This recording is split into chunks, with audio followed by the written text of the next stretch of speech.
Well. Hello, day 67. Yow. Yowza. That's crazy. But not as crazy as 2 days from now when we hit day 69. We're not there yet. But yes, welcome guys, day 67.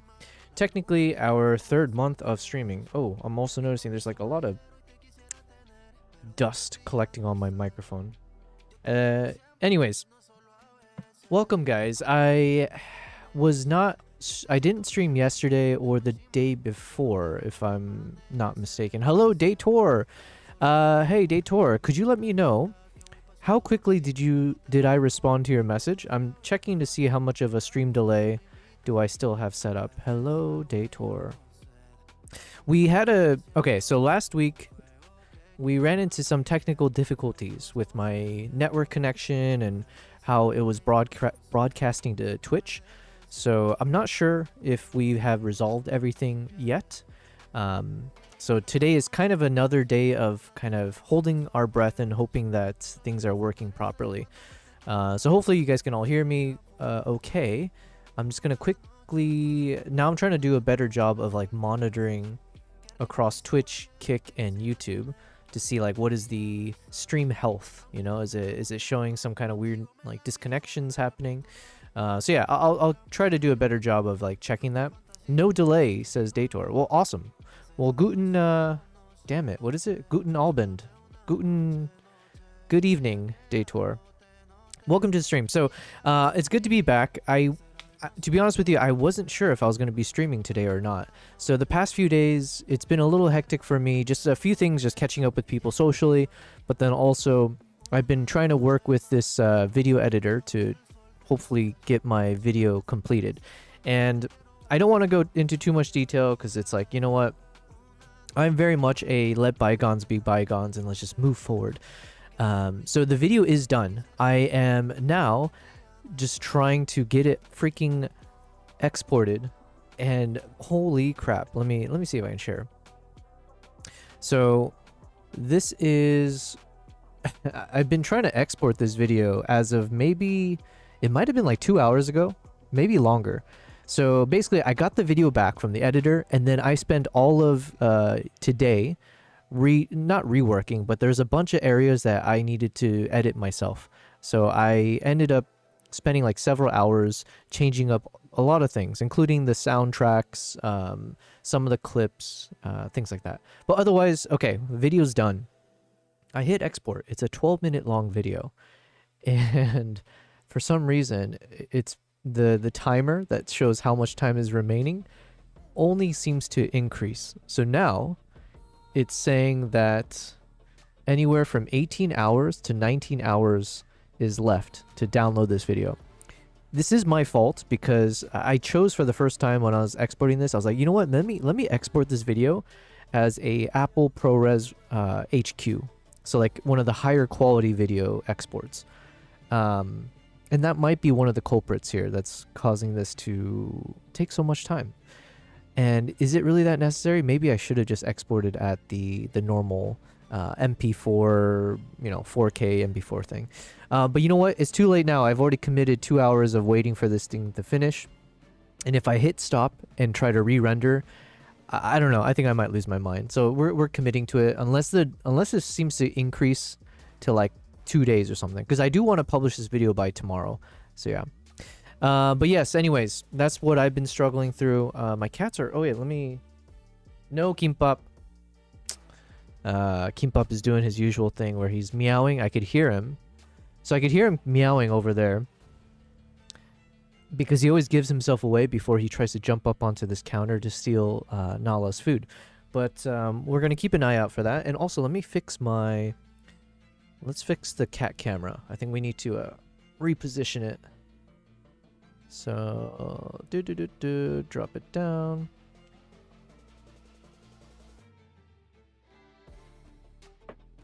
There we go. And keep up, no. Keep up, no. He doesn't listen to me. It is what it is. Okay, guys. Anyways, welcome to the stream. So, like I said, I am streaming. However, because my DaVinci Resolve is currently taken up by this rendering, which I didn't expect to take this long, I cannot edit on DaVinci. Because one of the annoying things about DaVinci Resolve is the fact that I don't know if this is the case for all of the other, like, you know, Premiere Pro and Final Cut. I don't think it is, though, because I feel like I have in the past when I was exporting videos in Final Cut Pro, I have the ability to keep editing, keep working on different projects.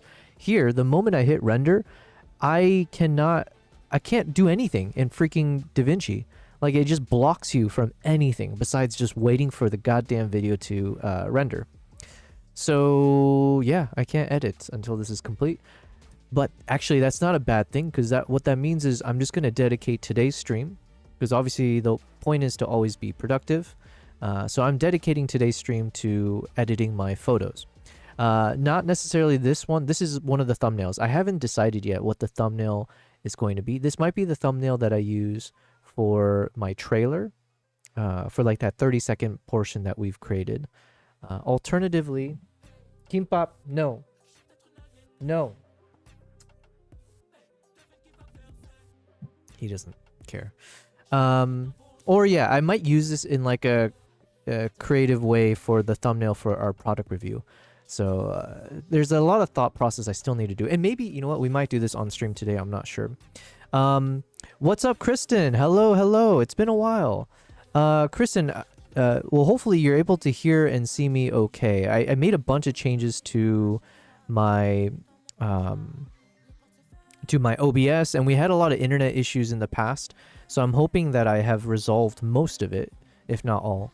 But yes, welcome, Kristen. Let me know. Actually, I don't know when you put that in the chat, because I didn't see it until just now. Like I said, there's a few things that I'm trying to fix here. But yes, welcome, Kristen. Hope you're doing well. I think it's been a while since you were here.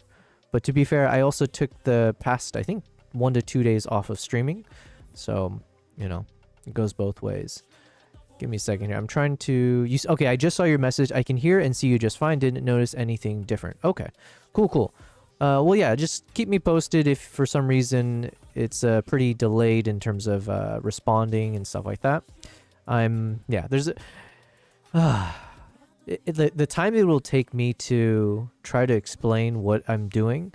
One, I won't do a good job of it, and two, it's boring anyways. It's just like a lot of random complicated things. But yeah, anyways, it's all in the name of trying to improve our stream quality. So we'll leave it at that. It has been a bit, yes. Hopefully, I think you said the school season has started for your kids, so hopefully they're in learning mode, right? As for me, we are always learning. Today is going to be a photo editing stream, as I was just saying. So these were just some of the stills that I was thinking of using for like the thumbnail. And I think this is the winner, just because it is a bit more of a kind of like I don't know how to say it.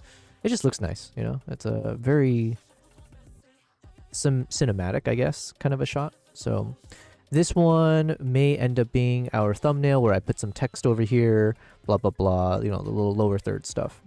But yeah, anyways. So Kristen, I was just saying I can't do any video editing today because my video editor is just, it's going to take, right now it's saying almost 24 hours to render my next video, which is our product review of the Nikon ZR. So super annoying that I can't touch this, but at the very least, the point of my streams is to be productive and get through a bunch of my other stuff.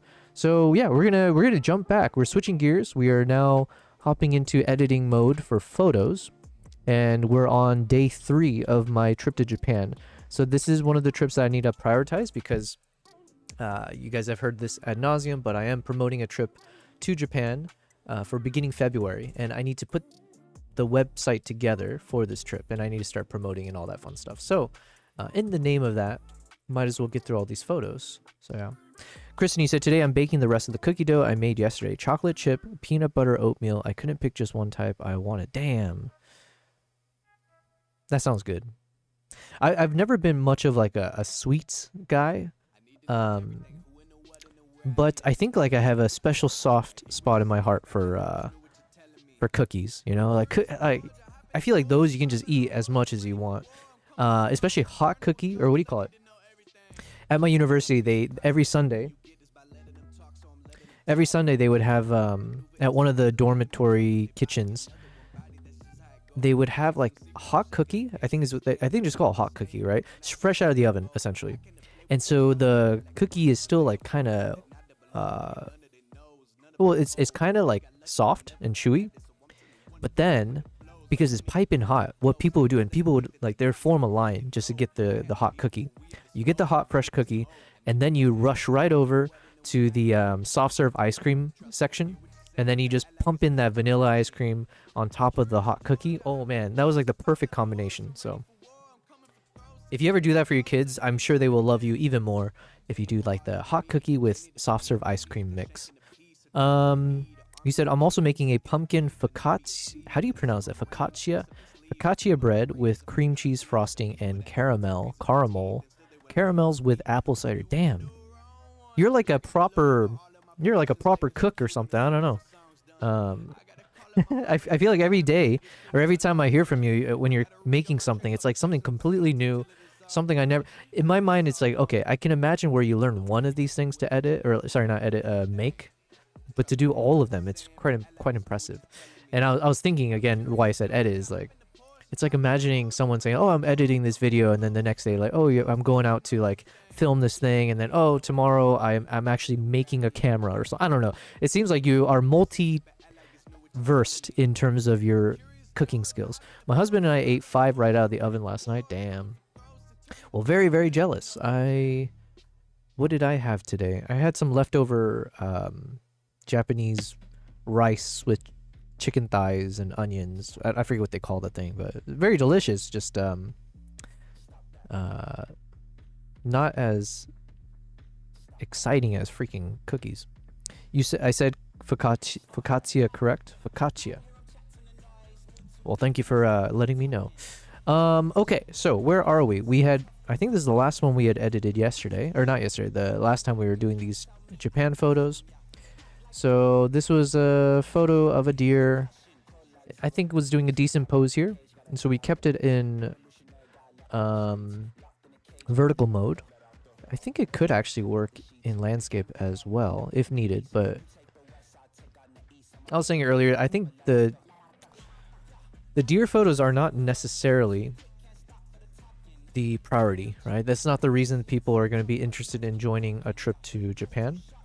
So the main ones will be things like these, like large eagles and the foxes and stuff like that. Oh, this is the last one we edited. Okay, so this is one of the client shots that I took. So obviously showing kind of a little bit of like winter vibes. So maybe we'll keep something like this, because I do need to mix in a few client shots as well. So let's see if there's a different pose. But also I'm trying to see if I can have shots where maybe sometimes you don't necessarily have to see their face as opposed to like the silhouettes and stuff.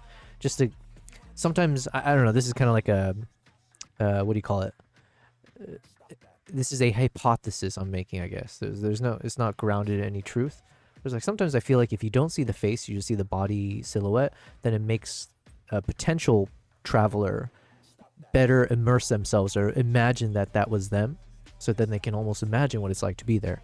Whereas once you see the face, then obviously it's harder to, unless you look like that person, it's hard to put yourselves in their shoes.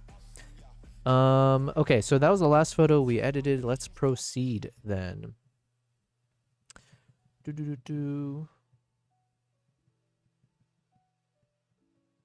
And I'm like gonna speed by most of these because I feel that I know that I'll have better shots of these eagles later on, because we did dedicate a few trips out into like we did like these sunrise boat cruises where they take you to where all these stellar sea eagles are, because they like feed on fish that there's like a feeding site essentially. So all the eagles will like dive into the water. They stay all close together. So I don't necessarily think I need to like prioritize one of these photos unless it's like a super nice one. Because generally speaking, it's a bit messy when you look at the background here. I wish, yeah, it feels a clean shot without all the tree limbs and stuff. Kimbap, no. Okay, give me a second. I need to hide the food because he's bitching and moaning over there that he wants more food, even though I literally just fed him right before the start of the stream. So give me like 30 seconds. In the game of luck, sometimes you lose, sometimes you win, and sometimes you win bigly. Today was one of those jackpot days. You're about to see one of the most thrilling moments I've ever experienced in the wild. An encounter so close, I could have reached out and petted them as if they were my own cats. But my mama taught me to keep my hands to myself, and wisdom prevailed this day. With that in mind, let's dive into this unforgettable moment together.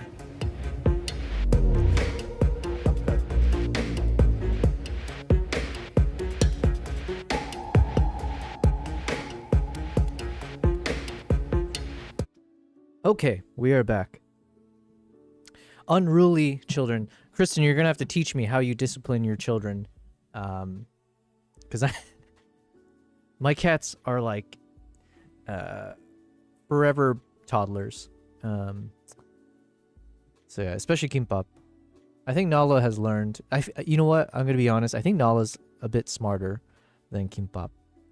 Kimbap may not be the sharpest tool in the shed, but we love him nonetheless. Okay, so I was saying a shot like this, it's not bad, but the background is so messy, right? There's a lot of like distractions with all these crazy branches. Some of them are softer than others. So to be honest, I feel like we can look for a better framing, better shot. This just feels like a more like an average photo in some ways. So even though I wish it wasn't, because we get nice snow coming in, so it's a bit more of like the nice vibes. But nothing really screams out at me as in like, let's keep this one. You have a self-feeder for your cats, but Kimbap will probably eat himself. Yeah, that's the problem. I do have a self-feeder, but I actually don't even have it on anymore, because the problem is the smallest amount of serving is still too much food in one sitting, because Kimbap, when he eats it all, especially it all comes into like the bowl all together, so then he just like, he doesn't chew anything, he literally just sucks it all up, right? And the problem is then he throws up. Like the chance of him throwing up kind of go up because of that. So when I used to have the feeder on, the moment it would go off, I would have to race him to the feeder just to like portion out the food a bit more. So now I bought some annoying little bowls that have like grooves in them, or like little toy like interactive feeders where they have to like dig through or like push something aside to get to the food, and then I portion it out separately all throughout. It's so annoying, right?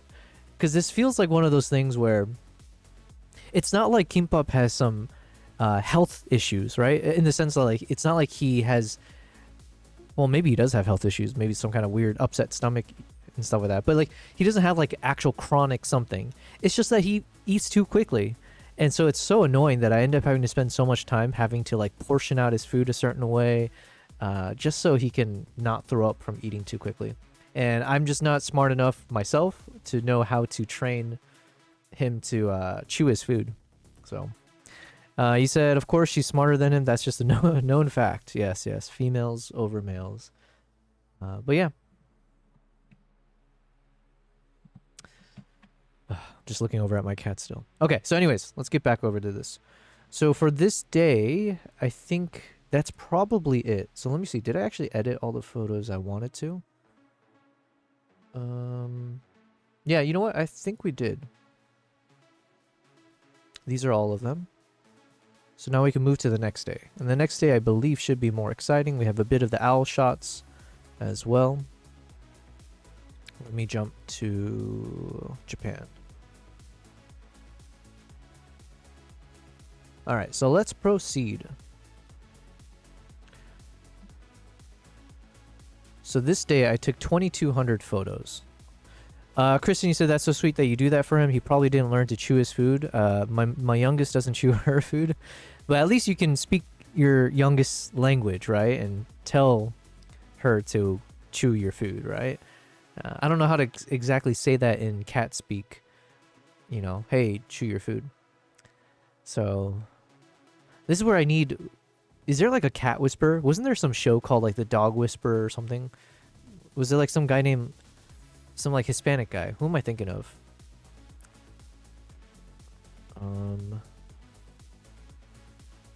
The dog whisperer. Whisperer. Cesar Milan. Okay, I'm glad I didn't try to guess his name because it was a completely different name. And so then, yeah, Caesar Milan. Darkest Hour? What? Wait, does this guy have some controversy? Caesar Milan controversy. Oh, we're about to go down a rabbit hole. I literally repeat chew every meal.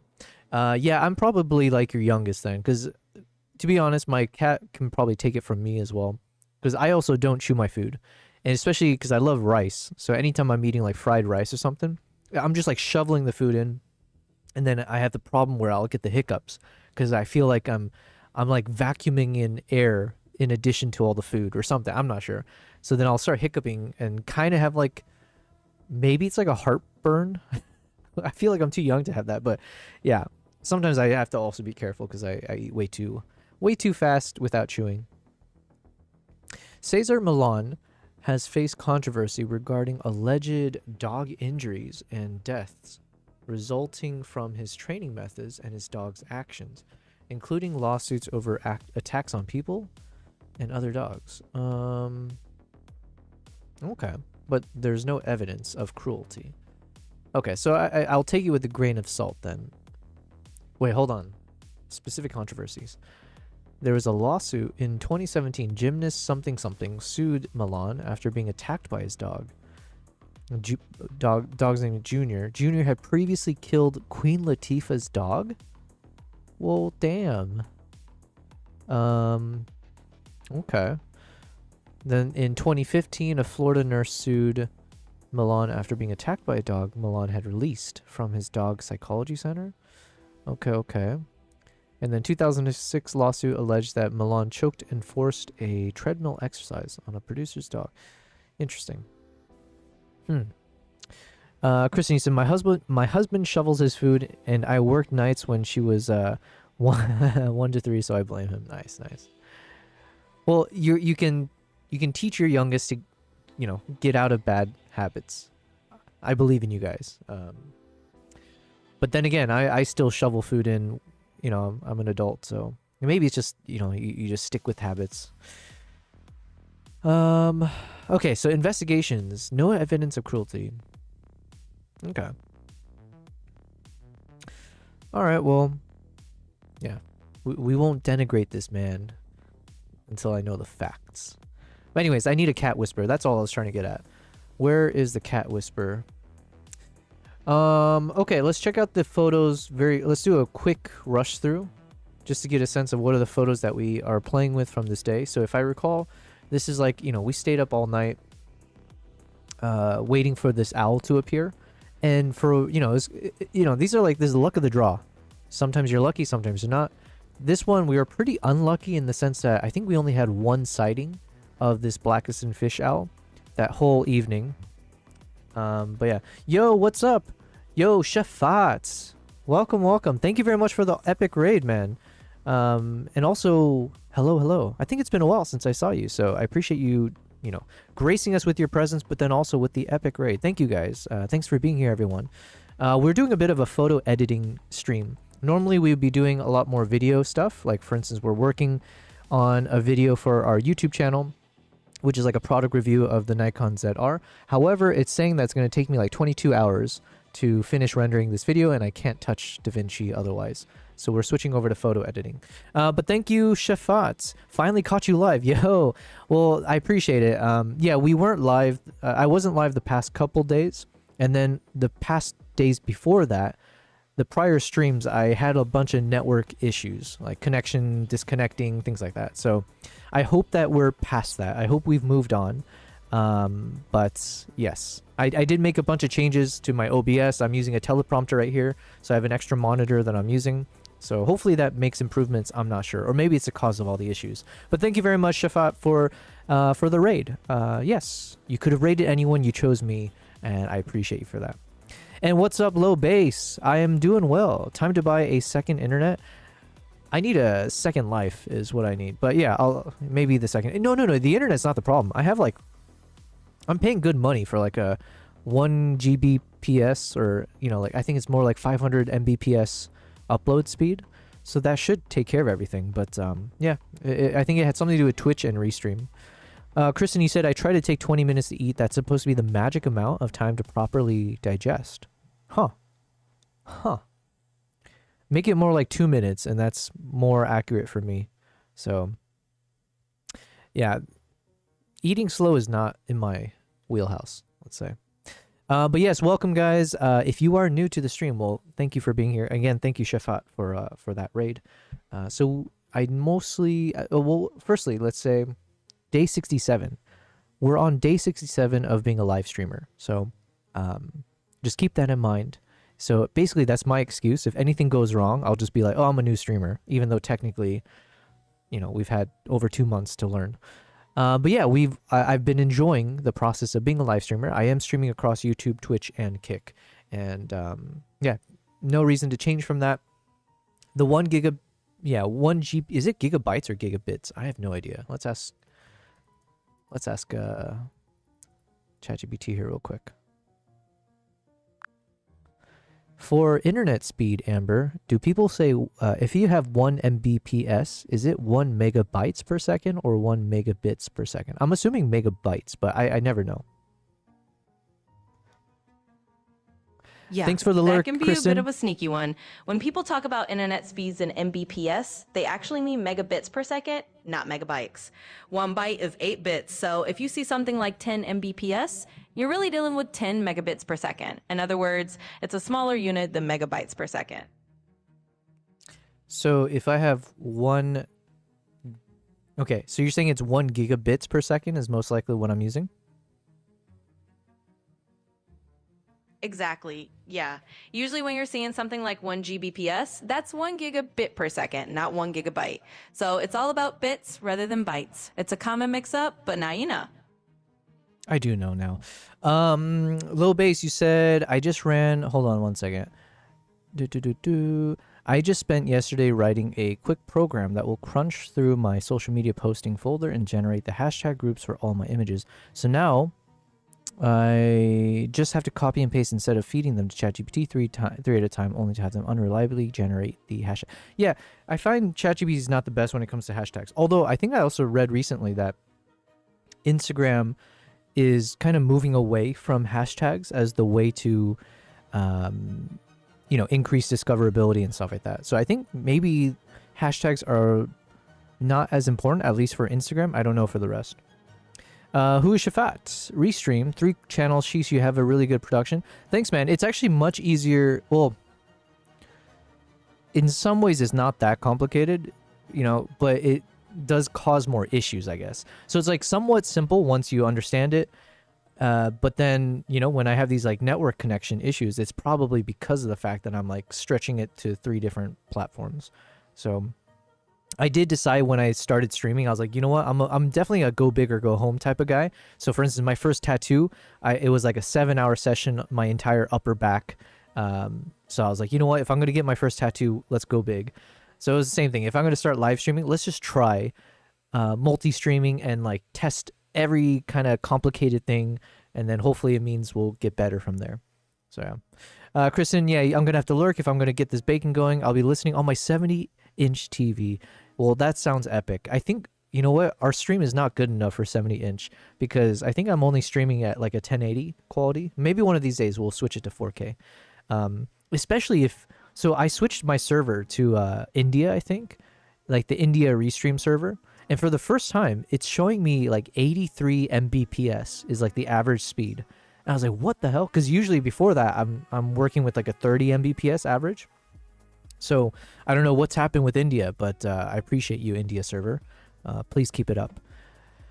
Low base, I just ran the script overnight. Now I have my entire next year's worth of hashtags on a text document. I need to learn how to be like you, low base, in terms of working very proactively and working smarter, right? Like, and that's going to be really important for me as we try to figure out the YouTube editor situation and stuff like that. How do I create like a bunch of videos at once to hand off to an editor, and then hopefully just like take care of an entire month or two's worth of content. Hopefully I can get there. Typically ISPs measure in megabits. What she said. This is cool. Wait, 1 byte is 8 bits. You know what? I'm not in school anymore. I'm not here to learn. I'm not here to use my brain for math, mathematical equations stuff. I might just ask ChatGPT. Hashtags are dead years ago. Hashtags are still needed for the most part for search purposes. If I want to find pictures of alligators, how else do I search for them? Yeah. But the thing is, like, I think Instagram is just not really... It's not really good for search. I think I was watching a YouTube video recently of some creator who interviewed like the head of Instagram, I think, or someone executive.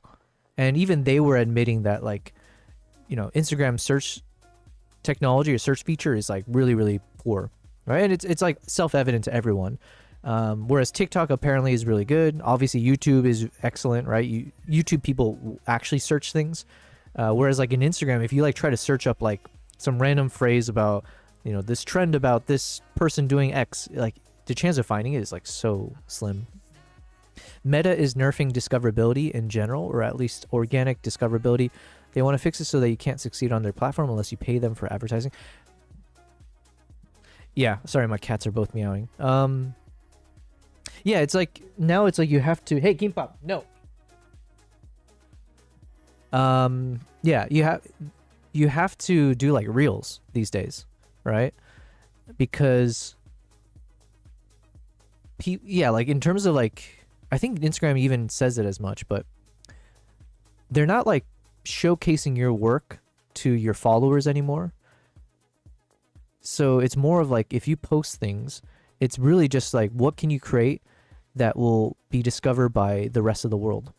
And so if you're like on Instagram, I haven't been on Instagram properly in some time, but I'm assuming when you're on like the typical post feed, people don't spend as much time there anymore. They're spending time on the reels and then just browsing through whatever, like full screen video content. So it really is about, you have to make good video content these days. But yeah, I am shifting more towards YouTube. So that's where most of my kind of like learnings are going towards, or like research. But all right, we're caught up on the chat. But thank you again. Thanks for the insights and for teaching me about bytes versus bits. Actually, I don't actually know yet. Hold on. Amber, how many bits are in a byte? There are 8 bits in a byte. It's one of those foundational little facts in computing that always comes in handy. So what is 500 megabits per second in bytes? Sure, so if you've got 500 megabits per second, you just divide by 8 to get megabytes per second. That means 500 megabits per second is about 62.5 megabytes per second. Thank you. Okay. I have to admit, let's see. So this is our trailer. I feel like this could be a nice thumbnail as well, just because the eye is so sharp and like illuminated. But I think I wanted a shot that had less of the cage feel to it, because like obviously there's like a negative connotation with the cages. So I ultimately ended up editing that other shot that I was looking at. Where did I put it? Anyways, the one with the alpha male, because it was like a close-up shot and you have less of the caging. So that was our decision making there. Let's check DaVinci to see, am I making progress? No, I'm not. Holy Christ. Now it's saying, it is now saying, and the number only increases. It's almost 24 hours remaining to render this video. I'm about to lose my mind. I don't, And I think I know exactly what's causing the problem. Because even when I exported a smaller version of this video, I think it's the text title or something that I've included that some reason like takes forever to render. And then when it gets stuck there, it'll just get stuck there.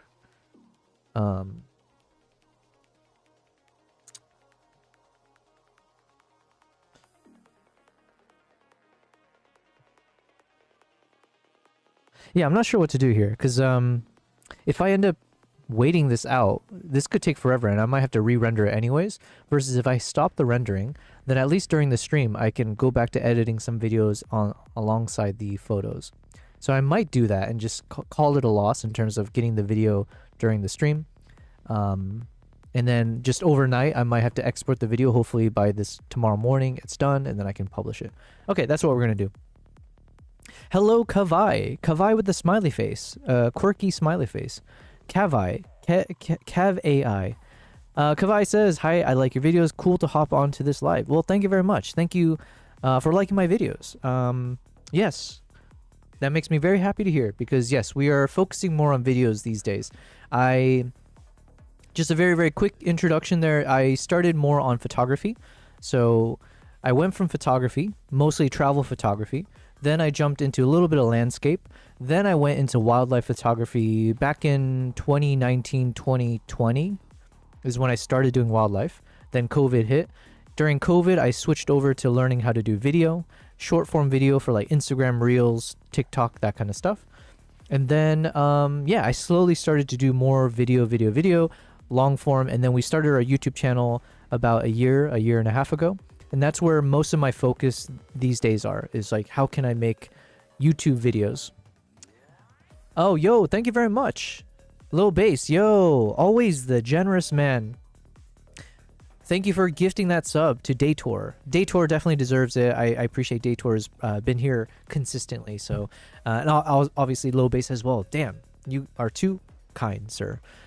192020, you're from the future. Oh, yes. Not a misspeak, okay? But yeah. But thank you very much, Low Bass. Very, very kind of you. Hells yeah. Okay, so I'm gonna... Oh my god. It's... this rendering, I don't know if you guys can see it because it's like so tiny on the screen here. I've never seen this before, but it's actually added extra digits. And it's now showing me 001... semicolon 00 semicolon 12 semicolon 53. So basically it's saying 1 day, 13 minutes and 38 seconds left on this rendering. So we're going to go ahead and call it quits on this. So let me stop the rendering here. So at the very least, this means we can do some video edits today as well, which is like where I wanted to do most of my time anyways. But also let's keep multitasking. But yeah, thank you very much, Kavai, for being in the chat, for watching the stream, and for the kind words as well. And thank you, Low Bass, as always, for being super generous. Danke für das Gastgeschenk. Okay? That's coming straight from the heart, Low Bass. Danke für das Gastgeschenk.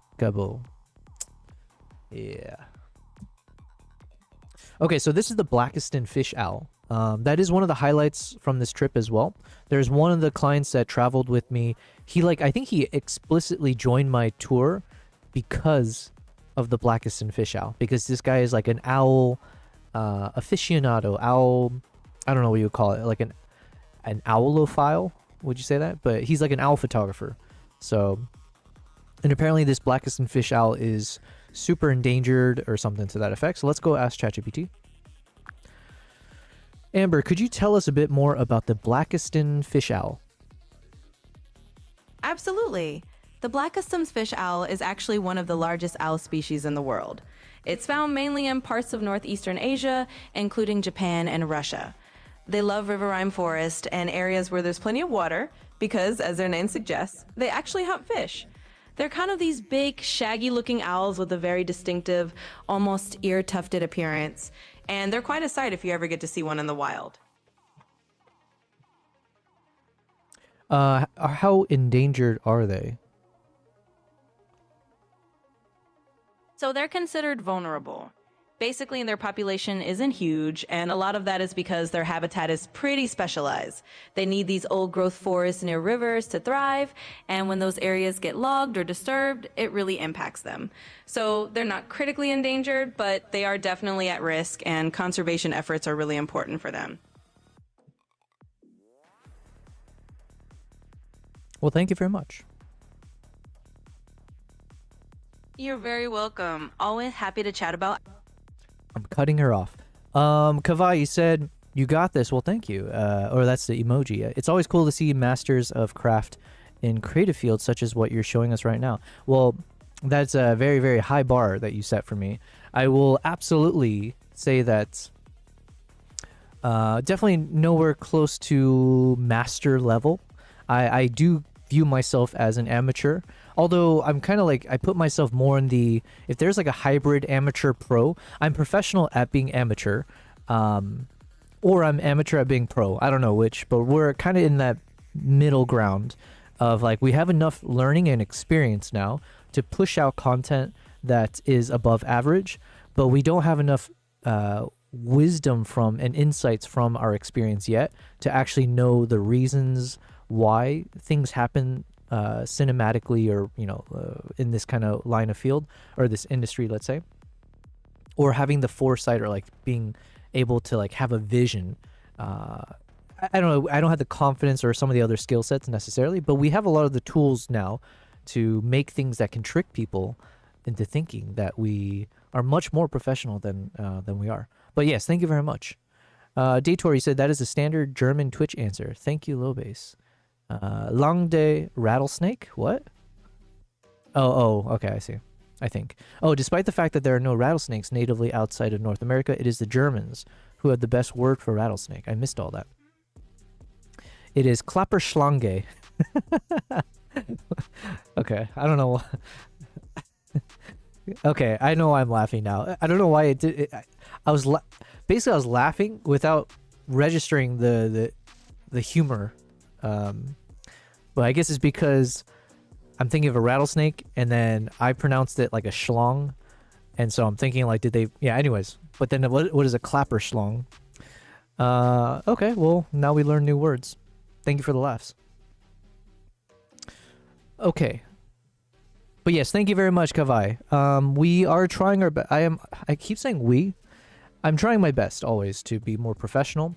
I think at some point I do want to stop acting.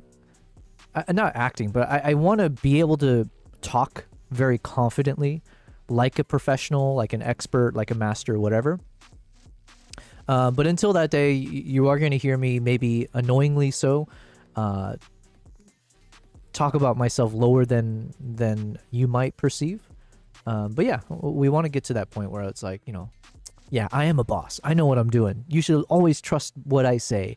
It's gospel for this. But yeah. Okay, I needed to restart DaVinci because I stopped the rendering. So let's reopen DaVinci while I'm just kind of looking through these shots as well. So as a quick reminder, this is from my trip to... Oh, damn it, we have to wait for this to load. This is from my trip to Japan, and this was like particularly interesting in terms of shooting the owl, because basically we were staying at a place where from the actual there's like 3 locations where you can actually get photos of the owl and like sightings. There's this lodge, and in front of the lodge is this creek. And so here you're seeing a little bit of like a river bank or like the creek bank. And so they have set up here like a feeding station where I'm assuming there's like fish or something inside. And then from the like either the room that you're staying at, it has like a full like floor to ceiling style glass door. So then you can actually take photos from there staring right into this spot. And then they have like a shack off to the right where anyone can, like, if you book it, you can basically stay in this hide where you can photograph the owl from the hide. Like everyone has a station, they point their camera through like the openings and stuff like that. And then they also have like this bus, like a dilapidated old bus that's been converted into like a hide. So inside the bus, you can set up your camera and just wait for the moment. So anyways, you have these locations, and then you just have to wait all night. You're just waiting in silence for something to show up. And so the hope is that the owl will show up, and it does usually supposed to show up every day at different times, but then it's like getting your camera ready for the moment. And because you're shooting late at night, it's like not the easiest because it's very dark, so it's not the best for your camera. But what they do is they have certain lights that, like, they have like headlights set up. And so at least in this sighting, in this area, you have to like set your frame rate at a certain speed such that it will not create the little flickering effect. And you can kind of see it here, right? There's like these little bands that might pop up. So it's not the cleanest, right? So you can see here at the top, there's a little bar. And you can see the little flickers. And unfortunately, I couldn't get it to be exactly where it's completely gone. So you will end up with that kind of flicker effect. But this is as good as it gets, essentially. But then, if you're lucky, you get the shot, and it should be, yeah. So I think I was shooting like 1/80th of a second, somewhere in that ballpark, and then it should mean that you can end up with the shot where the action is frozen, and hopefully clean. But I wasn't using my best camera for this shot, and also it wasn't really for me. I was there just to make sure everyone else was getting good shots. But yeah, like I think this was really fun, but really challenging in terms of like trying to get the shot. So yeah. And I do know some of the clients that I travel with, they ended up with some really impressive shots. Some of them stayed in the bus hide, and they had this like perfect like straight on shot of the owl when it was diving in. I was like, yo, that's amazing. So but yeah, anyways, so I'm just going through some of these photos to see what we're playing with. And then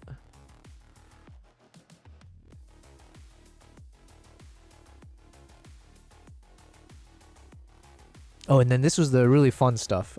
We tried one more time to do this, but the weather wasn't permitting.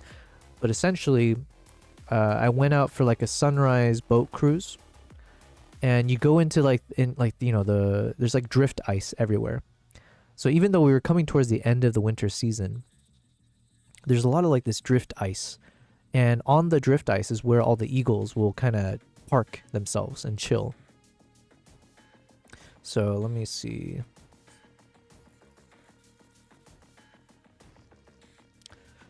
And it's like, it's really scenic, right? It's very beautiful at sunrise, because then you have like all the lighting bouncing off the water, and then obviously you're here for the birds. So then the eagles all kind of gather around, and then from the boats they're like tossing food and stuff, right? So it's like a feeding situation. So they feed these eagles, and then you as photographers obviously can enjoy getting some wonderful shots.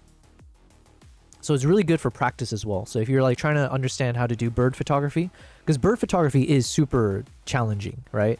It's probably one of the most challenging when it comes to wildlife, because of, sometimes the size of them, sometimes the speed, they can be anywhere. So like to capture it in the right moment is super intense. So yeah, anyways, it was good practice for me as well. Kavai, you said makes sense. That's why I'm shooting 25 frames per second in Norway. Oh, you're in Norway. Yo. I feel like there's a few people in our community, our stream community, who are, I think, not from Norway. One is from, it's like Denmark, Finland, some places like that. And actually one of them, Elle, I think I keep saying she, I don't know why. Elle, I think last week was taking a boat ride from, what did he say? Like from Finland to Norway, or Norway to Finland? Is that a thing people do? I don't know. It sounds intense, but yeah, thanks for watching from Norway. Hells yeah, we're building up a European audience. How crazy is that? Yeah, I just assumed that my audience would be more American, just because I'm American, right? But then again, I am based in Dubai, so time zone wise, it just, I kind of stream weird hours and then hope that people are interested. Oh my god, I'm getting a bit congested here, so if you'll allow me a moment, I need to blow my nose and just do annoying stuff. So be right back.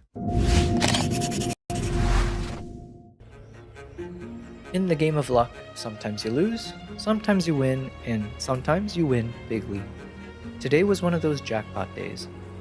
You're about to see one of the most thrilling moments I've ever experienced in the wild. An encounter so close, I could have reached out and petted them as if they were my own cats. But my mama taught me to keep my hands to myself, and wisdom prevailed this day. With that in mind, let's dive into this unforgettable moment together.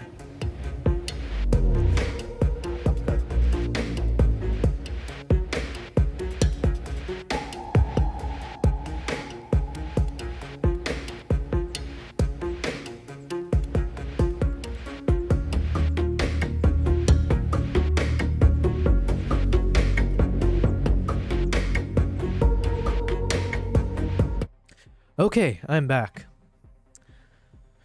A little bit. I took a Claritin or whatever it's called, Clarinase. A little basically, I'm finding a cold as well. I had a sore throat last week. Now I've got chills and congestion. Hope it's not a flu or a COVID. I wish it was a flu or a cold for me, because unfortunately for me, I think I just have like chronic allergies, and I just hope that it's not for my cats. But yeah, like every day I feel congested. So you just live with it, you know. So anyways, I'm going to do my best to fight it off, but hopefully you're feeling okay, low base. Yeah, anytime, obviously having a flu or a cold sucks ass. COVID, I was hoping that thing was gone, but yeah, we live with it still. Anyways, welcome back, guys. All right, so we're going to mix between editing photos and then also looking through this video. So like I said, I did finish my product review. I just need to render it so that I could publish it onto YouTube. But yeah, I'm really happy with this. This is going to be my first ever like a product review video. And we do need to work on a couple others, including Dehancer. So I've been enjoying using Dehancer for quite some time. So now off stream, I'm spending some time trying to figure out what's the structure, the scripting, all that kind of stuff. But yeah, this video is about, what is it, almost 12 minutes long. And yeah, I think, you know what, I'm pretty happy with it. I did have some troubles with my editor, just trying to, you know, work with the editor properly. I won't go into too much details. But yeah, unfortunately, I had to rework a lot of things, let's just say. So all the soundtracks, I essentially changed it up myself to something else, and then I had to change up some of the B-roll, and yeah, and also it's a little bit, yeah, we're a bit late. We're a bit delayed in terms of publishing this video. I was hoping to get this done like a week ago. So I am trying to work around the clock to get this through as soon as possible so that I can keep working on the next videos and stuff like that. But anyways, so right now what I wanted to do though is I need to like take a few thumbnails, or I need to take a few stills to use as potential thumbnail. And my thought process right now is I might do like a split screen where it's like like imagine a V shape that cuts through the middle. So there'd be like 3 frames, one on the left, one in the middle, and then one on the right, split up by a V. So like a diagonal 2 lines, you know, from the top left and top right. And so then that way in the bottom left triangle or the left third triangle could be one image, and then a middle image, and then a right image. And this way maybe I can have a thumbnail that shows me, shows the camera, and then it shows like one of the chimpanzees. So that way it kind of conveys that this is a talking head video, but it's about the camera and it's about my trip to this island. That's my current thoughts. Usually I prefer just having a single clean image, but I was struggling a little bit as I was reviewing some of my clips to see like what could work for that. So anyways, that's a little bit of the behind the scenes that I'm sharing here. Kavai, you said, oh no, low base, it's that time of year. I only get sick twice a year, and those are the times the weather changes from hot to cold or cold to hot. Gotcha. Yeah, it's still hot in Dubai, though. Hot and humid. Kavai says, I ran from Norway to Finland and back this winter when I was up north. Damn, you can do that? But yes, when that river isn't frozen, there's a possibility to cross by boat. That's intense. I love Norway, by the way. I do want to go back to Norway. There's someone I've traveled with a few times, and he's been wanting to do a trip to Norway to see the musk ox. And I actually saw a musk ox before when I did a trip to Norway, maybe like 8 years ago or 10 years ago. I'm not sure. But this is before I was like into wildlife photography, so I just took a shitty photo. But I would like to go back to check that out. And then Finland, I went there for like a wildlife photography trip, and that was really cool as well.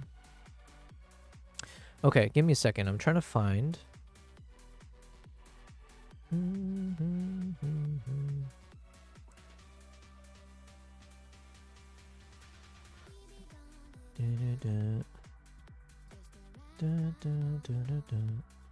Okay, so let me share this video first.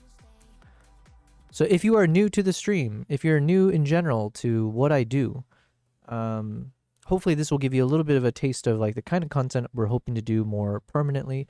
This is going to be, it's standalone video, but it's a portion of my product review, and it's going to be a standalone trailer on my YouTube channel. So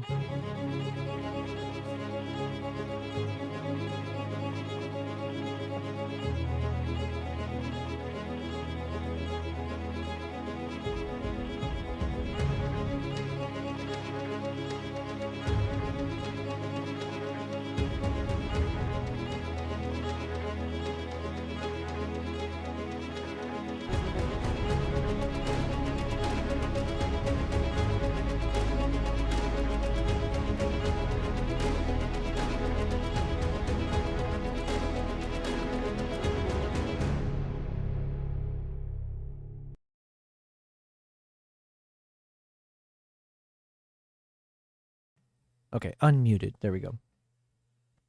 And then I need to cut out that one frame right here because I don't want this in the trailer video. But yeah, so this is like the nice montage of like, here's everything that I shot with the Nikon ZR. So I'm putting that towards the beginning of the video to, it's like, look, I'm a small YouTuber. So a lot of what I have to spend a lot of time trying to figure out how can I convince someone who maybe wants to watch a video about the Nikon ZR, and you've got all these big YouTube channels and, you know, proper reviewers and stuff. So then why would someone want to click on my video?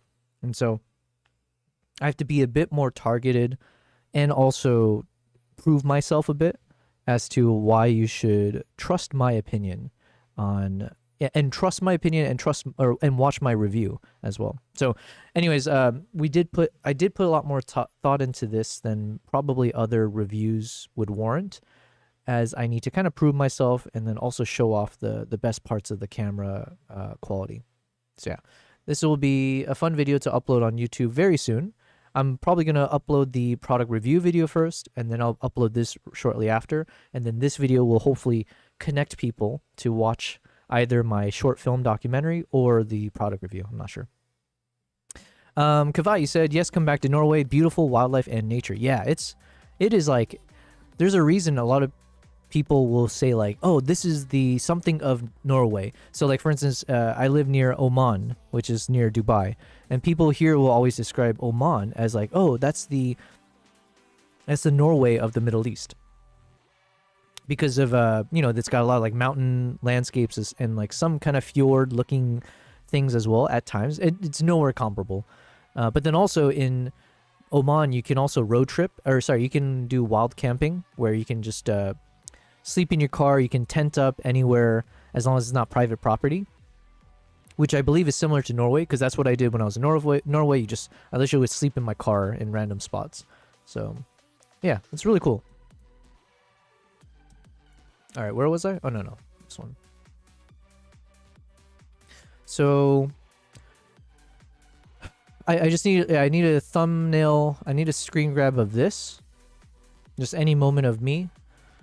Maybe when I'm holding the camera, I'm not sure. And hopefully when I'm not looking too idiotic. Wish me luck on that. So maybe when I'm holding the camera, although it probably won't be that visible in the shot, I'm not sure.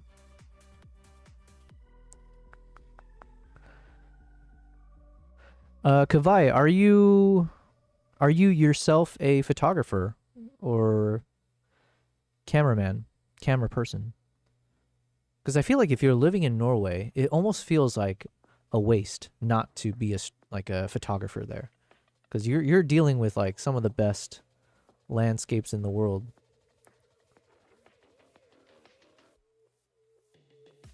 All right, let's just grab I need a shot of me where I don't look too crazy.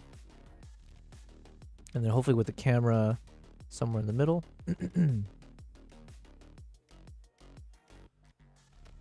Also looking happy, hopefully. Man, too many ifs or conditions here. And I need the camera to be somewhat still.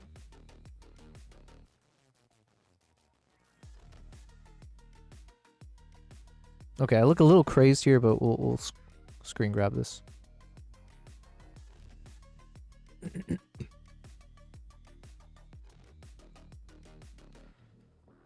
Low Base says, so I have 915 social media posts to come up with captions for, and I just asked ChatGPT to crunch through the document, see if it would add a caption for me, just to see what it could do.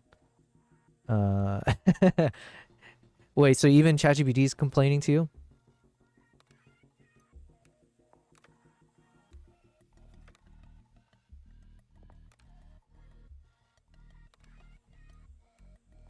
Come on. Okay, this might be okay. Okay, we'll screen grab this one.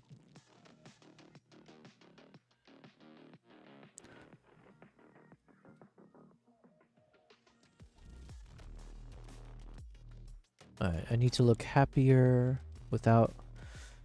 I was gonna say without a dumb look on my face, but ha ha ha! Joke's on you, that's my face. This one's okay.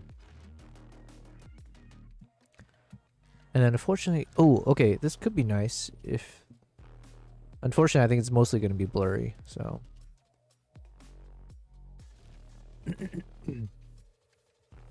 Yeah, whatever. Alright, so I think we got some contenders there.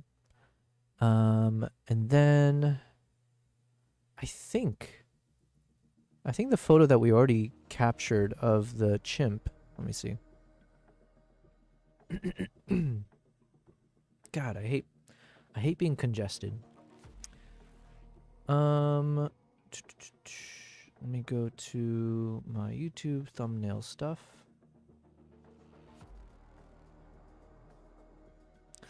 Okay, so this photo I think could potentially work on the left third of the thumbnail.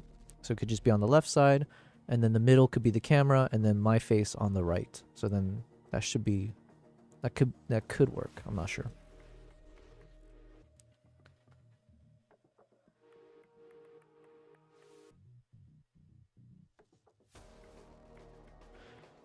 Kavai said, I'm a camera person, yes, with a 90D. Wait, is that a... Sorry, I still feel congested. It's super annoying. I'm not really good with, like, camera models and stuff. Is that a Canon? Canon 90D? Sony 90D. I think it's not a Sony. Canon 90D. Pentax 90D. Nikon 90D. No. I'm gonna guess Canon. 90. You said, thanks for asking. I post on another channel some short content only. I really like your studio, by the way. Best lighting right there. Oh, thanks, man. It's just my home. It's my apartment, right? So it's our humble abode, if you will. Yeah, I did my best with the corner layout that I have to try to make this feel somewhat professional. But yeah, there's a lot of things I wish I could do differently if I had a different setup. But listen, we worked with what we got. So you have my kitchen over there, and I've got that LED light. I keep bragging about it because I'm proud of this, okay? But I've discovered that if I use my little 5-gallon water jug, although right now it's empty, so it could be even better. But when it's filled with water, it has a nice illumination as the light refracts or whatever, reflects off of it. So that becomes our nice little warm light source, and then our bookshelf, and my bedroom behind me, and then, yeah, my living room. There you go. That's my home tour. But thank you very much. Low Base, 90D. Oh, I thought you were about to say 90D was your other stripper name, or college stripper name, or whatever. 90D was the last DSLR Canon made, if I'm not mistaken. Canon, gotcha. Welcome, Kavai, to Team Canon. Yo, what's up, Mr. Tap, Troy Anthony? Good to see you, man. Dang it. So, Kavai. Oh, yeah. So, Kavai, if you don't mind, I'm gonna put in the chat a link to my Discord. And feel free on the Discord, by the way, if you want to share your work or your channel where you create your work and stuff, feel free to put it in there. We have a few different links where you can share photos, videos, or just like a typical chat. But yeah, I'm definitely looking to build out a Discord community where, you know, fellow photographers, camera people, artists, whatever, creators. But one of the things that I'm hoping, also if you join the Discord, you'll get notified when I go live, which I do try to go live every day. So that will be nice, selfishly. Another selfish thing though, is that, and I was chatting with low base guy about this, is trying to figure out a way that, especially as we collect photographers, camera people, I would like to be able to, maybe through the Discord, get people to submit like what camera that they use, right? What is their main camera brand? And then I would love to somehow program that onto the stream or somewhere where you, whether it's like a badge or a flare on your username, or just showing it as an overlay on this on my stream, where it shows like the number of people who are Team Canon versus Team Nikon versus Team Sony or whatever else, right? Team iPhone and Samsung, so that, you know, if you're not a photographer, you can still participate, you know? So anyways, that is one thing I really want to do. I don't have the technical skill sets to make that possible. So I'm kind of like hoping that low base guy will tell me what the answer is. But low base, he said, I'm wrong. The 1DX Mark III was the last DSLR they made, then the 850D. God, why? Why do they... Okay, I complain about this too much. All the weird numbering systems and naming conventions. Thanks, Troy, and I'll join the Discord. That is awesome. Well, hells yeah. No, we haven't been chatting about it. You keep saying we're going to chat about it, and then you never message me. Yeah. Well, the problem is, by the time I usually end my stream, it's like midnight, or it's like super late. So then at that point, I'm like, my brain shut off anyways. And then when I wake up super late, I'm doing my work stuff. I don't know, it's just like my streaming hours. I'll blame it on my streaming hours, okay? It's not me. It's my streaming hours, I swear. But yes, we do. I do want to figure something out for that. Yeah, I'm not sure exactly how to make it possible yet. But there must be a way. There must be a way. Okay, okay, I need to grab a screen. I need a screen grab of the camera itself. So let me hop over to the overhead shot. And let's just find a clean... I think I know exactly... Well, we'll take two. We'll take two. Yeah, something like this. You know, one thing I've also... One second, let me move my chat thing over. One thing I noticed from other camera reviewers, from like established camera reviewers or like photographers and people on YouTube who do reviews, almost all of them, when they, in their thumbnail, when they have an image of the Nikon ZR or any cameras really, they actually do they do the opposite of what I did here. They don't actually have the lens cap or the sensor cap on the camera. So they just expose the inner sensor in the shot that becomes part of their thumbnail. So I wish I'd known that, because then I'm like, oh, okay. So yeah, that's one thing I know is like, oh, universally, every single thumbnail from like a product reviewer, they don't keep the lens cap or the sensor cap on. So I was like, oh, okay, fair enough. I wish I knew. But this shot still looks nice, so I figured this could potentially be one of the shots that I'll put into the thumbnail. Helio. Hello, Helio. I want to buy a Lumix. Wow, Lumix S9. Use the 20 to 60 kit lens, but I worry about the banding. Should I buy it? Huh. I'm going to be honest with you. Well, a few things, Helio. Thank you for being here. I don't think I've seen your name before in the chat, so if you are new, I appreciate you being here. Feel free to subscribe if you're not subscribed already, or hit that like button on the YouTube side of things. Leave a comment, all that fun stuff. Lumix. Okay, let me look this up. A Lumix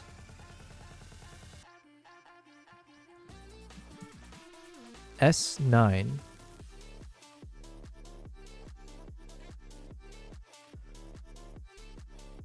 Lumix X S9. It's a really cool looking camera. I won't lie. Is the newest addition to Panasonic's line of full frame mirrorless? Okay. Okay, so it's aimed at social media content creators. 24 megapixel, full frame sensor. Okay, 5 stops, 6.5 stops, 1.84. Okay. You know what? I keep hearing this thing about the open gate video. Extensive range of video resolutions. Okay. Dual native ISO. Oh, that sounds like a pretty impressive camera. It's $1,500. Okay. Well, that sounds pretty good. It's electronic shutter. Gotcha. It looks cool. I'll give it that. Yeah. I mean, it's different. I like it. I think I always prefer like the brown, like leather. If it's like a different color, I kind of want it to either mimic as if it's like leather or like woody, I guess.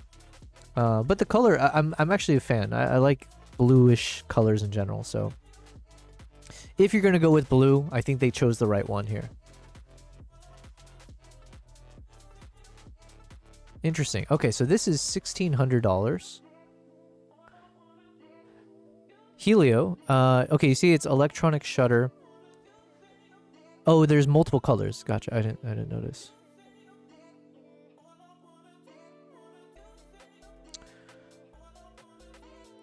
Okay, so you can choose 6K open gate through 3x2. It's 10-bit quality.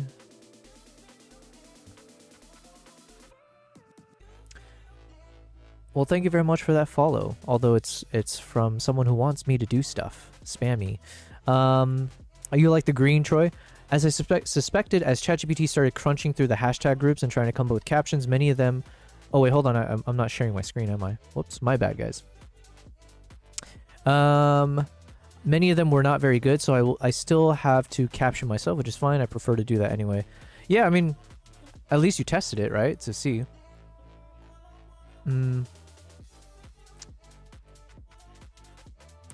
Yeah, I like the blue. I don't see the green one. But then Helio, can I ask why you're going with Lumix? Is that like a brand that you're already using? I don't actually know much about Lumix. So are you like are you baked into the system? Like, do you have Lumix compatible lenses already and stuff?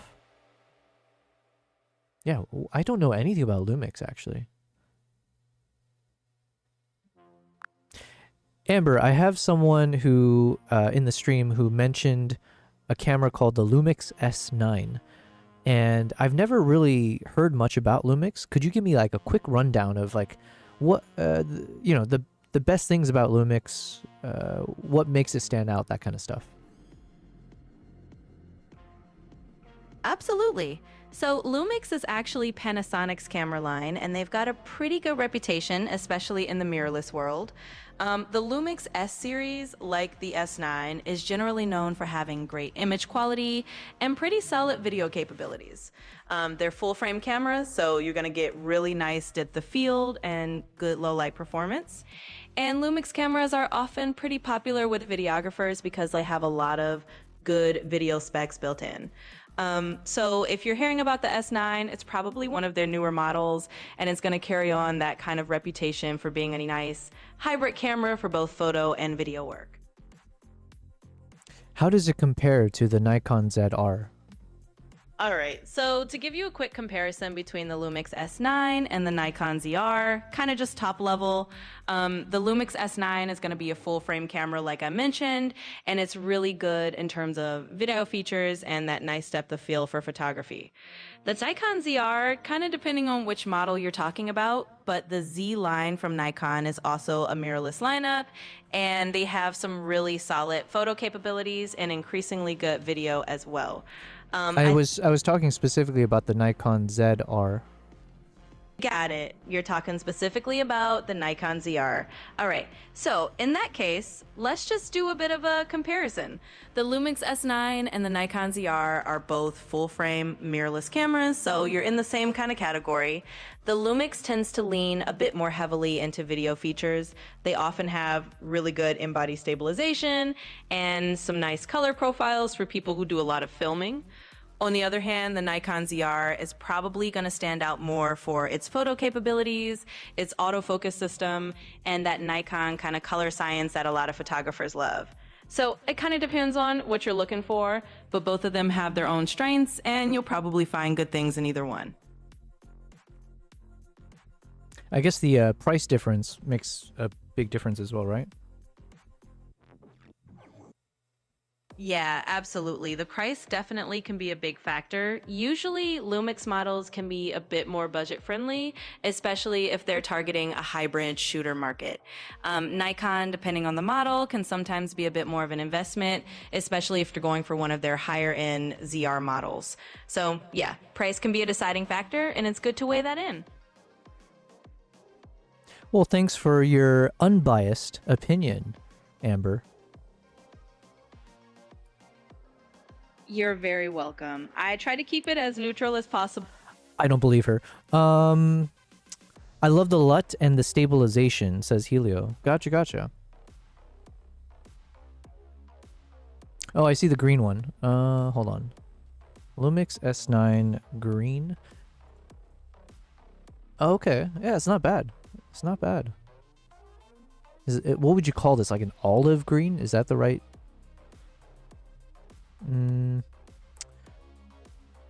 Okay, what does this make me think of? I mean, I think this is going to be more powerful than there's like some Nikon. Is it the ZF? No. Maybe. Because I feel like Nikon also has been like releasing a few cameras that look quite like retro maybe. Yeah, so I think it was like the ZF. But yeah, I'm not sure how they compare.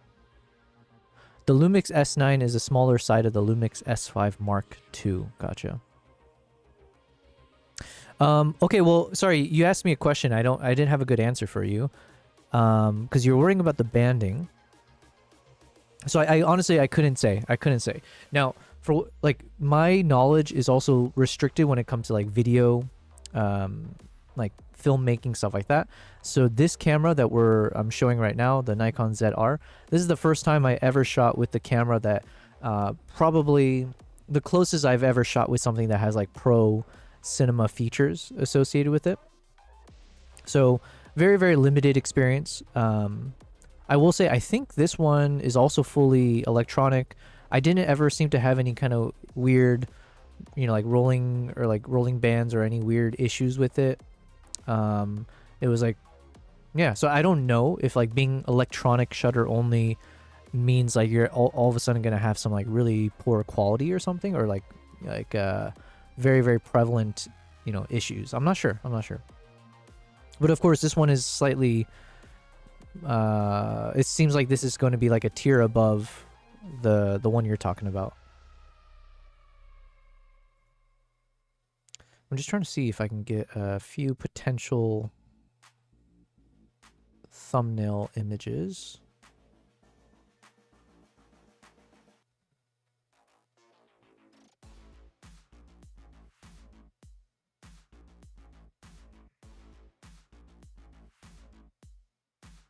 Let's grab one of these. I think I have enough to work with at this point. But yes, Helio, if you would also like to join that Discord, because then at some point, and hopefully you'll enjoy my streams and then, be a part of the community. But then at some point, once I do have that chat with Low Base about how to set up that whole thing, I would like then you would be the first one that's team, I guess you'd be team Panasonic, right? But then you'd have like team Panasonic 1, and then you got team Nikon, whatever, Sony, Canon, Leica. Yeah, it'd be cool if we all of a sudden had that list of like, here's how many people in the community support these brands. Then anyways.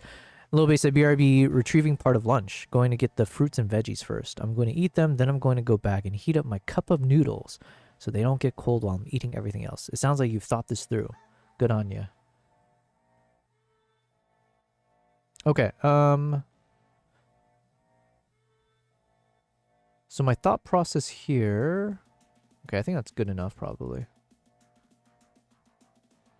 So then let me export these guys.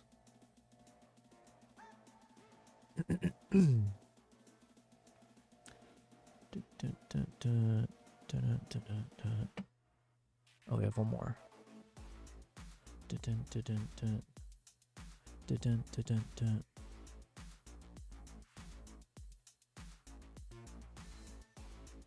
And then maybe...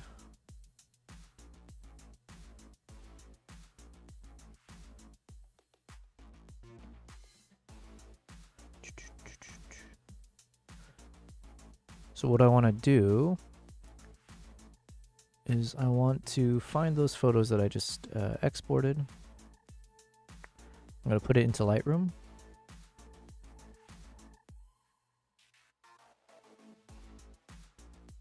Just to do like a quick, just very, very light touch-ups if needed. I'm not sure.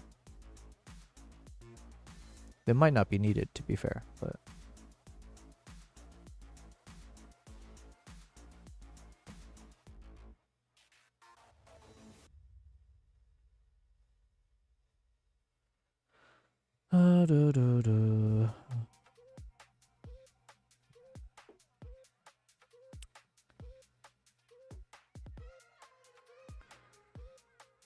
So I don't know when Lightroom changes up, but I did notice in whatever it was, like the last, some of the latest updates to the firmware or whatever, Lightroom has this new option where instead of hitting that denoise button, you have like super resolution.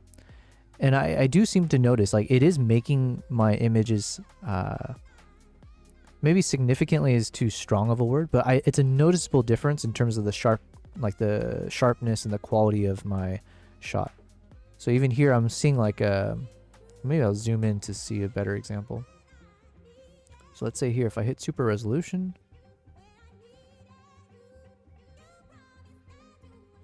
Well, shit, I don't know what I just did there. But yeah, now I do feel like these images are, whoops.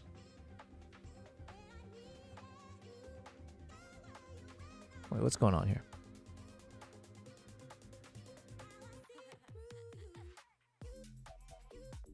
Okay, I was just praising it, and I feel like I just did something that completely, What the hell? Why did it crop my image? What did I do? This is what I want, right here. No changes. Okay. Okay, maybe there's like a... No. There's something wrong here, right? Why did it crop?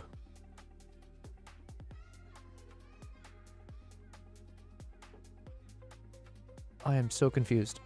So I'm going into my cropping, and clearly I see everything here, as I should. But then when I'm in this view... Okay, I can view it full screen. But when I'm in develop mode, it's cropped. So what did I do here? How did I ruin my...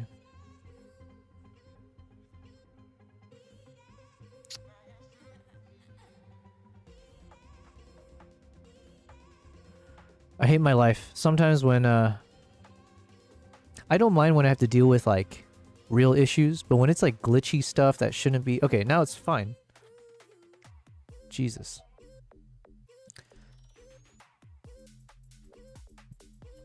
Alright, let's do the same for these guys. Super resolution me, please.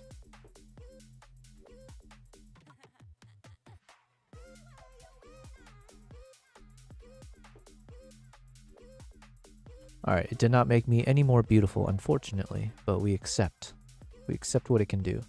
Okay, so now I have a photo of me, photo of the camera, and then we have that photo of the chimp as well. Hopefully it can fit in the frame. We'll see what we can work with. So then let's export these guys. And then let's just go to...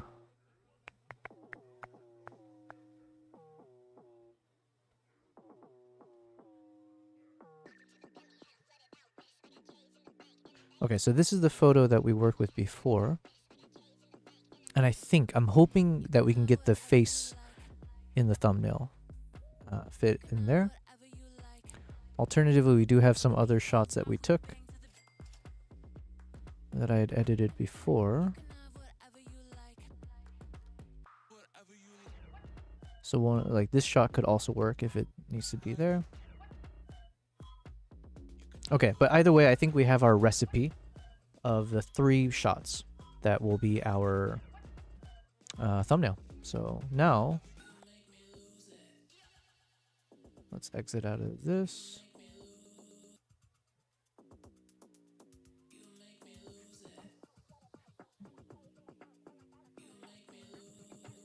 Let me go to my Canva.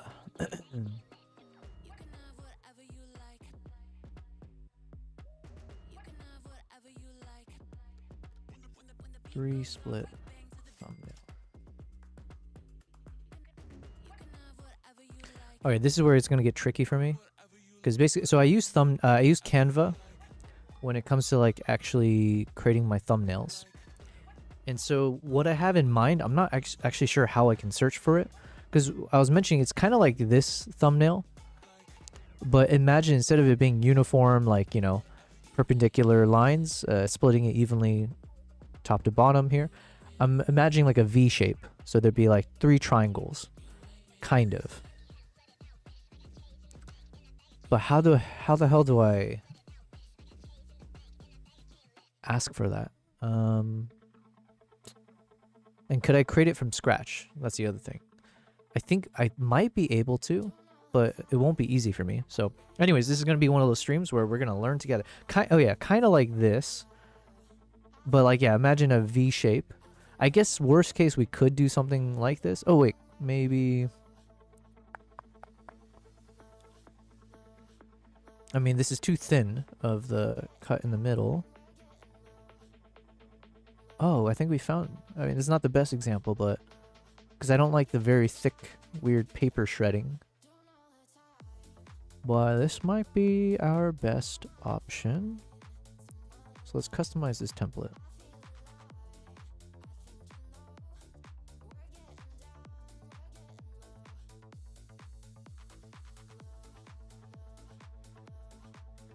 And then let me go back to... Okay, let's look up a few other ones first.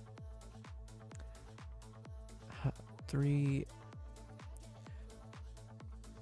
split.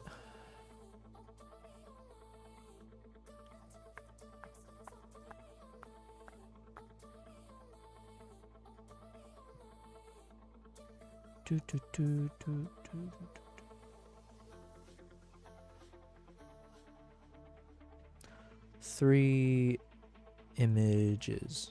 How about that?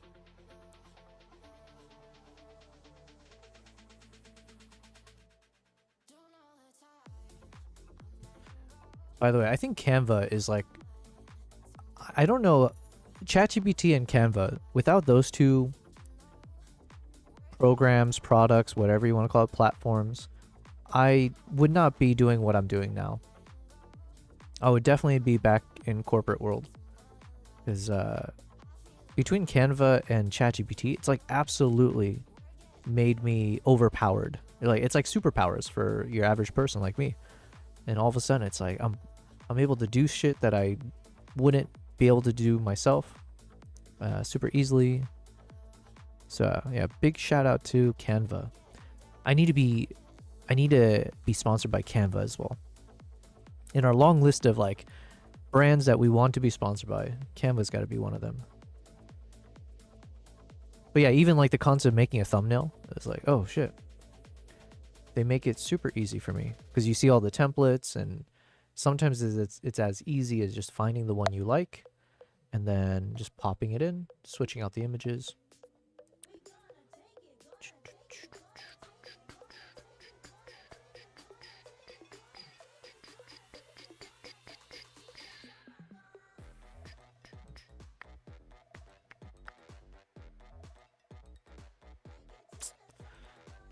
Okay, I'm not seeing exactly what I want.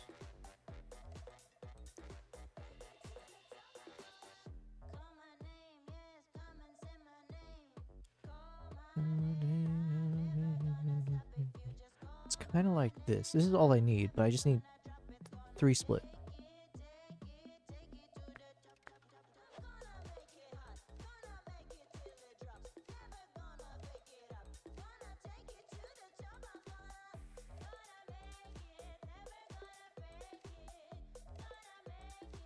And like, I'm looking for like more minimalist, the better. Low base is back with the fruits and veggies.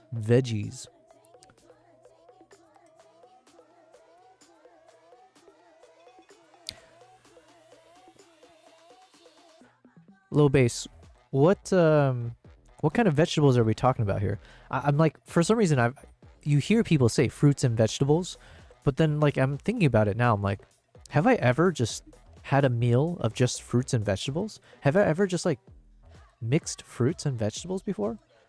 And like I'm throwing a blank right now. I don't think I eat vegetables with my fruits, unless like, you know, does a potato count in some ways? I'm not sure.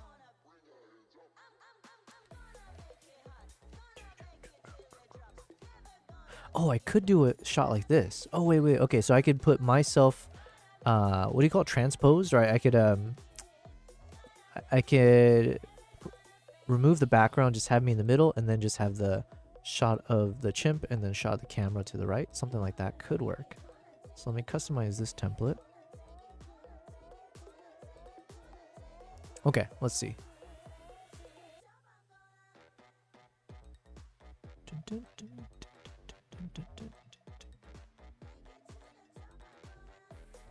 All right, here we go. The fruit is just red and green apples, celery, and baby carrots. Oh, okay. Yeah, I guess carrots count. Man, that sounds super healthy, man. Okay, so this is what I created for like a potential trailer. But then...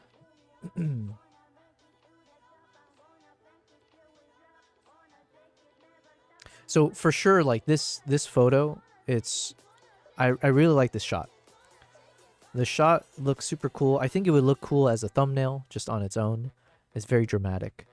But obviously we need to, I don't know if it makes sense to just put a shot taken with the ZR and then having text about like, hey, check out this product review. I feel like it's a little bit too separated. Like if a viewer sees this thumbnail, they might want to see like footage of this chimp. Like a dedicated video, not like a talking head video. So I don't want to like mislead a potential clicker to click on this thinking they're gonna watch a nice like, you know, standalone shot of the chimp, and instead they're hearing me talk, which would be I'm sure a bit aggravating potentially. So let's try I'm gonna create two templates here. I'm just going to drag in the two that we've potentially decided to use. I'll start with this one. So then let's replace this image.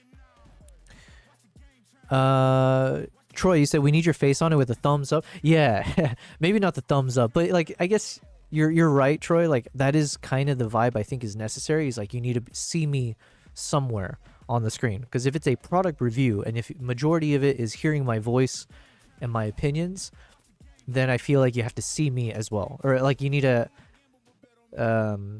yeah, I think I just need to make sure that I'm selling the right product to a potential viewer, because I think worse than someone not clicking on my video is someone clicking on my video and then exiting out after like a few seconds, because I think that might be worse for the algorithm, because then it'll be like, oh, in the former case of someone not clicking on the video, the YouTube's algorithm might still think that your video is okay. It's just not like, you know, clickbaity enough, let's say. And then if someone clicks on the video and exits out, then they'll be like, oh, clearly this guy just didn't like it and might not include it later. I'm not sure. So that's why I was initially thinking if I can do like a little tri-split type thing. Because then the other issue is if I just have an image of only my face, like a full screen of myself, like if I do like one of these shots, then also it's like I'm not big enough of a creator to just sell. Just having me in the thumbnail does nothing for most people, right? And I unfortunately don't have a good shot of me holding the camera up close where you like, you know, the camera becomes more prominent in the shot. As opposed to, yeah, it being tiny here, not noticeable. So unfortunately, I didn't take a good shot of me with that camera in the when I filmed. And I'm not a big YouTuber to let this hold on its own. And then the other option is you can just do a shot of the camera itself, right? Whether it's like a version like this or a product shot that I have. But then that takes away the personality. Yeah, and like then it's just like it feels a bit more stale just to have a shot of only the product. So my current solution was like, okay, can I mix all three? And I don't know if I can. We're going to learn together.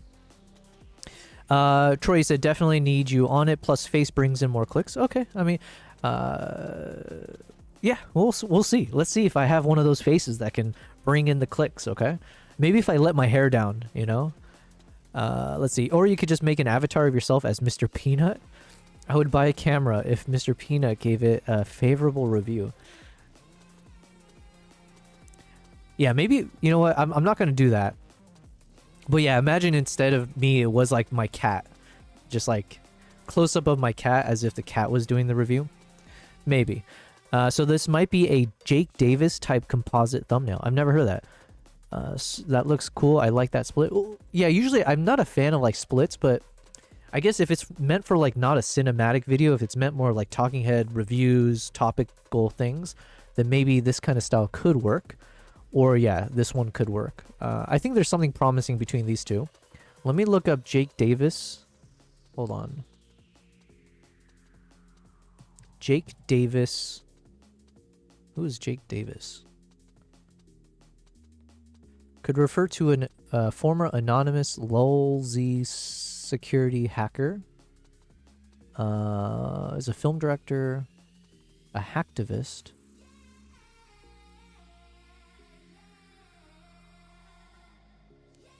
Wait, is this like a YouTuber?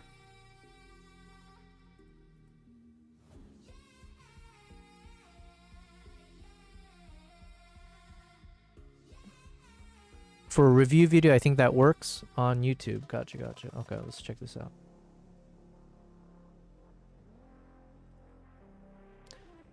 Ah, wow. Okay, this is good.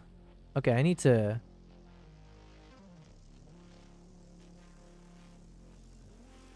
Okay, so his style would be like...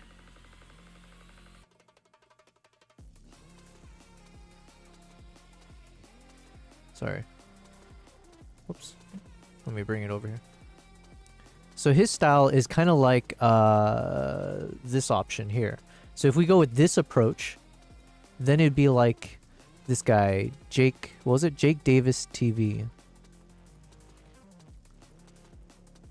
Okay, I like it. I like it. All right. Well, now that I have an actual example of it, I'm looking at it, I'm like, oh, it's pretty good. But yeah. Okay. And then putting the text in the middle.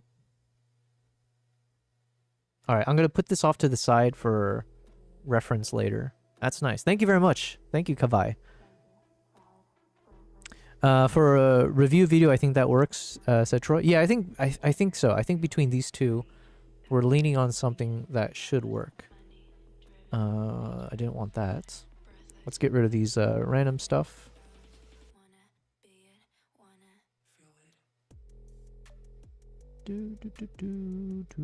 Oh wait, is this not an actual photo thing? Dang it. Hold on.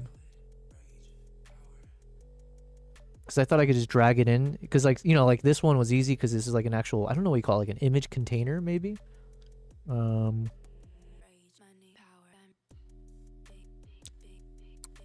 frame.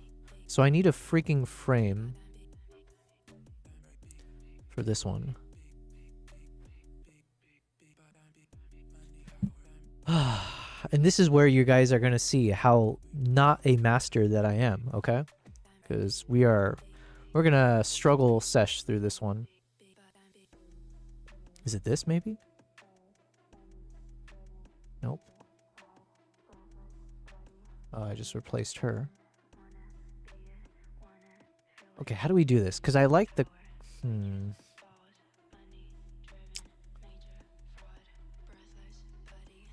Alright, we're going to create one more page here. And then maybe what it is we just remove these. let's add the other images now.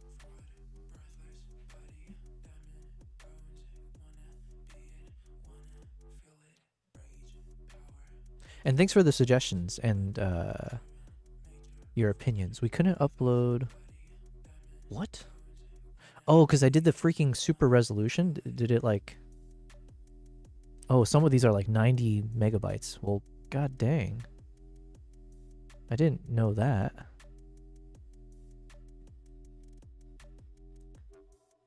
Okay, let me re-export some of these.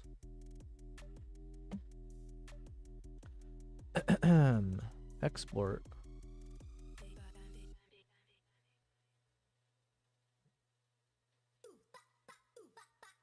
We're gonna limit the file size to... Wait, what did it say? Less than 50? 50,000?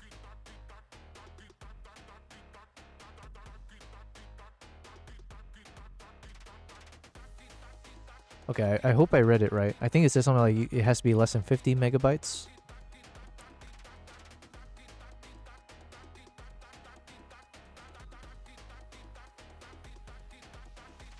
So let me drag these guys over.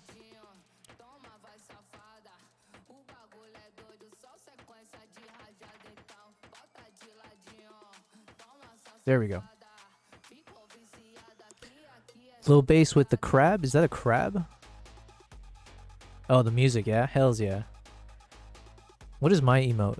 I haven't used mine in a while. Okay, let's use my boots and cats. Man, I haven't heard from KG in so long. Shout out to KG Photography. I don't know if she's still streaming or not. I know she said she had a change in jobs, so her schedule's more busy.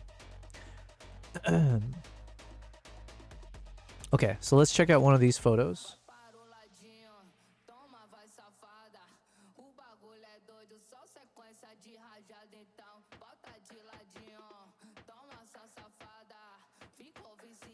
Yeah, something like this could work if I didn't give so much space for...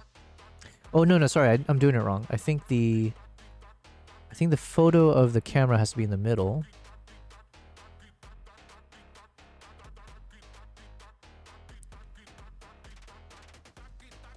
So maybe if we set the image, let's get rid of all this nonsense.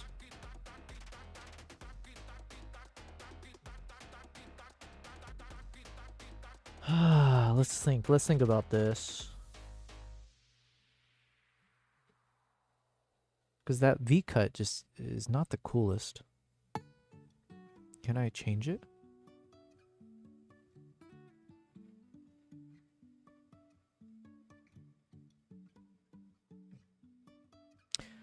I need a higher... they're jumping spiders, but everybody thinks they're crabs. Gotcha.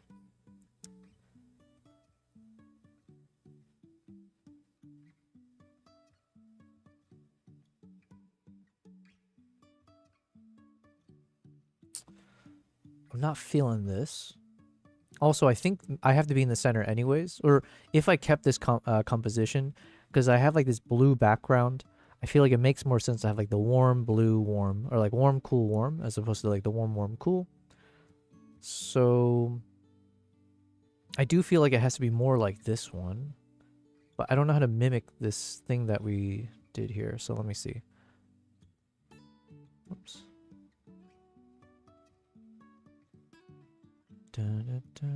Okay, let me figure out which one of these photos makes the most sense to use. Probably not this one. These are the same.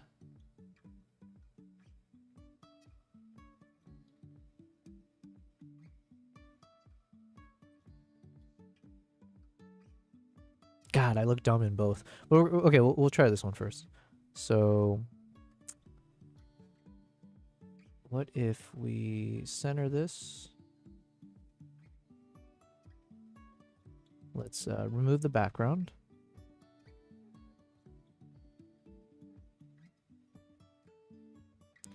Remove the lady behind me. It's creepy.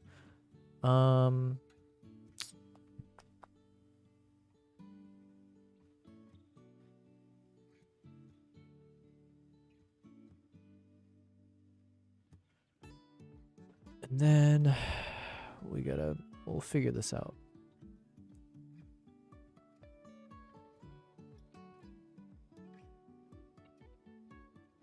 So the struggle right now is going to be, how do I softly blend two images together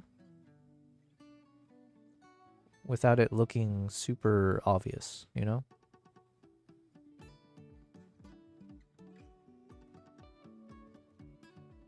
Dun, dun, dun.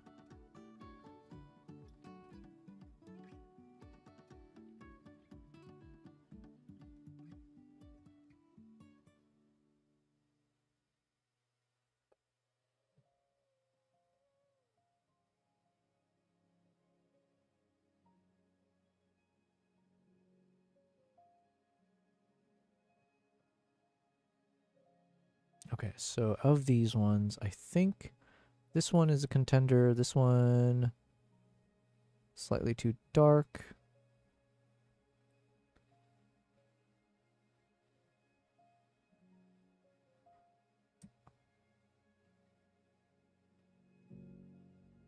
This one has the most twist to it, which could fit the shot better. Okay, let's try this one first.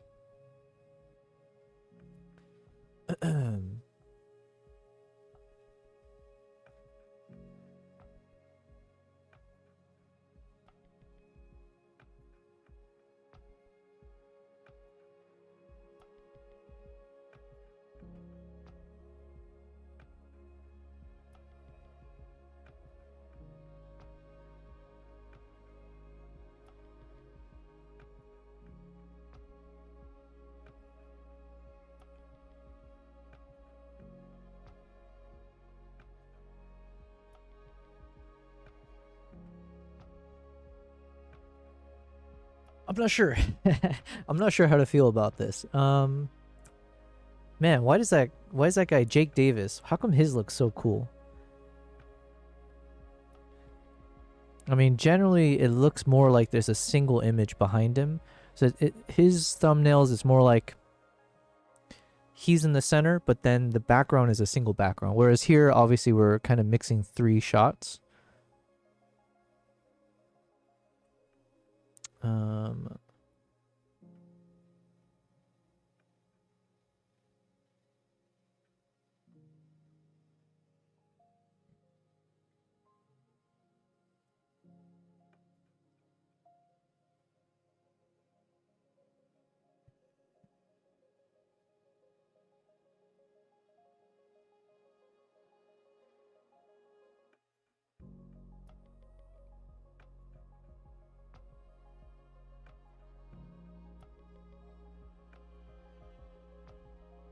I'm struggling here, guys. We're hitting a dead end.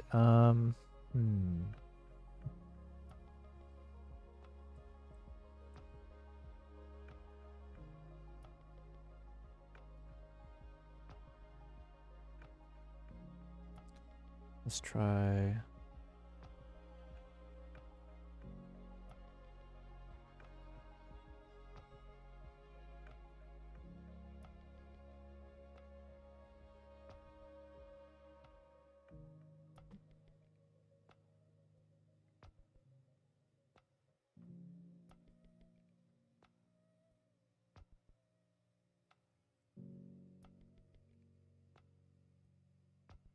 I don't know. These all look so tacky, kind of. I don't know.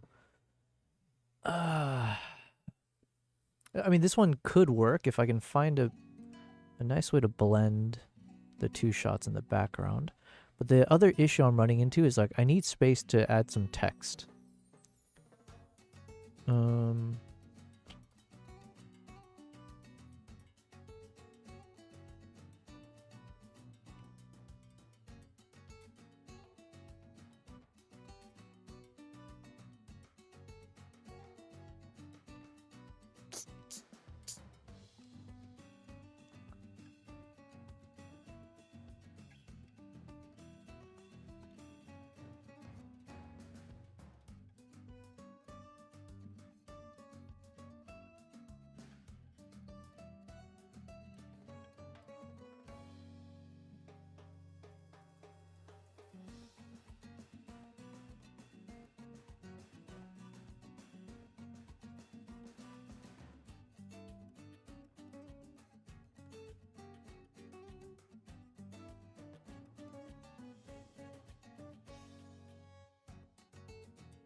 Okay, now I'm looks like I'm trying to make myself be Jesus or something. We ain't at angel status yet, so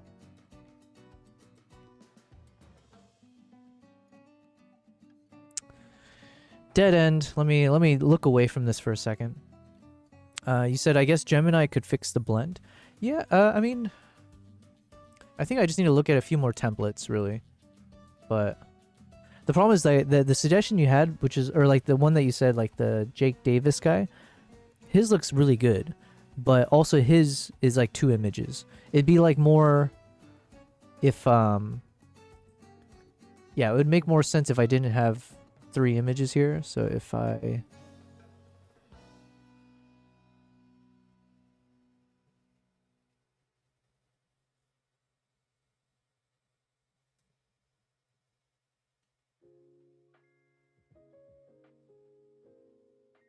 let's delete all this crap.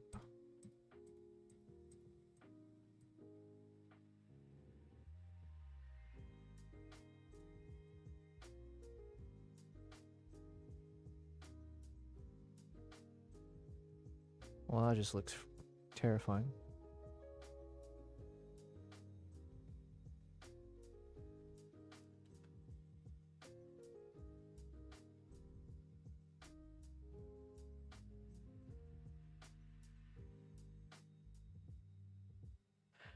Oh.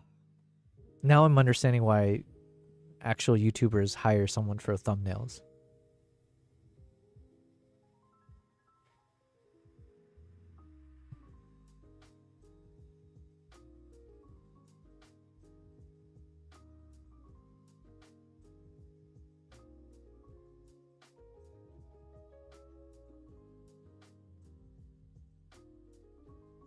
But yeah, like I don't like this kind of green screen look to it. It just feels so tacky, right?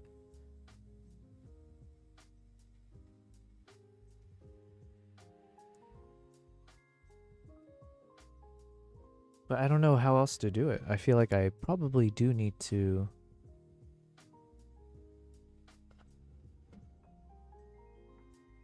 Okay, let's look up different frames. Maybe this will help.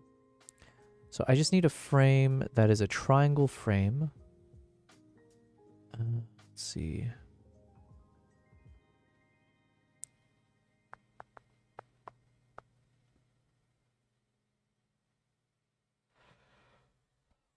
You said this one could work, Kavai? This kind of stuff?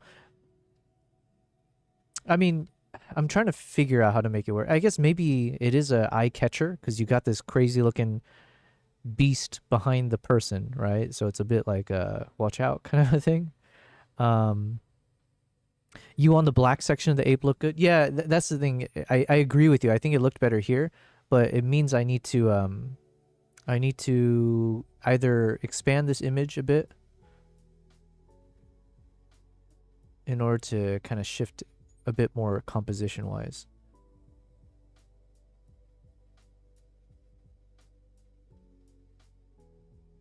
And that's not nice, so. Because the problem is that I don't have enough space on this image to put the chimp's face over here without expanding this guy out a bit.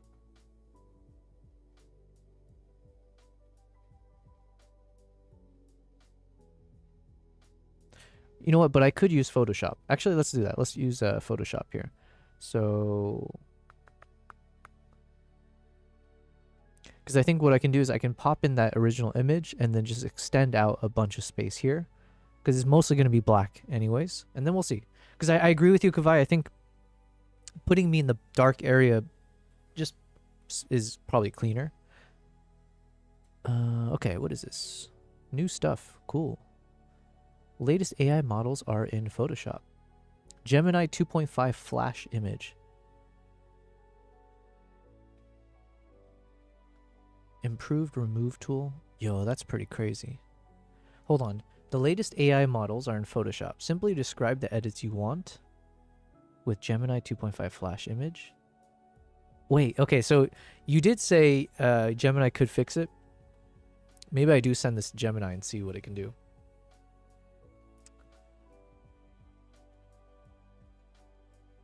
try it now in beta. Oh, never mind. I have to download some kind of beta thing. I ain't about that. Generative upscale beta. Nice. Adobe Firefly. Okay, cool. So let's take this image. Let me drag it into Photoshop.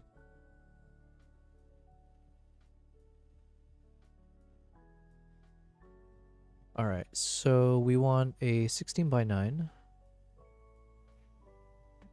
Do not add. There's a new. The following new tools are available in this version. The star tool.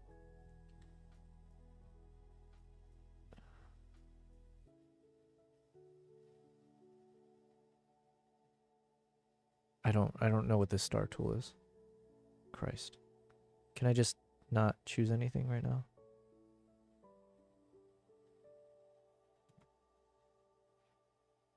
What the heck? There we go. Okay. So let me crop this to 16:9.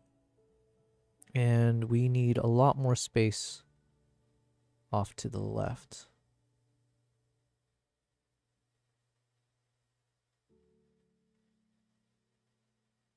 That should be good enough, right? Okay, let's just see. Let's see what happens. So if we go to generative expand, let's see how good AI can be on this one.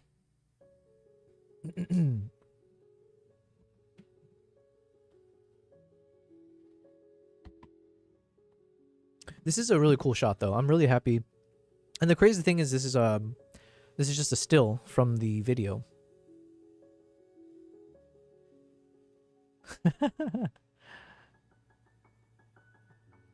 Hold on. Let's try it again. I needed to...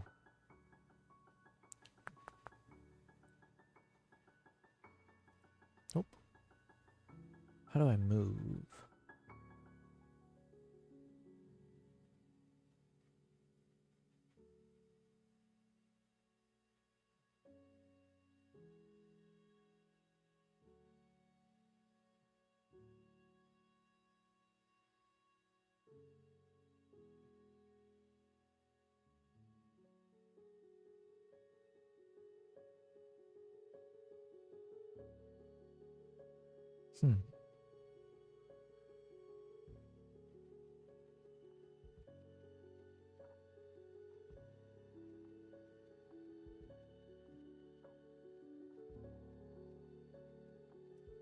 Let's try again. Oh shoot, I used the wrong one.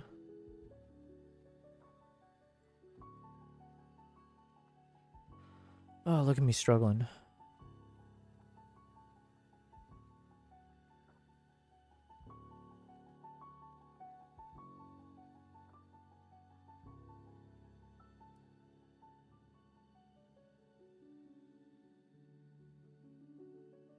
I need to make a YouTube video of just the shots from the tunnel.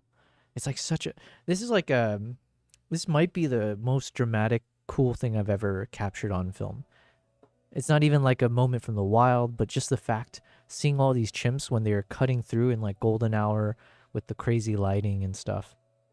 It was super cool. Yo, this AI sucks ass. Why? But you know what? Actually, I'm glad.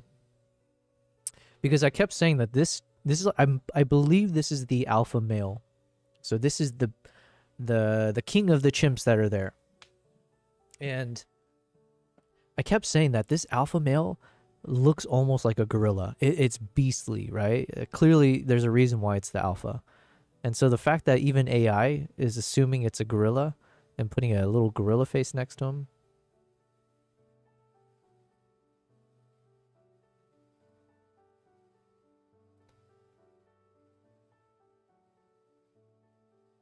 Okay, this one might just have to be the one.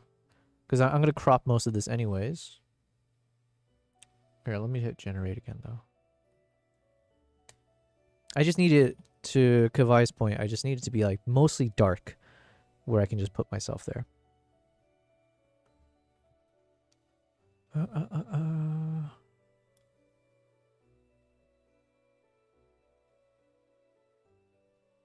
There we go.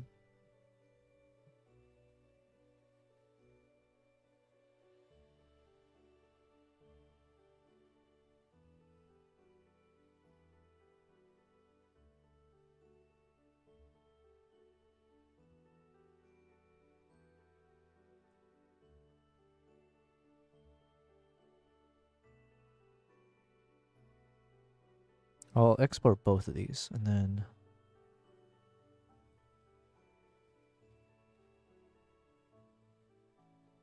okay. Let's drag this over here. Take care of this over there. Is it export?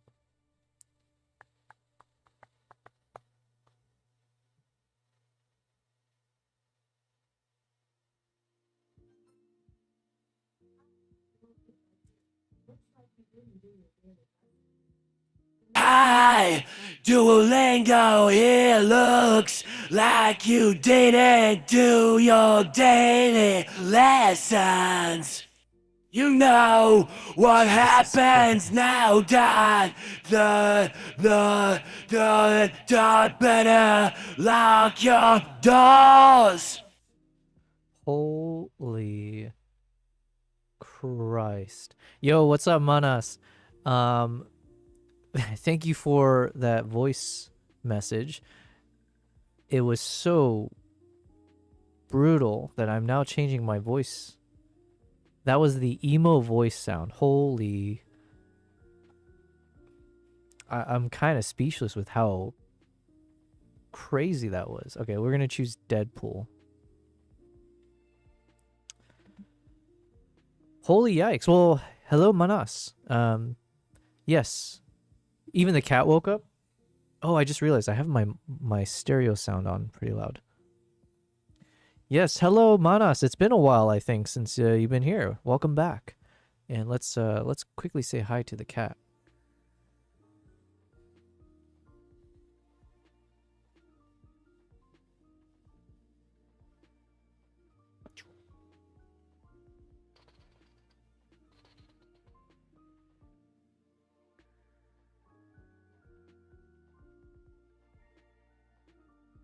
All right. Sometimes you gotta bother the cat a little bit more. Okay, so oh yeah, what we're doing? Oh yeah, let me jump back over. Actually, we'll keep it on the cat cam for now. I need to export this photo into the right location. All right, cat. Nala, can you entertain the stream while I'm doing something? She's like, absolutely. That's my specialty.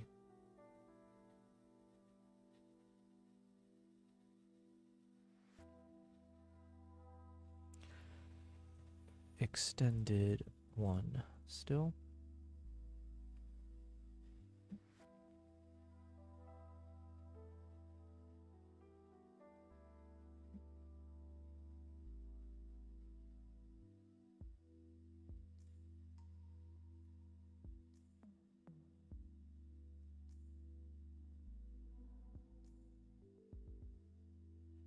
Okay, and then let me export one more version here.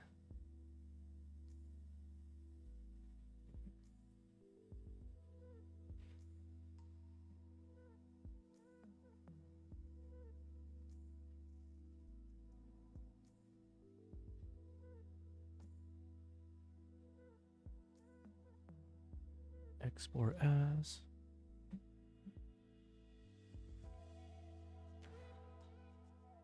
Extended 2.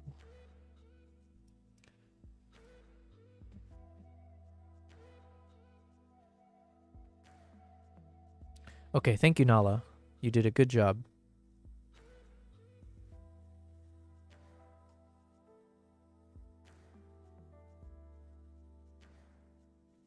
All right, we're back.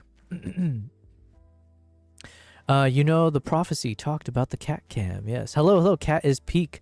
This is peak. Yeah. You know what? I wasn't kidding when I said I want to start doing TikTok streams. And because TikTok is vertical, I figure just like how you see me now, one of the bars will be me. my cat will be in the middle, and then maybe the top section will be like my screen when I'm editing. But really the main focus is the cat. And I feel like if I did a stream where even if it's just my cat full screen view, I feel like it would get more views than anything I do myself, which is sad, but that's reality. But yes, hello, Nico. How are you doing? Welcome to the stream. Okay, so we are just, I'm working through a thumbnail for my upcoming video. And so I was struggling a little bit. And then Kavai in the chat had given a suggestion or had a preference where maybe I need to put myself on the left side of the image and then have the chimp be on the right side, but doing it in a way where I'm in the dark area of the chimp. So I was using Photoshop to extend my image here. So I'm going to replace this image because unfortunately that you can see here, the chimp is off to the left, right? So technically I should put myself on the right, but it's in the bright area, which maybe I don't want to block. So we're going to try one view where, so one second, let's duplicate this. Let's try one of these images. Whoops. Replace background.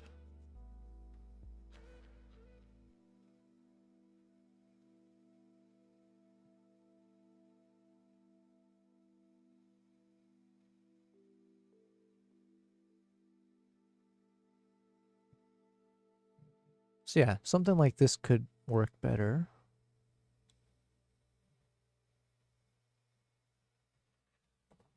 And then maybe, I don't know, maybe I'm too large on this image thumbnail. I'm not sure. But yes, Nico, I'm doing very well. Sorry, I don't know if I answered your question. Doing very well. Today's a good day. A bit more of a chill day here. Man, I don't know how to make these freaking thumbnails.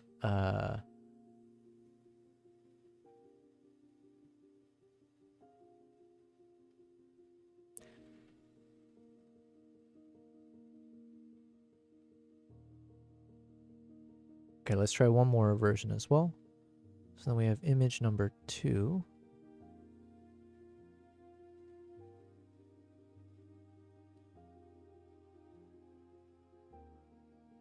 So yeah, again, this is just basically my own photo, but then we did Photoshop to extend the left side of the screen. So that way, as you're seeing me do now, I can put myself more on the right or more on the left and have the chimp positioned off to the right. So if we did something like this, the whole thing is I need to have text, right? Basically, I need to talk about, this is like a Nikon, this is about the Nikon ZR. So I need to figure out, like, can I place these things properly?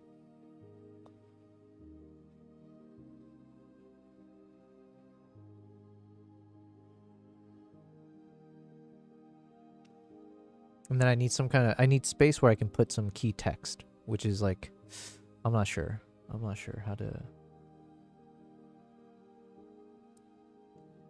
It might just be a bar at the bottom or centered. Oh wait, I'm on the wrong one. Oh, this kind of works too though. Let's see. You finally installed Lightroom on your PC? Hells yeah, well congrats.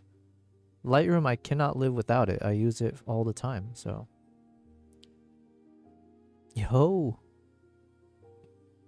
Good day, good day, good day. Hope all of you wonderful and beautiful people are well. That is Deadpool, so there you go. What's up, BC? Yes, we're having a very, very good day, so appreciate you asking or suggesting or hoping. But yeah, so I'm working on, the video is officially done, my product review.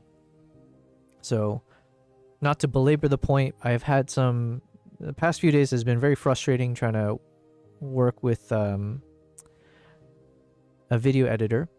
And I don't want to put all the blame on someone else, but like, I think I need to also figure out a better way to work with someone who is remote, because there's a lot of things that I'm learning that if you work with someone remote, if they don't have the best internet, if they have, difficulties or different time zones and all of that, right? So more things that I have to factor in when it comes to like how do I work with an editor long term that's not based in the same area. Deadpool is my name, and I must say, I truly love to play dirty. So can I please have some PP? You know, one thing I've also learned in life is sometimes ask and you shall receive, you know? It's just one of those, people just don't think to ask. So, BC, why not, you know? Here you are. Now, I will give you some PPs, but you never really said how much PPs you wanted. So, and it's too late, you've already asked. So I'm going to give you just enough so that you have the beautiful 70,069 PPs. I guess I could have done 70,690, but it's too late now. But yeah, so the video is complete. But yeah, that I've wasted so much time trying to get this video finished. I think the video is really good though. I'm really happy with the final product. It just took longer than expected. And I did try to export the video earlier today, and it was saying it was going to take like 20 hours, 24 hours. So I think I'm going to do this off stream. And in the meantime, I'm just trying to put some of the... We were editing some photos from Lightroom earlier, mainly for Japan. So we're on day 4 of my Japan trip. So we're going to edit some owl photos. Then we have a bunch of cool shots from my first trip doing the sunrise boat cruise. So we have a bunch of shots of the stellar sea eagle out in the sunrise. So beautiful lighting. So yeah, a lot of photos to go through. It's like 2,000 photos. So...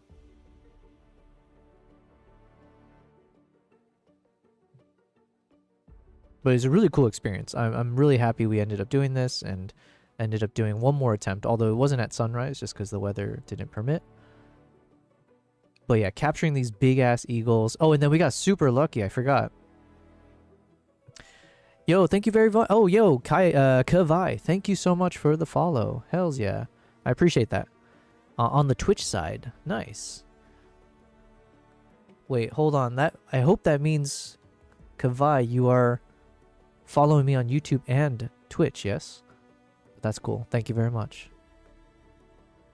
Yeah, I forgot. We got super lucky where it wasn't the season. Like, we were like several months early, I believe. But then while we were on the boats, they noticed there were some orca sightings. Or they thought there was going to be some orcas. And so then, we happened to catch a bunch of them out in the wild. I think they say orcas, but I mean, it's just a killer whale, so I don't know. But yes, thank you very much, Kavai. Nico, what did you think of the photos I sent? Oh, let me check. Wait, did you just send it now, or when was this? Oh, okay, nice. Yo. Oh, Nico, okay, so since you're here, I knew there's something scratching my head. I was like, okay. When I saw you were here, I was like, wasn't there something I was going to do when you were here? And I couldn't remember what. But thank you for reminding me. We're going to check out some of the photos you had shared on Discord. So give me a moment. Christ.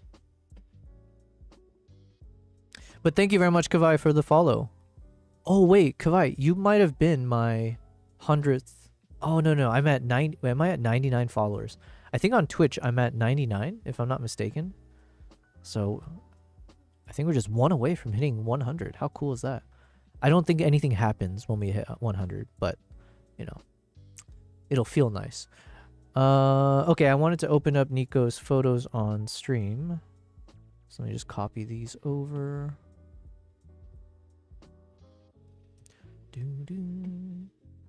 So, Nico, you said some photos I shot and tried edit on Lightroom. I would like to hear your thoughts on them. So, yeah, we're gonna go through this now. And Nico, can I ask what camera did you use for this?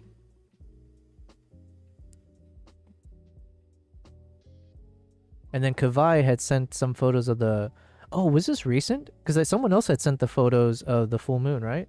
Yeah, Primal had sent a shot earlier of a full moon. But was it like one of those blood moons recently? Nice, man. Man, I haven't... Yeah, I've never photographed a blood moon, but I know that's like some people like plan forever to get those crazy shots of the moon. Yeah, that's really cool, man. Whoops, wrong one.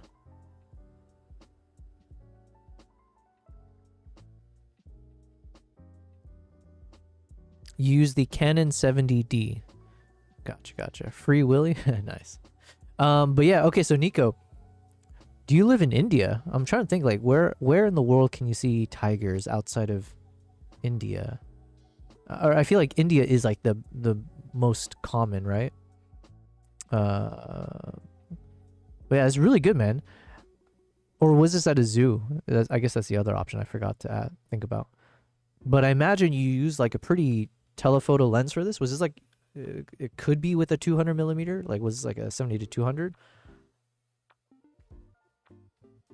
It was at the Zurich Zoo. Gotcha. Okay, makes sense. Okay, I'm looking at this through the Chrome thing, so I don't have much control over the images to like zoom in and stuff.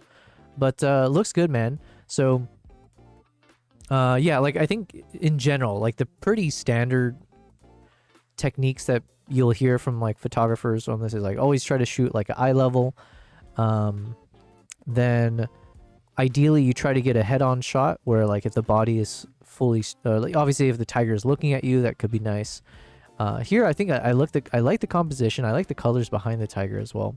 It's kind of soft. It's got a nice like misty look to it. So yeah, and I like, yeah, it's like a bit dark, damp kind of feel. So looks good. I like it. Yo, the eye is very cool on this. I like the background here as well. So you have good separation between the, you know, a white textured animal. So the fact that you got really good lighting on this, so you had the right settings. Nothing looks like overexposed. Maybe slightly here could be, maybe, but you know, honestly, I can't really tell. And I'm like more focused on everything here, where you can clearly see nice textures here. So I think you did a really good job with the lighting. I do see that purple fringing, but I think that's more like a camera thing. So I think some cameras do a better job at not having like the purple fringes. And I remember when I first started, I was shooting with the Sony a6000 and like all of my photos had the purple fringe. And I think I spent a lot of time in Lightroom trying to correct for it. But it's not like that big of a deal or anything like that. And then the eye looks super sharp. Like from this, like from here, it's clearly where the focus goes. It looks clean and like crisp, or like a gem almost. So yeah, nice, man. I like this. And the background, there's enough texture in the bokeh, right? Or like in this blurred background to give it a bit more personality, as opposed to if it was just like a clean, like a mist or like a single dehazed look. So yeah, I like it, man. Same here. Ooh, I like the colors you did on this. I've been shooting more like moody shots of late, so this kind of fits more my jam. It was a 70 to 300. Okay, yeah. I was my guess was like a 70 to 200, and then maybe you shot at like 200. So yeah. Yeah, same thing. Like I like that the background is different. Now, generally speaking, I would say that you usually, the same thing I mentioned earlier, normally you're trying to get like these eye level shots. But if you're at a zoo, obviously you have some limitations. But then here also, because you ended up getting a shot where the background looks interesting, I actually kind of like this angle. So, and the close-ups. That's one thing when I started doing wildlife, I always assumed that I need to capture the entire animal in the shot.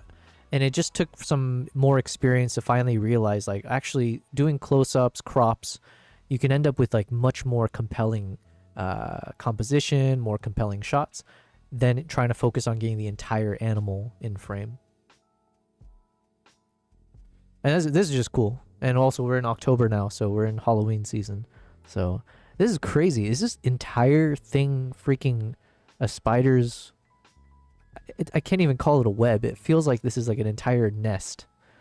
That's terrifying stuff, man. Good shot. Low Base would like this. I don't know if Low Base is still here, but he is a spider fan. So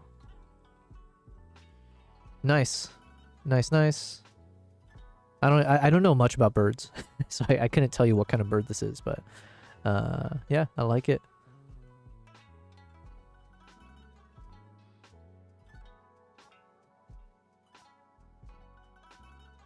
Great stuff, man. Well, thank you for sharing. Both of you guys, Kavai and Nico. All right, so we have these two versions here.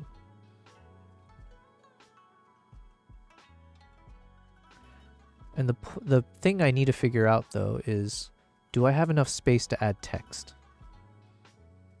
Because let's say if I add this over here or something like that.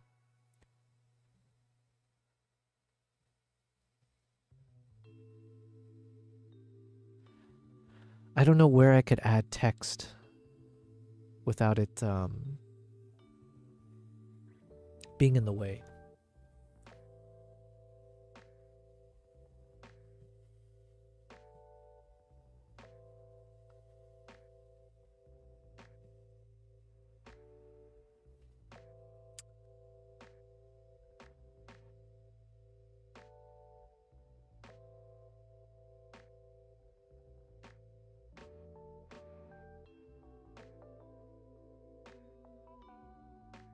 So the other option is I kind of put myself in the center, and then I can have some space for the text here.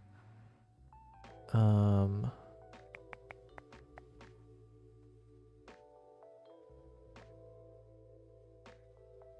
also, I feel like this might be something I need to take care of off stream, as in like, I might just need to stare at this in silence,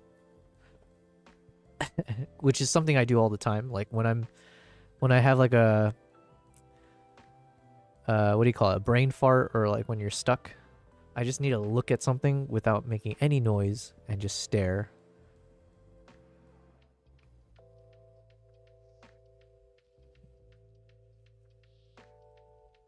But this could actually work. Where's the center?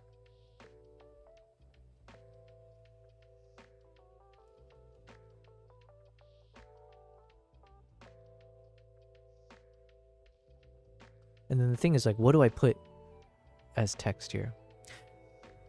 Oh yeah, let me see. I did write it somewhere what my title is going to be. Good start, add overlay of camera and you're good. Yeah, I mean, that is true. I could put the camera here softly, but then I still need space. I still need space for text. And I guess we don't need a lot of text, really. Kavai said, is it good or some bold but compressed text to the left maybe? Less is better when it comes to text on thumbnails. Yeah, I agree.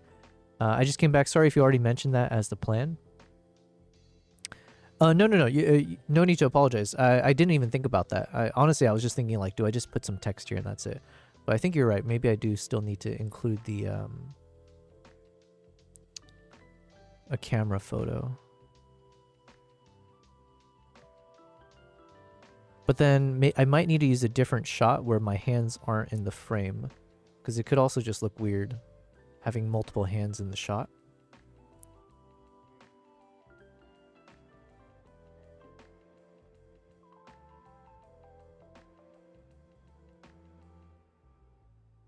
I guess maybe it gets mostly cropped out.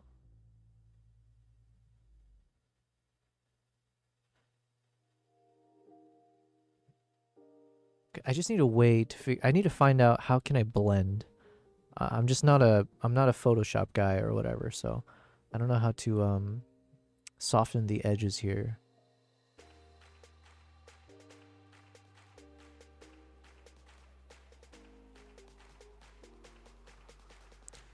All right. Oh, yeah, actually, wait, hold on a second. Maybe if I do background remover? No, not this one.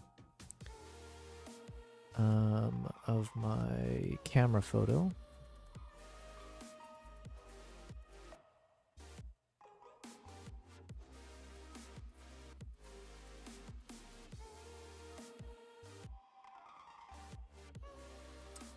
Okay, we're getting somewhere. Okay, yeah, no hands. I agree. The hands are fugly.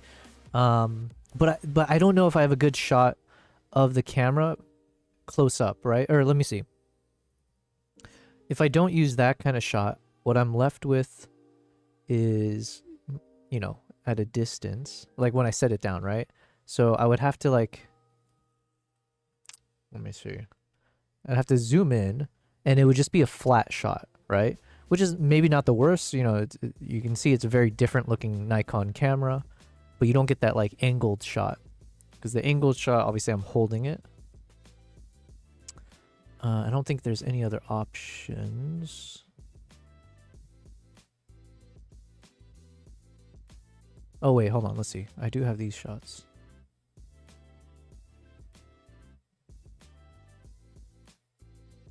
Okay. Oh wait, what if I use one of these? Hold on a minute. Have you tried film photography? I have not, Nico. That's like I was mentioning in one of my other streams. I would like to learn film photography in the future, but that's only after I have like FU money. Once we get to like a Peter McKinnon status, and then it's like, oh, I could spend money and just do whatever I feel like. I think learning film would be really cool.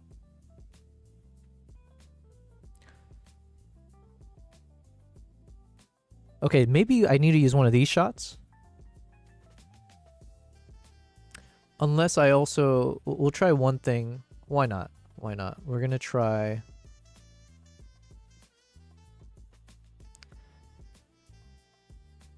We'll see if we can manually erase. Some of this should be easy, right? So just this part's easy enough.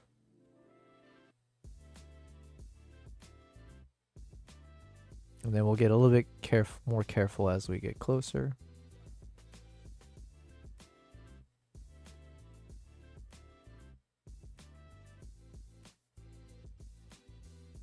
Oops.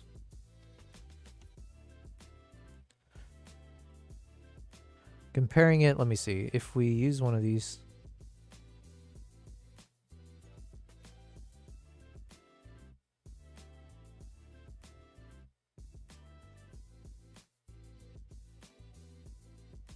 But the problem here, kind of the problem here as well, the camera's pointing to the left and it's on the left side of the frame. But now I'm realizing as I say that, I am really overthinking things here. Like we're talking, who the F cares, you know? Who's actually going to be like, oh, you know, the camera should be facing the other way towards the center of the screen. Worst case, like, oh, no, I don't want to flip it.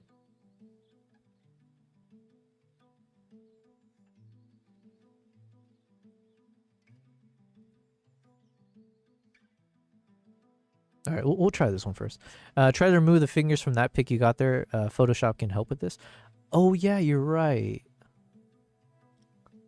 Because they have the whole object removal thing, right? Oh, shit, yeah, because it's blocking part of the... Christ.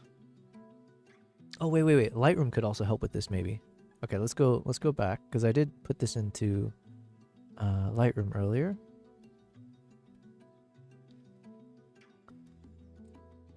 Which photo is this? Not that it matters too much.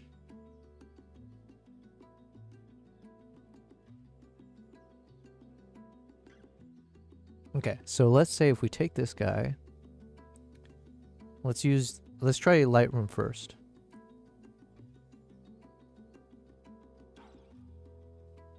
Let's see how good it is.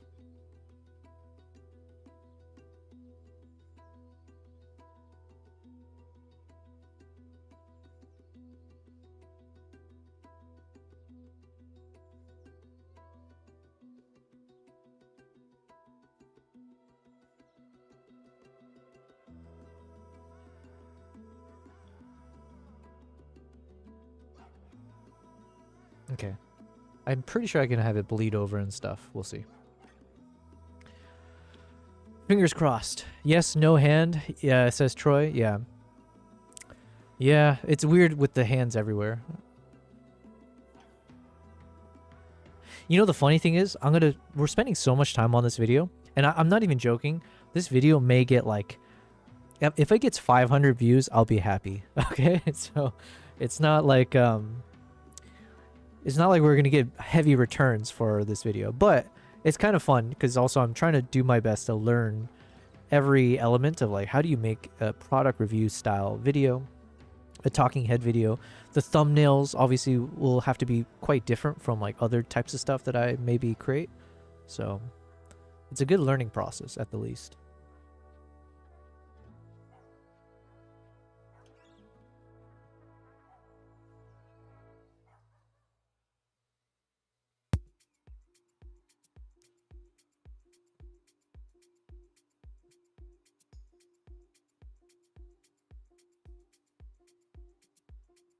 I could be multitasking right now, but I'm so tired right now. Mentally, I feel exhausted, so I'm just watching this blue bar fill up.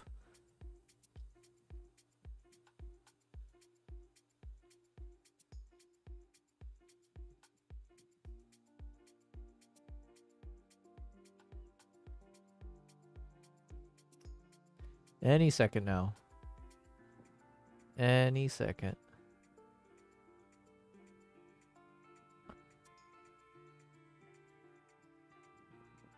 Interesting.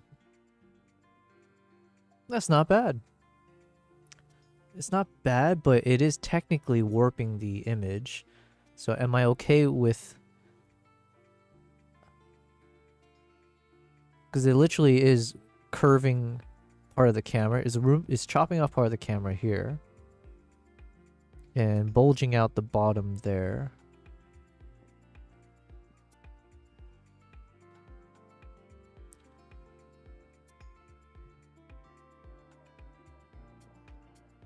See if there's other versions.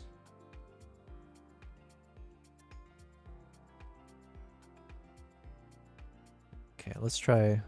And I don't, honestly, maybe Photoshop's better at this. I know Photoshop should be better. Like, it might be a better software. But let's try one more time and I'll be a bit more precise. Not fully, because I'm not feeling that crazy today.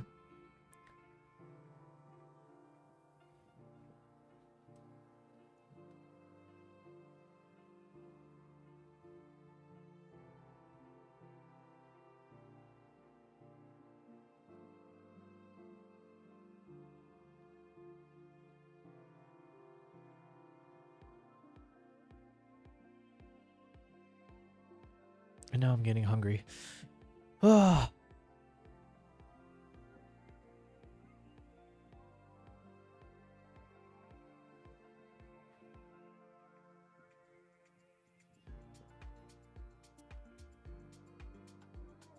This is the slowest blue bar I've ever seen.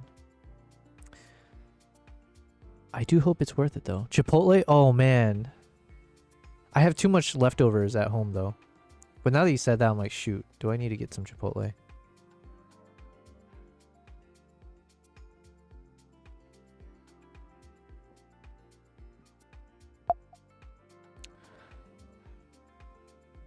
The problem here is that I feel like I don't want anything that actually distorts from the actual camera, you know?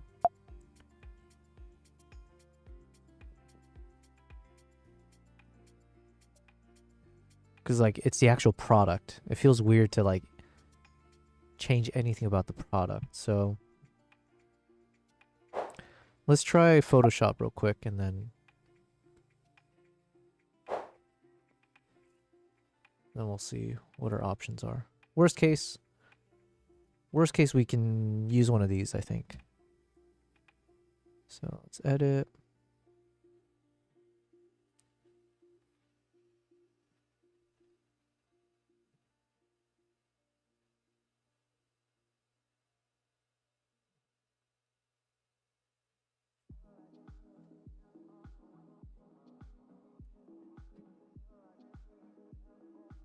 Oh man, Chipotle. Now that you said that. Burrito bowl sounds really good right now.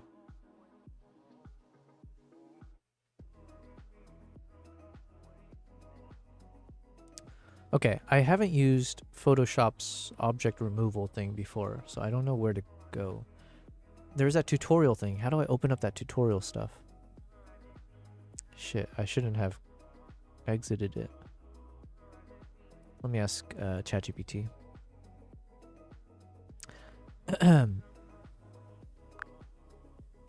How do I do object removal in the latest version of Adobe Photoshop? Sure. In the latest version of Adobe Photoshop, doing object removal is actually pretty straightforward thanks to some updated tools. You can use the object selection tool combined with the remove tool, which is kind of like the next-gen content aware fill. Basically, you select the object you want to remove, then switch over to the remove tool and just paint over it. Photoshop will handle the heavy lifting and fill in the background pretty seamlessly. So in short, you just pick the object, use the remove tool to brush it out, and let Photoshop do the rest. It's pretty neat. So I see the remove tool, and at the top I have the mode, which I can choose generative AI on. And then I'm not I chose an option that says find distractions, and then I chose editable people, and it's like selected the hands, which is correct, but it's selected part of the product, the camera, that I don't want to be removed. What do I do? Got it. So when the tool is a little overzealous and selects more than you actually want, you can just manually refine that selection. Basically, you can subtract areas that you don't want to be removed. In other words, if it's highlighting part of the camera that you want to keep, you can hold down the Alt or Option key and just paint over that area to deselect it. That way the tool knows, hey, leave this part alone. But how accurate do I have to be? Like if there's some part of the brush that's on the thing that I don't want to be removed, will it still remove it? Or is Photoshop smart enough to kind of understand what I'm trying to get at? Yeah, absolutely. Photoshop is actually pretty smart about this these days. You don't have to be laser precise down to the pixel. If you accidentally include a little bit of the object that you want to keep, the AI is usually good at interpreting your intent, so it's a bit forgiving. If you've roughly brushed around and there's a tiny bit of overlap, Photoshop will usually figure it out and won't just delete something that you're clearly trying to keep. So you can be a bit relaxed with it, and it'll still generally give you a pretty clean result. All right, well, thank you. You're very welcome. Anytime. If you run into any more Photoshop quirks or anything else, just let me know. I shall. Awesome. Sounds like a plan. Just holler if you need anything. You got it. Great. I'm here whenever you need me. Just give me a shout and we'll tackle whatever comes up. Amber, are you programmed to always be the last voice in a conversation? Well, I wouldn't say I'm programmed to always have the last word. I'm just here to keep the conversation going as long as you want. So whenever you're ready to wrap up, you get to have the final say. But what if I told you, hey, I'm going to say something and then I don't want you to respond at all? Would you listen to me? Absolutely, I can do that. If you tell me not to respond after you say something, I'll just stay quiet. So go for it and I'll follow your lead. But what if I said, thank you, don't respond to this, and I want you to turn off the listening mode? Would you turn off the listening mode for me as well? Well, I can definitely respect the part where you ask me not to respond and I'll just stay silent. But as for turning off the listening mode entirely, I can't really do that myself. I'm always here and ready to listen if you want to chat again. But no worries, I'll follow your request and stay quiet after you say your piece. All right, thanks so much. Don't respond though. Got it. No response from here on out. Okay, so don't respond anymore. Absolutely. I'll stay quiet now. I'm about to say something to you. I don't want you to say anything in response. Understood. I'll stay quiet for you. No, you're not understanding me because you're still responding by telling me that you understand. So I'm going to say a sentence here. I'm speaking right now. When I'm done speaking, do not say anything back to me. All right. I hear you loud and clear. Once you've done speaking this time, I'll just stay silent and won't say anything back. Okay, I'm going to say a sentence, and at the end of the sentence, I'm going to say the letter Z. And when you hear me say that, you should know that I'm done speaking, from which point that you should know that that's me telling you do not respond in any way, shape, or form. So here we go. I'm about to say that sentence ending in the letter Z. Absolutely. I understand the plan. Once I hear that letter, I'll just... She's just trolling, you know. Just a little bit of troll. Please check your internet connection. Try again. Damn. Did my internet drop? Oh no. Kaiva, you said Kaivatsu. You said no, Kavaitsu. Subtract with linear tool. I don't know what that is. The linear tool. And unfortunately, the thing I tried to do, apparently my internet cut out, and so all of that was for nothing. For naught. LOL, she owns you? Yeah, she owns you, little bro. Damn it, how do I do this? I don't know where this linear tool is. Select subject, remove background. Okay, let's try select subject. It's improved. Let's just continue on device. Ooh, close. Okay. We're on to something here. So I want to include this hand. So what, do I just click? Oh, Christ. I might have just overloaded the Photoshop because I clicked a bunch of times. Wait, I'm so confused. What is considered in focus right now? Or what is the subject? I'm assuming it identified the camera? Or is everything outside of it what's being selected? I need like one of those masking tools. Or like the color overlay. Shoot. You know, all this time I'm spending on this, I feel like I could have just taken care of it here. Except for this section. I don't know what to do with that.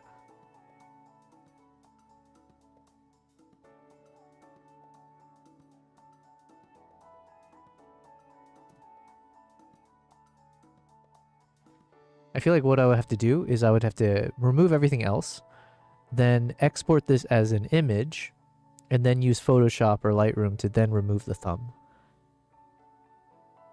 So much work for one thumbnail. It's a little much. It's a little much. Even I understand that. Okay, let's try again. I think I... Okay, how do I do this? I don't know where this linear tool is that you mentioned. Modify selection. Okay, we want to invert. Oh, here we go. Invert selection. Yes. Invert selection. So I'm assuming it means all of that. And I want to modify. So let's hit modify selection. Expand. Yeah, we want to expand selection.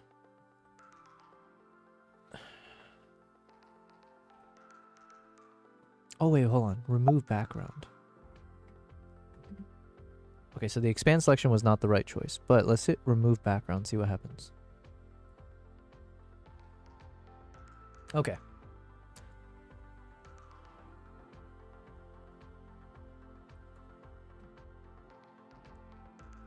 So at least we know now that this is the subject. So then how do I...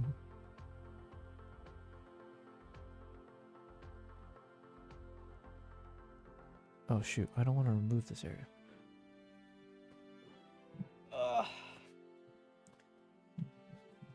This is how I struggle. I'm just laughing. Was it you, Kavaitsu? Someone earlier who was like, yo, you're like a master at whatever it was. So, I hope you enjoy eating your own words here. Because clearly I'm no master. And how long does this take to freaking...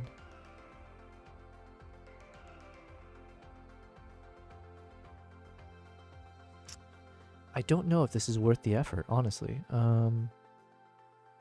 Is there a different tool I could use?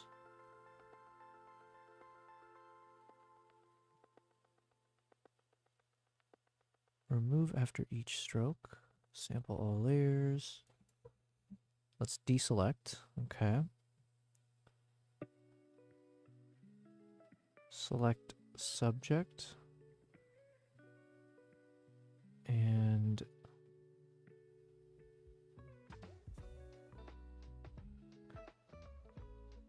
Okay, okay. Deselect.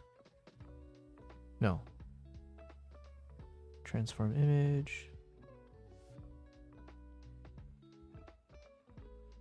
Select subject.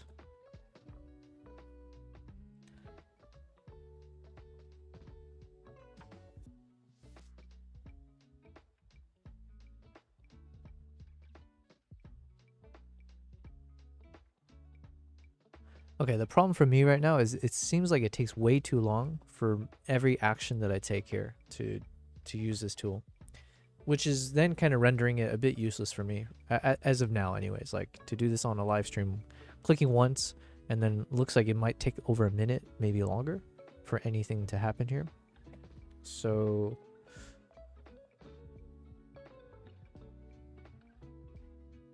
let's see.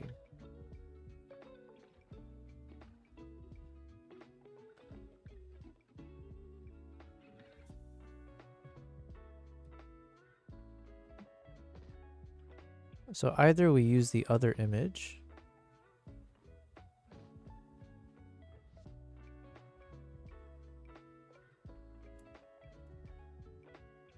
or we settle with the overhead shot.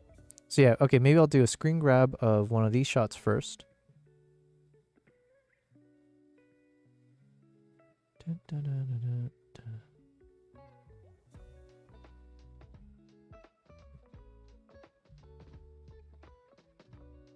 Let's get the Z in focus maybe. And I think the halation is maybe a little too strong. Do, do, do, do, do. Do, do, do, do, do, do. So let's grab this as a still. And then let's do the, I'll just do like a typical, I have the overhead shot.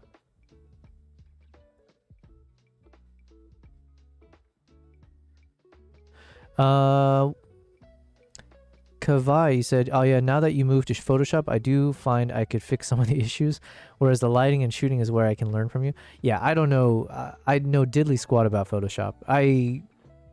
Photoshop is like speaking a different language. So I struggle with that. So like I think Premiere Pro, I had the same issue when I tried using Premiere Pro. I was like, I don't know how to use this at all. It's like it's not for me. What's up, Garv? Do you use Photoshop now? No, I do not. No. Generally speaking, I don't really touch Photoshop except for when I have to do things like, you know, extending the canvas, stuff like that. But right now I'm working way too much on trying to figure out how to get a thumbnail. We're trying to create a thumbnail for my next YouTube video. And then my thumb is ironically, I guess. We're trying to remove my thumb from my thumbnail. And so I'm struggling with Photoshop because it's taking way too long for me to do simple things. And it keeps saying like, please check your internet connection. So I think we're just going to stick with maybe just like a overhead shot like this.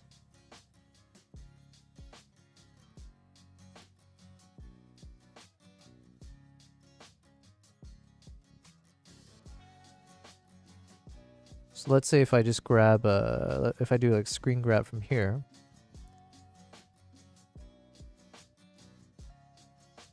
But let's also zoom in because I think I shot this at 6K. So I should be able to zoom in quite a bit.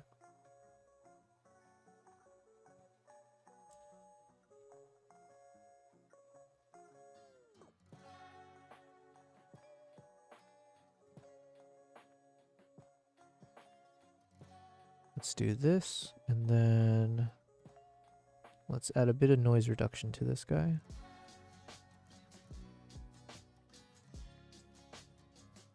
Okay. So I'm going to now export this.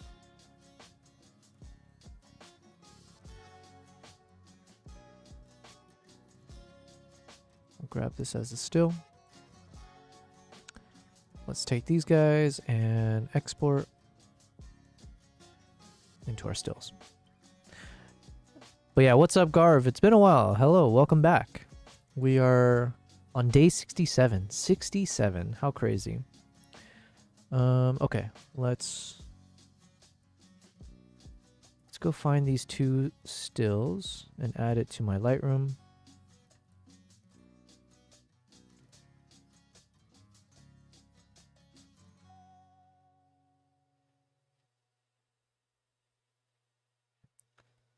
Dun, dun, dun, dun, dun, dun.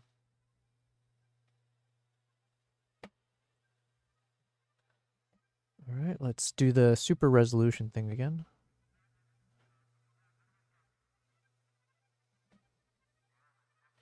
Same with this one.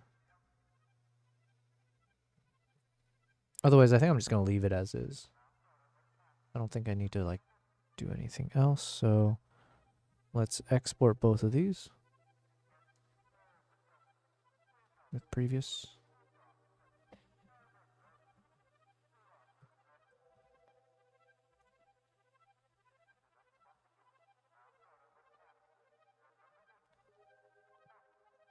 Whoops.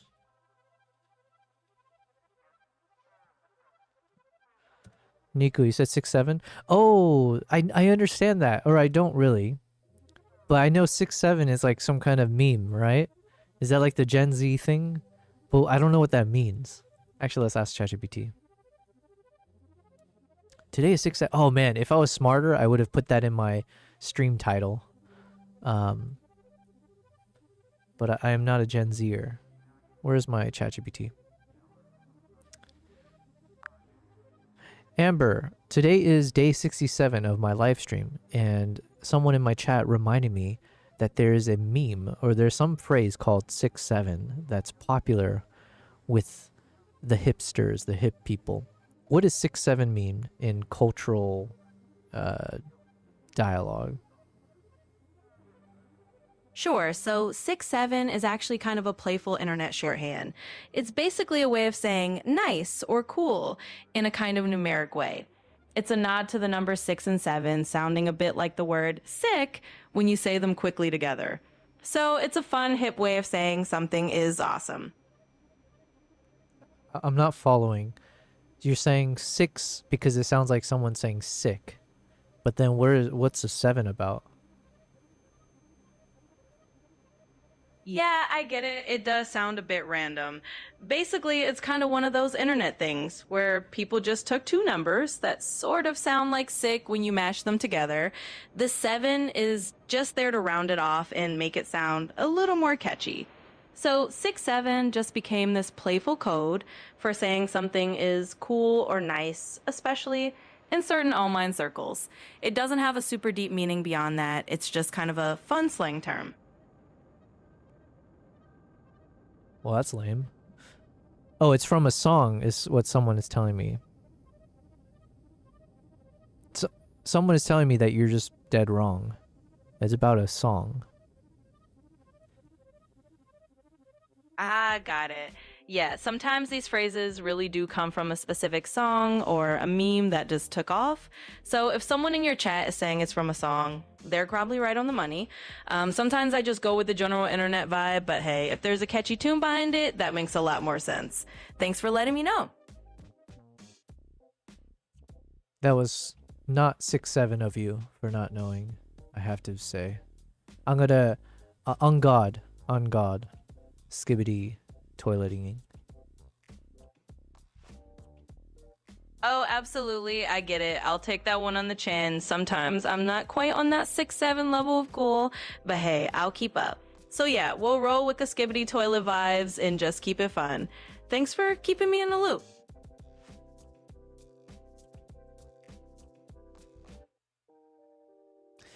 Man, I am struggling mightily here, okay? Mightily. Kavai, you said... Oh wait, no, Garvey said 6'7", this meme that is mostly hate. Okay. My kids can't stop with 6'7", she's wrong, it's a meme. It's from a song. And then Kavai said LIMC on YouTube explains meme culture really well. Okay. It was a kid singing a song and he sang 6'7" really loud at people, thought it was funny and made it viral. Gotcha. You have the soul of an old man. Yeah, I'm gonna choose to take that as the best compliment ever. But I have the physique of a young man. Okay, I hope. Although, you know, there are days where I go to sleep, I wake up, and I feel like I have pulled a muscle in my back or my neck, just from how I slept. So it's not looking good. Okay, I'm struggling to figure out a soft way to include this, because unfortunately the background remover is doing a poor job here, and I guess I could.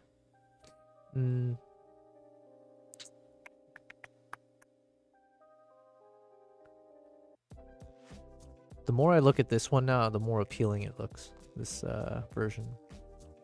Just without the...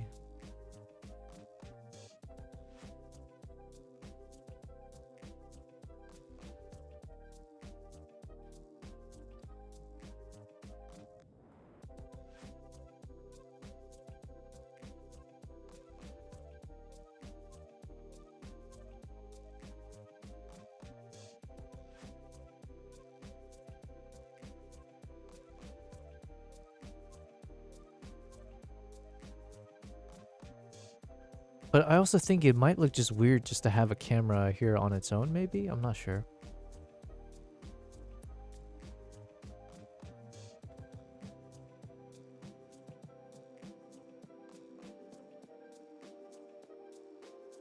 Wait, why does this one look fine? What the hell? Oh, okay. What?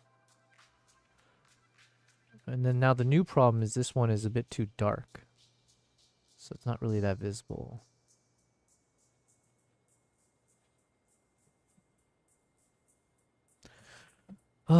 You know what? No regrets is what we say, okay? We're learning from our mistakes. Kavai said, if you send the full image on Discord, I could try to remove the background from the camera. Well, that is awfully kind of you.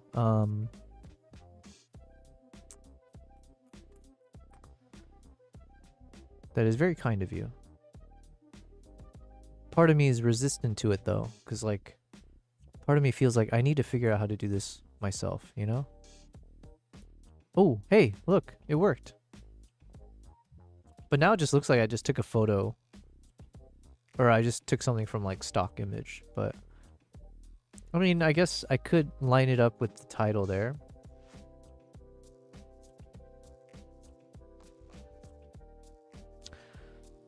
That looks good. Yeah, I think it works. Let me be a little bit more precise with it though. So, show original image. Okay, so we need to erase a little bit of the edge here.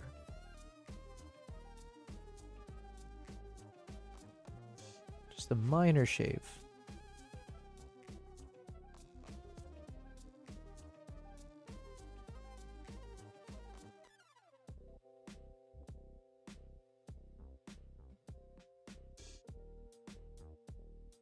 This is basically like my test to see, can I be a surgeon?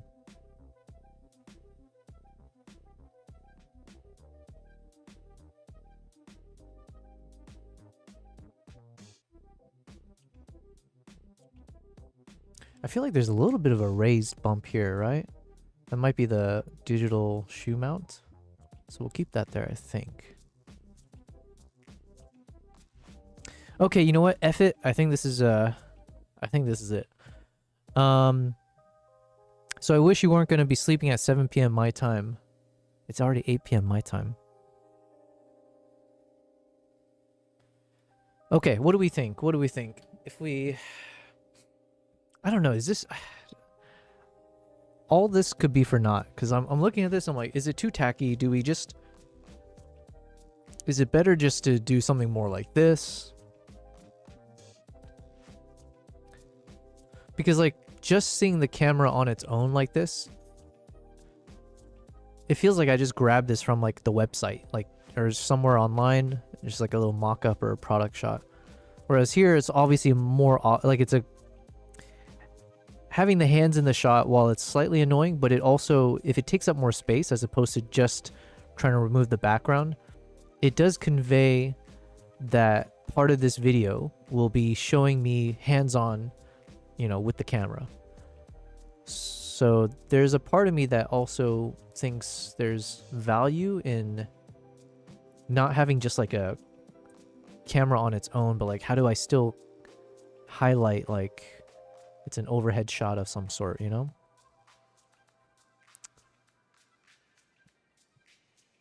Let me see.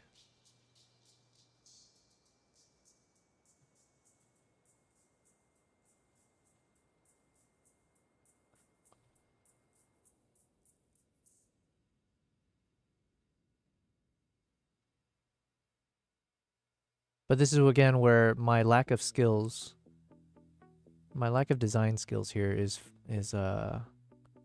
clearly failing me, because I need a way to kind of blend these two together without removing the background fully.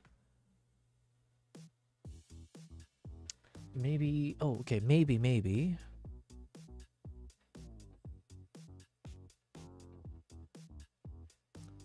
I have to grab this guy.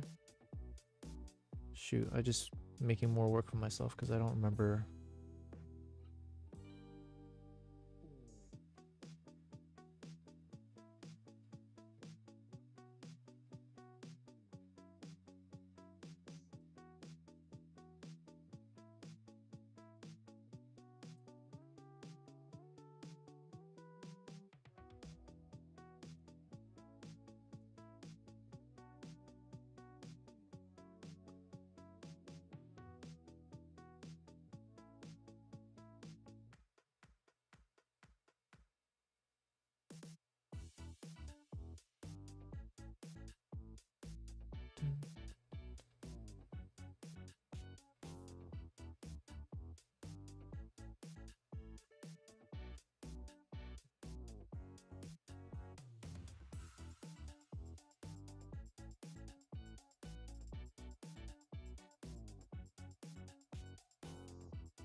Okay, this might be as good as it gets. So what I was thinking is like, do I just need to take this image, do background remover on this one?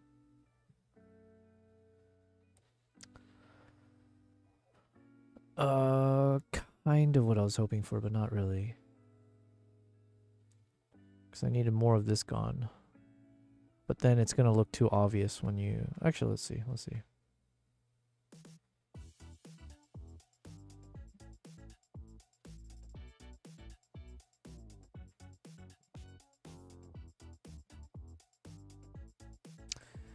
Nope. Ugh.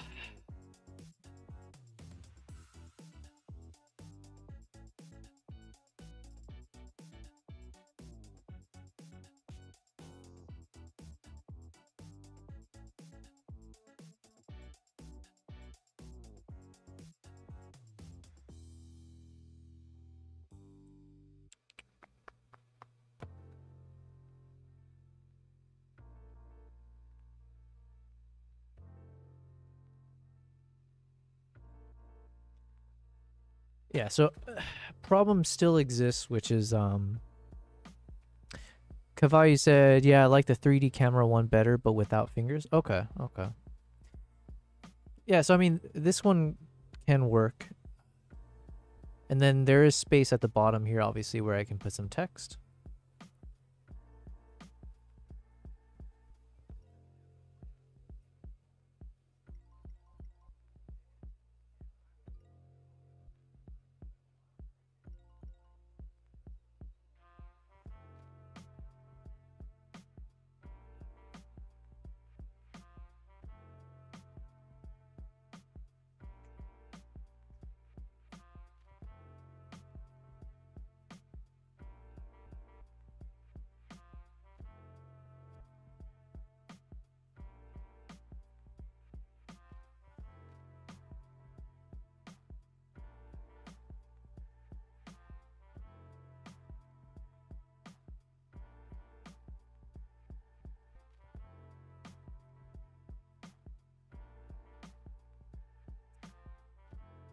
Okay, let's see.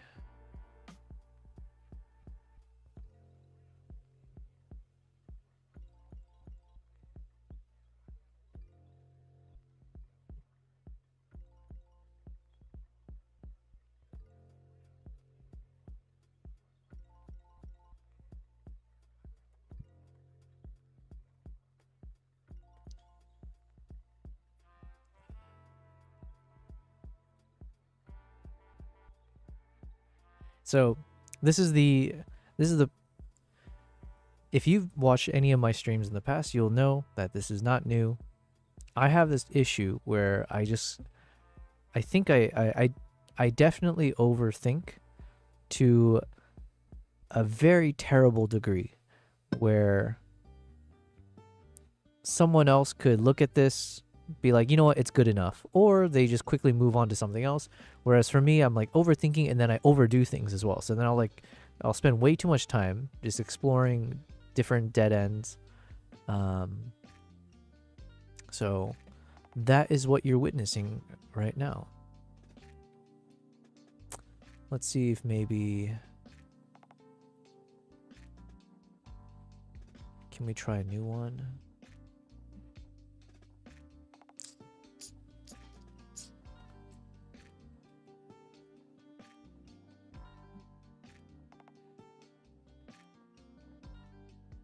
Here, let's add like a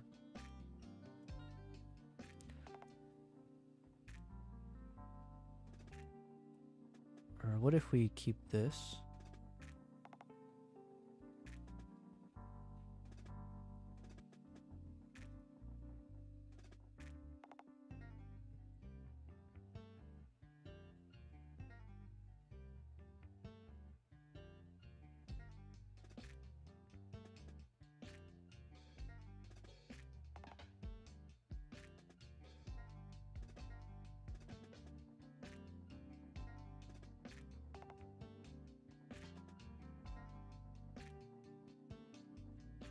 Not feeling it.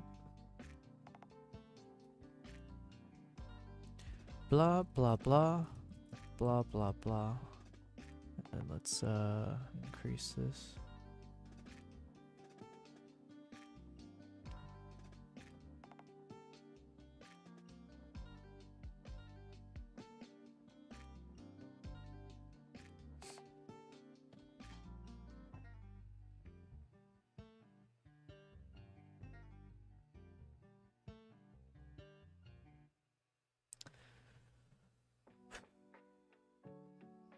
I might have to just take this off stream. I might need to like take a walk around, you know, clear the head, and then come back to this. Unless, like, you know what? Okay, or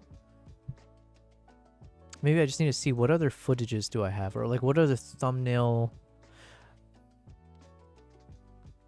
I think the logic is sound, that I need to show myself on the thumbnail. I need to show the camera, obviously, and showing the output from the camera as well. So having those three parts makes sense for me to showcase, especially as a small YouTuber. I think we can't rely on one of those things. We need all three.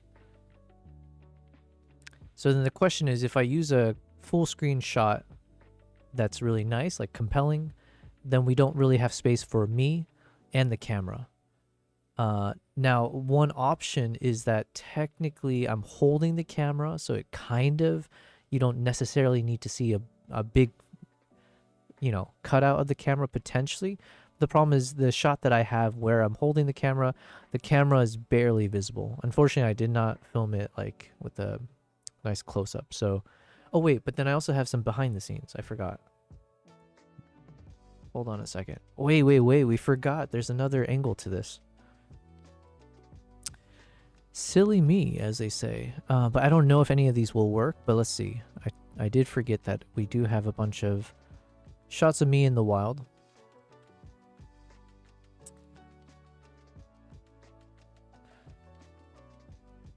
So even like a shot like this could work, because like clearly you're seeing that the camera is out in the, like on a field test, but then we don't have like the actual shot.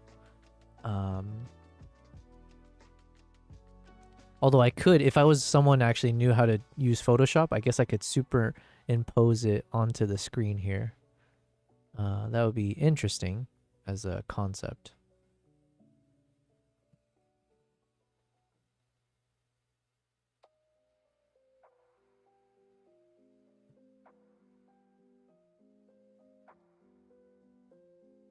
Actually, could that work? Let me think.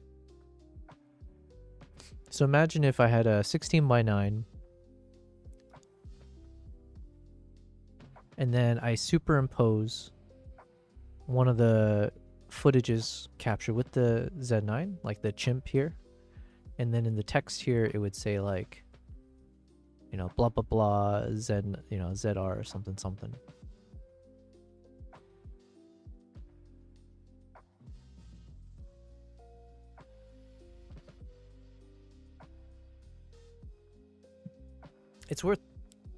It's worth at least screen grabbing this and figuring that out.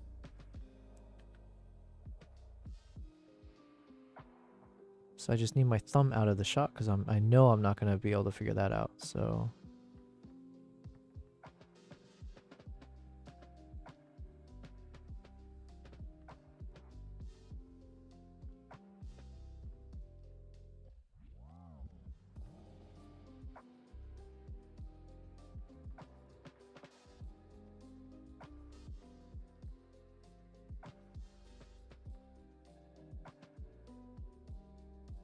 something like this.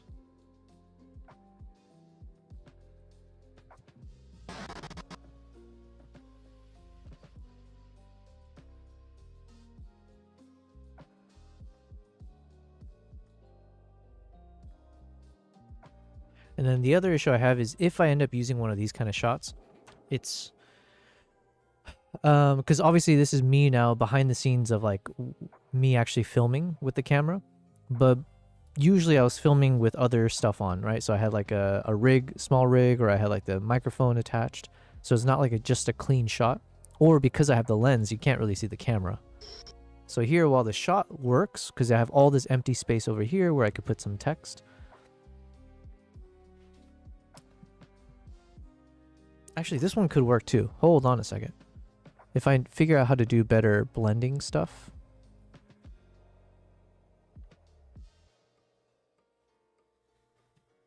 Because I could put the chimp over here, right? And just have like a somewhat of a split screen. Because at the very least, I'm holding a camera. So I think this is good enough to clearly convey like, oh, shot with the Nikon ZR. Okay, so this could work.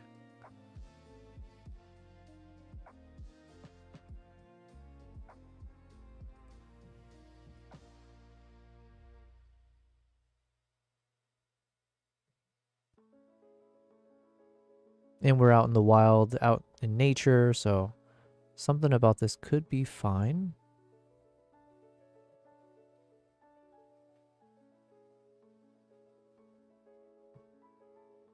So yeah, again, the problem is you can't really make out that there's the Nikon ZR there, but by the title, by the branding and all that, it should be fairly obvious.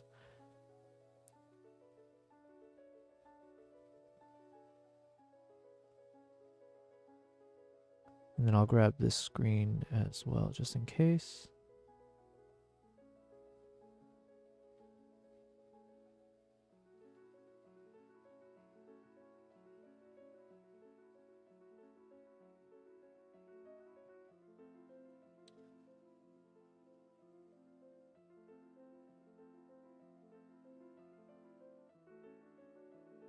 Same thing here. I feel like this is a cool shot because you're showing it in action, and obviously I'm using it in a very unique way. And the colors look nice because this is like good lighting and all that. But the camera, I think, is mostly going to be out of focus here, unfortunately. And same thing, you can't really make out what camera model this is.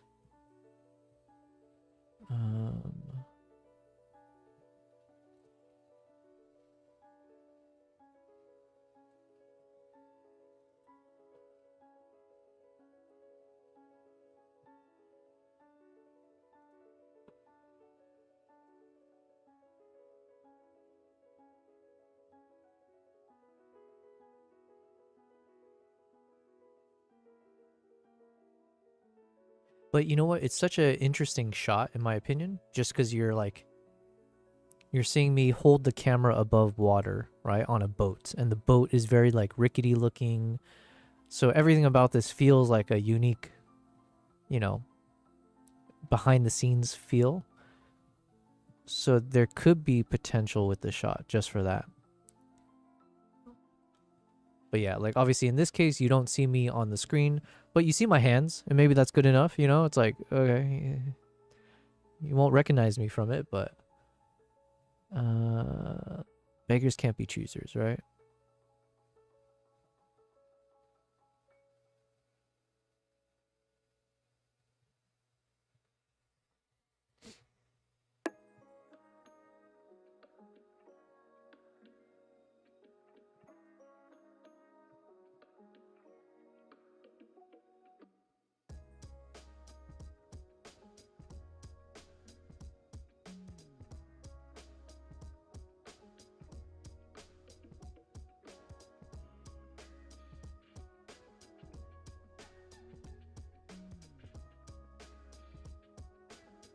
So I mean,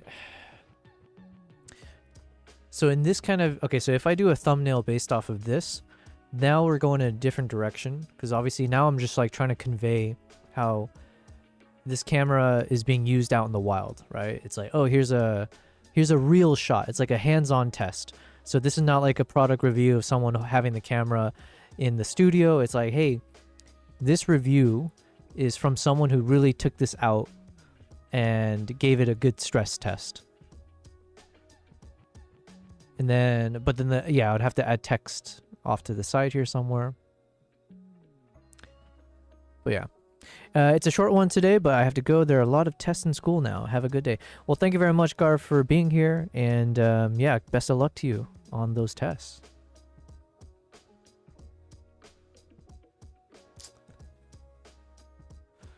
And then these shots are obviously too far away, so it doesn't make any sense at all. This could make sense, but same thing, like obviously the camera is a bit blurry and you don't... If it was a chimp here, maybe this could make a lot more sense. Yeah, if the chimp was here and the background just looked a bit more like naturey, then this could work. Because obviously you have me, you can see the big screen, so that's one of the key features of the camera, and then the subject that I was shooting.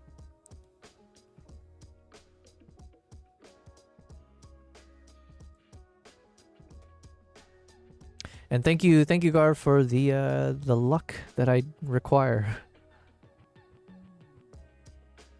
Okay, these are clean. But I don't think, I think the camera's not going to be super sharp in any of them.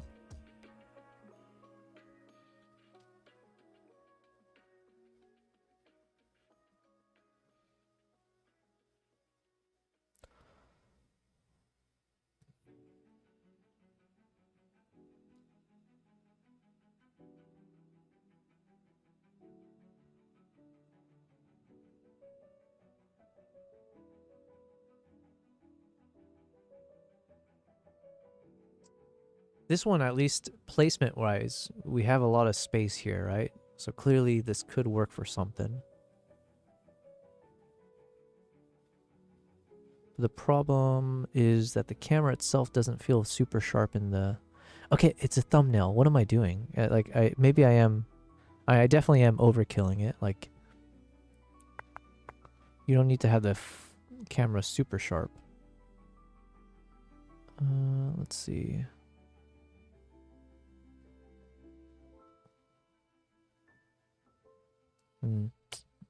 Kavai said this one. Yeah, I think it has to be in the beginning of this. I was just hoping I could find a bit more sharp. It's like slightly, it's like sharper right here. But now I'm starting to be cropped. But maybe it doesn't matter because who's going to really be able to see that, right? So maybe we'll grab it from here. And then here, the obvious thing is then we would need to... We have space for the text. We could put a we can put an image inside, but then it could look ugly. I'm not skilled enough to figure out a good way to like blend the two shots together. But oh wait, you know what? Maybe there's a thumbnail template we can find for that, like a split screen kind of concept, like a diagonal line. Actually, yeah, I think that could work. That could work.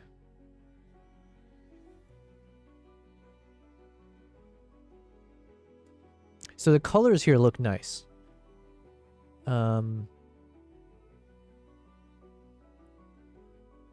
But I think the shot that I had earlier, this one, actually, maybe it's not that different. Maybe it's not that different. Both of them, you can't really make out the camera because obviously the lens is in the way, but you clearly can tell that I'm holding a camera. So then the message should be received. Okay, let's see what other behind the scenes can we work with. I know I have the perfect one. This would be the perfect one. It's just I don't think the person who filmed this, I don't think I ended up with something where it's like super sharp. Unfortunately, because yeah, I don't blame her. It's just we're on a rocky boat. Because like right here, if the focus had been on me at the very least, because then you get like an interesting, like, okay, on a boat, and there's a murky but kind of distinct shadow of a chimpanzee in the other spectrum, or like the other side of this image.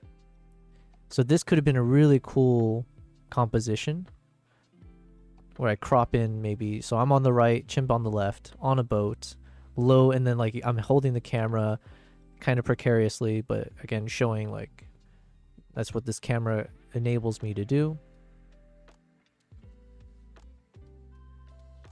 But yeah, unfortunately, I think most of this, the focus wasn't on either the camera or me. So it's a bit feeling like it's blurry the whole way through. So, but that would have been the coolest one, I think.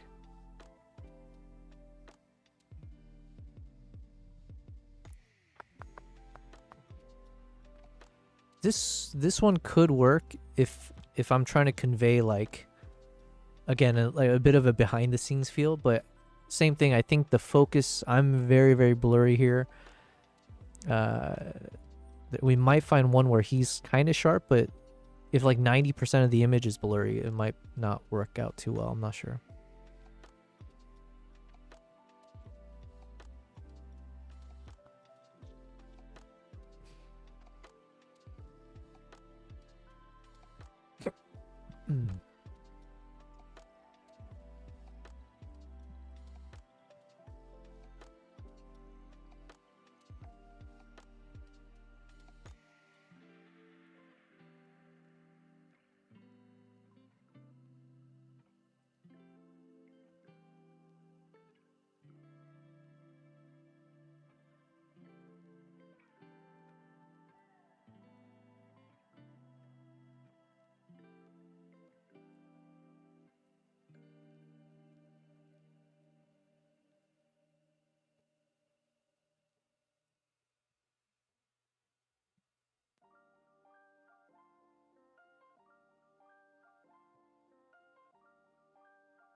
Yeah, and this is a cool shot, but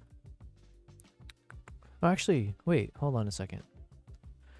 Oh yeah, but I think one problem here is like I have like, because I had the small rig attached to this camera, because sometimes I thought I needed to attach the Atomos in case I need to screen record. In hindsight, I don't think I ended up using a single shot from that. So ideally, I didn't have the small rig. Now there's no branding, so it's still like focus on the Nikon ZR. I mean, this could be nice because obviously now the focus is on the big screen. So it'd be like, let me think.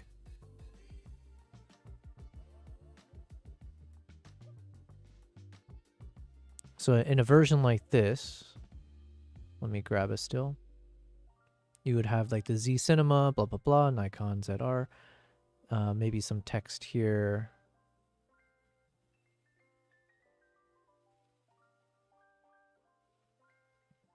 Yeah, this one could work as well.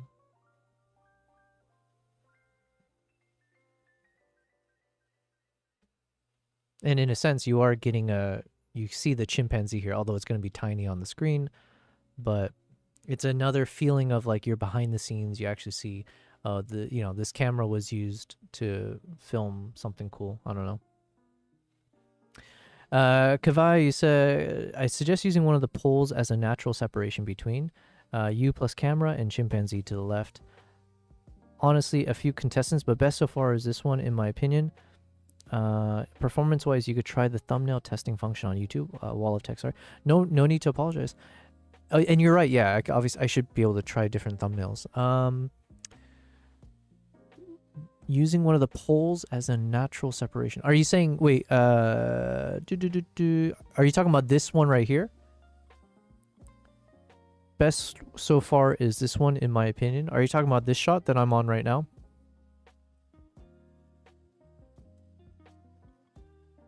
I don't know if there's a bit of a stream delay, so I want to make sure you're not still talking about something from a while ago. Yeah, this one? Okay. Okay. Well, thank you very much. It's I appreciate the suggestion. I do agree. I feel like this one feels nice. It's good colors as well. And it does at least show a little bit of the, it's not going to be large on screen, but you do see a bit of that chimpanzee here. And so there's a feeling of like you're stepping behind the lens with me. So it's like, oh, okay, we're getting a real live review and an understanding of someone who shot with it. So I think showing it from the back side of the camera has a nice, again, overthinking, but it could feel a bit more welcoming of like, if I'm watching a product review of like someone who took the camera out, seeing from the photographer or the filmmaker's point of view can make it feel a bit more like, oh, this is real. And then you said suggest using one of the poles as a natural separation between. I see what you're saying. Like this line right here, maybe. Hold on a second. Maybe I don't understand you. As a natural separation between you plus the camera and chimpanzee to the left. Oh, I see it. In terms of just seeing if I can find the right positioning.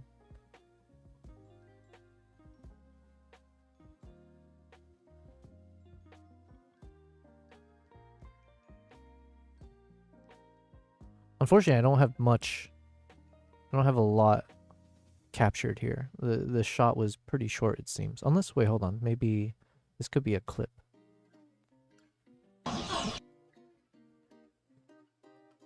Oh, okay. Oh, yeah, we have a lot more. Whoops.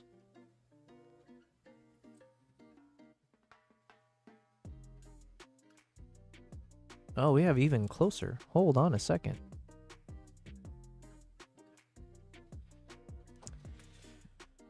Hold on a minute. We had so much more. I forgot I cut these up just to keep the best parts.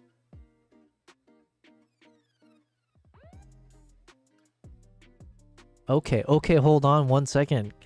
Kawaii Itsu, okay? We have a lot more to look through now.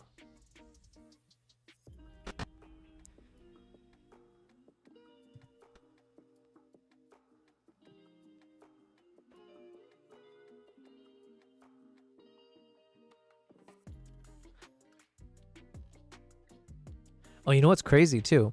This is, you're literally seeing the behind the scenes of how I captured, in my opinion, one of the coolest shots, which is the one that we turned into a thumbnail, right? Where is it? This guy. So this this image here, I'm pretty sure I'm about to get to it right now because that's the same chimp. So we're actually seeing the behind the scenes for it. There it is right there. So one of these moments, I think, was the actual where I got the freeze frame.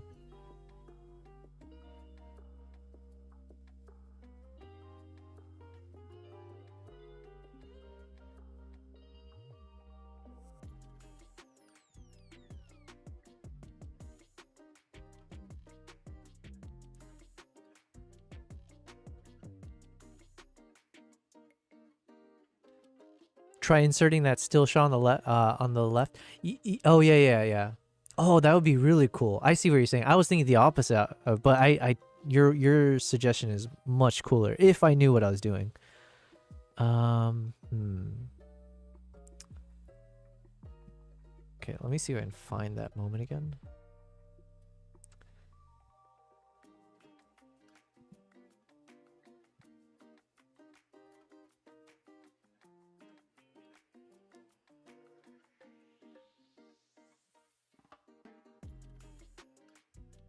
I think it's like maybe this moment. No. Okay, it might be this one. Yeah, that's it. This is the moment. That's cool. That's cool. We've identified the exact moment, which should be its own video. This could be like an Instagram reel. Nico, I have to study. Good night and see you tomorrow. Yes, enjoy your studies and thank you for being here. And I'll see you tomorrow. We'll be here. This feels like it could be an Instagram reel where you're showing the behind the scenes and then it flips to the actual scene itself in vertical and all that. So I have to keep an eye. I need to put this in my to-do list as an Instagram reel, but one thing at a time. All right. So let me grab this as a freaking still. And then to your point, Kavai, you were saying somehow I need to find a way to include the real image here, but that might be tough. I'm not sure.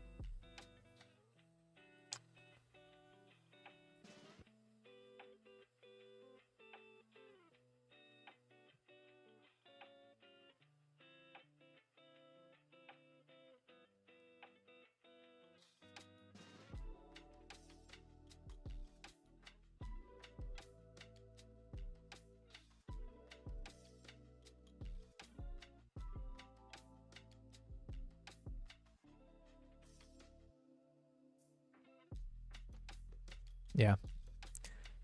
A bit stuck on that one, but at the very least we have it screen grabbed. Let's see if there's any other moments here.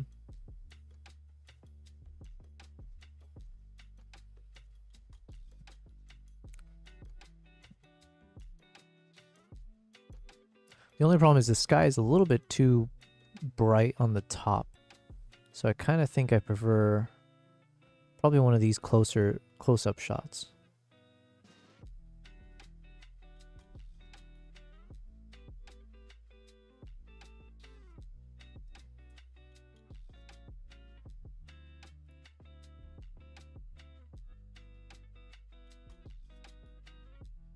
Actually, this is okay. So listen, Kavai, unless I'm gonna still try, but I think this one is much cleaner. Even the ones we did initially, maybe. Yeah, stuff like this.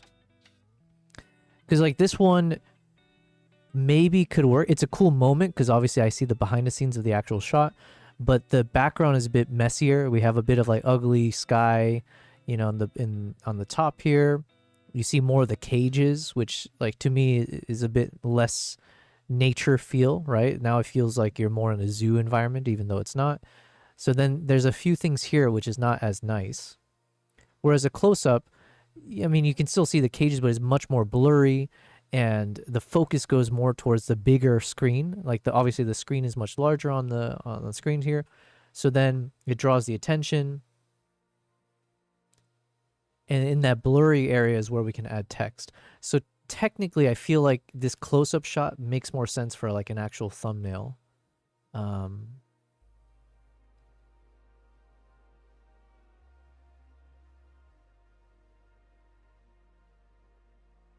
just wish I was in recording mode, because I think this is all just in photo mode.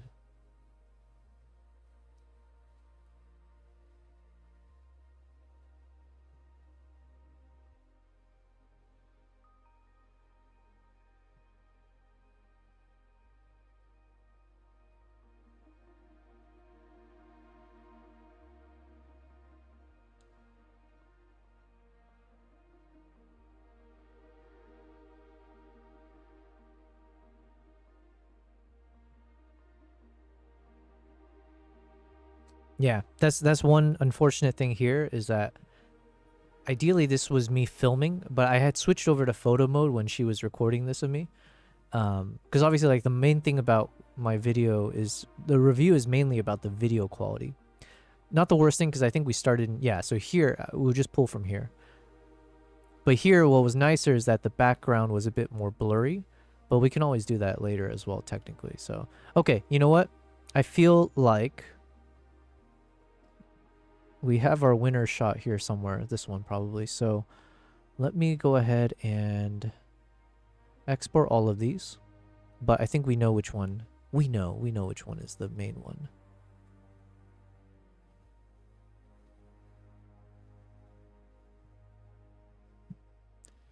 Dun dun dun. Export.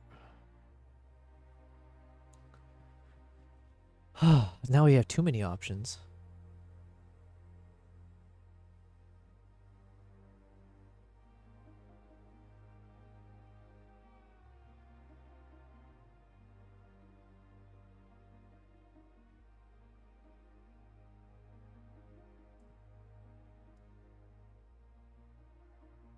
And then these ones are just too boring, so. All right.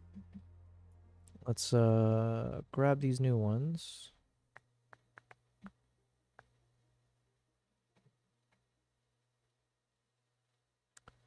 Do do do do do do.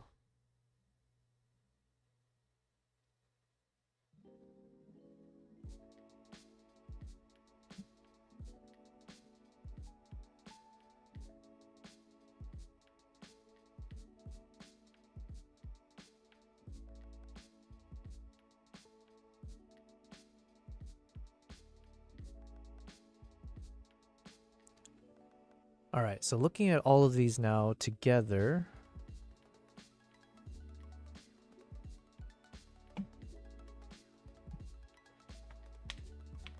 Let me think, which one feels more like a thumbnail? Or, okay, which one feels least like a thumbnail? Which I think is going to be these three here, where it's near the water. I feel like these are the lowest contenders. The most likely ones... This one could work, because obviously I'm off to the left, so then there's a lot of space here for me to do something. Same with these guys. So because I'm off to the left, it leaves ample space for like something here for text. But the problem is both of these could be somewhat boring in the sense that like you don't know what I'm shooting. You just see me out in the wild, but you don't know what that means. The colors look nice though. So here I think the colors on this shot look better. But I'm also much blurrier here. So that's one problem. At least on the full screen view. I guess a thumbnail shouldn't matter too much. So that's fine. This one feels more interesting because it's like, one, I'm wearing some wacky outfit and it's outside, a lot of like dark greens. So clearly, you know, inside a forest. So that one could work and there's enough space here. And you can see my face, so then it's a bit more of like that open, whatever you call it, like a bit more personable. This shot could work because obviously we have a big screen here where I could superimpose an image, but then otherwise it's a bit boring of a shot because, yeah, it's just the camera and like pointing at the ground. So then this one is the other main contender because here obviously we've got colors, we have something unique going on, and there is enough space on the left to also put some text, and the camera is in focus. Now you don't really see me except like the back of me, which is not the worst thing. And the other issue is for a thumbnail size, can you really make out whatever's happening here? Maybe not, right? So it could just be like it's good in full screen mode. When you have it like large, then you can really make out what's happening. But for a thumbnail, possibly it's not large enough to really make sense of it. So it's really kind of a waste. So in terms of simplicity, Let me just... yeah. I feel like this one is the winner. I feel like this is the winner because you can also kind of see the Nikon, even if it's like zoomed out. You can kind of make out... well, obviously we'll have the Nikon logo and stuff. Yeah, but there's no chimp.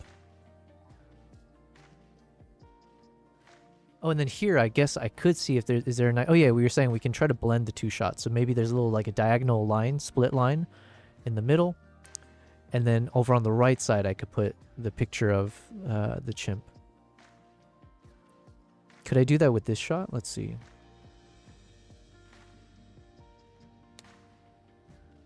Possibly. Okay, I need to pee, so be right back.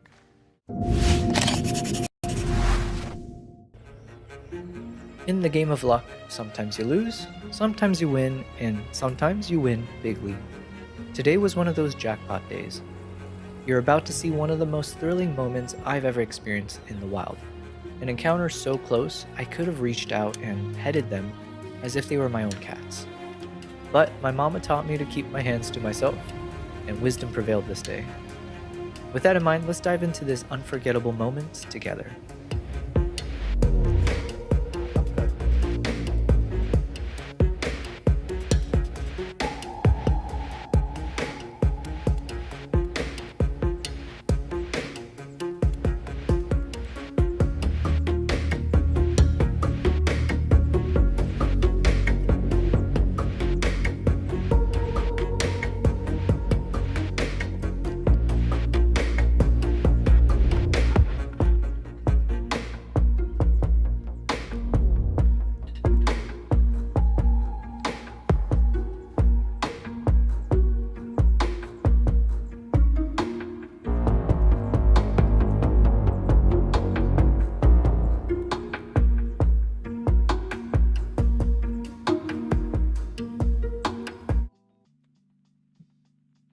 Okay.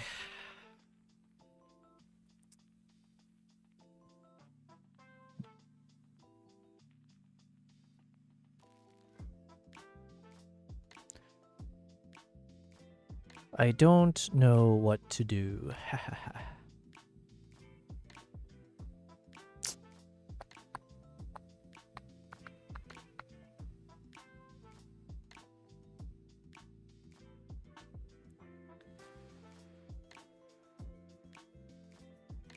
You know what? Let's okay. What I'll do first is let's just edit these slightly. Probably not too much anything, but maybe just a bit of like subject background separation here. Because that could also help when I need to cut out the subject in Canva. And since I already technically color graded this in DaVinci, I probably don't need to do much of anything at all.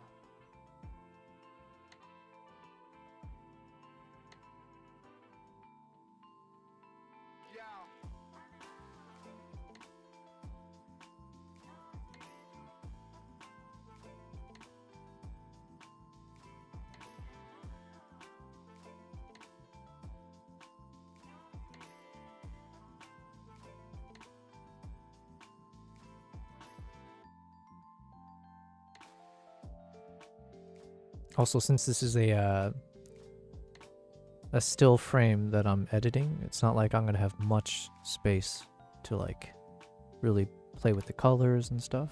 So probably best to just kind of leave it as is, except for if there's like something that helps. Like I think this could make sense where at the very least I do think I need to punch up the curves maybe.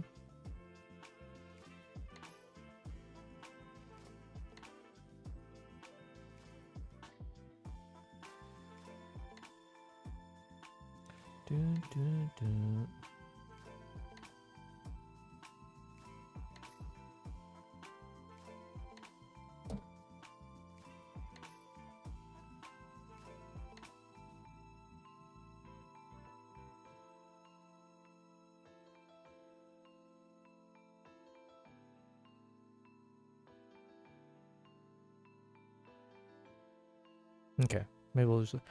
hello, Tebow Angel. Tebow Angel. Have I seen you in the chat before? I don't. Part of me is like, yo, a name like Tebow Angel, you wouldn't forget it. So I'm like, oh, this is your first time here. But then a part of me is like, wait, did I speak to someone named Angel before? Anyways, thank you very much for saying hello so emphatically. Kavai, you said, could you go to the chimpanzee again for a little? Which chimpanzee are we? Oh, wait, are you talking about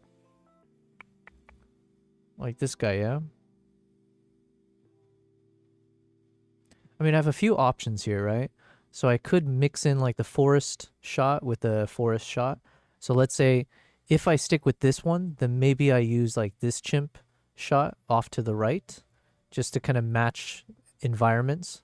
And if I go with this kind of shot, then maybe I can superimpose or put this chimp on the left side somehow and blend it.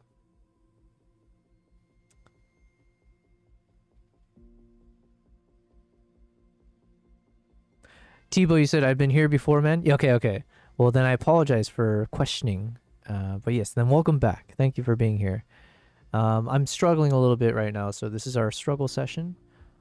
And are these stills taken by the ZR? Yes, they are. Oh, no, not this one right here. So, no, none of these are, because these were someone else capturing me.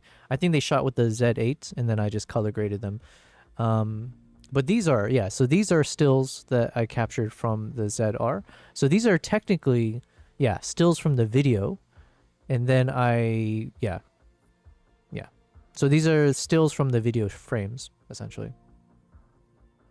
And right now I'm leaning towards using this image, if possible, in my thumbnail. I am going to use it for the trailer.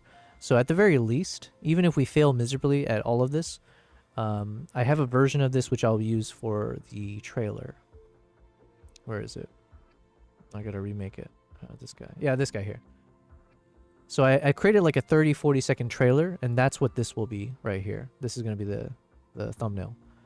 So if I can't use this on our product review thumbnail, so be it. We'll use it eventually. Where's our video? This video here. No, not this one. This one, not this one. Where do I have it?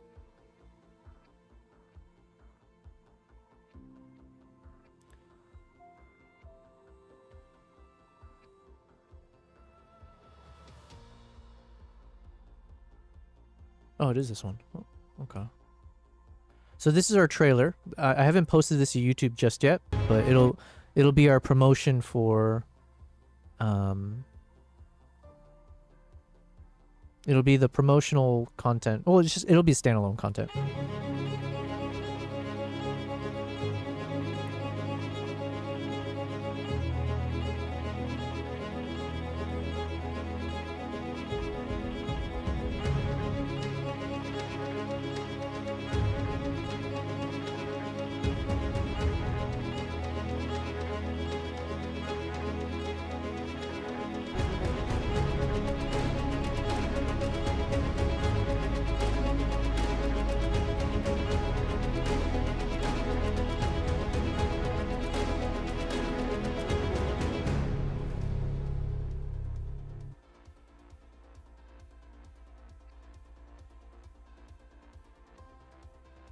So this is a nice thumbnail as well because you have space over here. This is part of that still frame that I captured from, just slightly different color grading.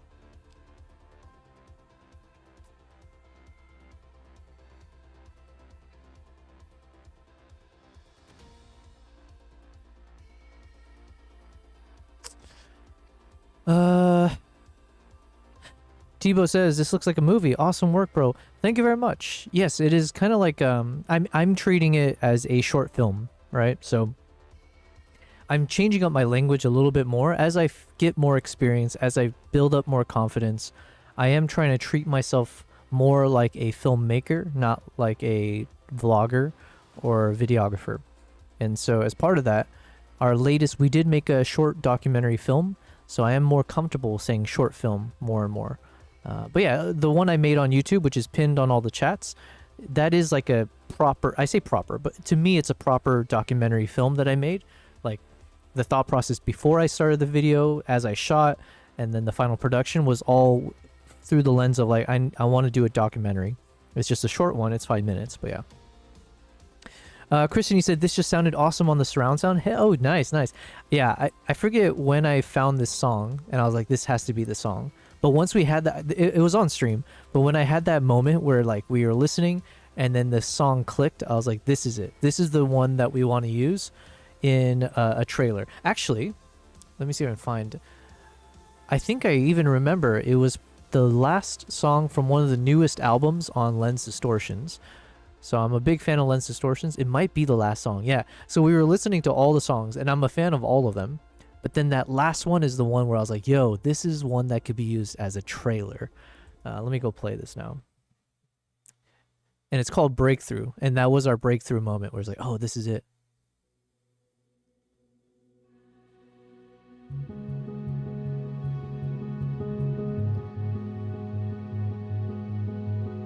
And we only use like 30 seconds from, it's like a 4-minute long video, so I'll just let it play as we're thinking this out.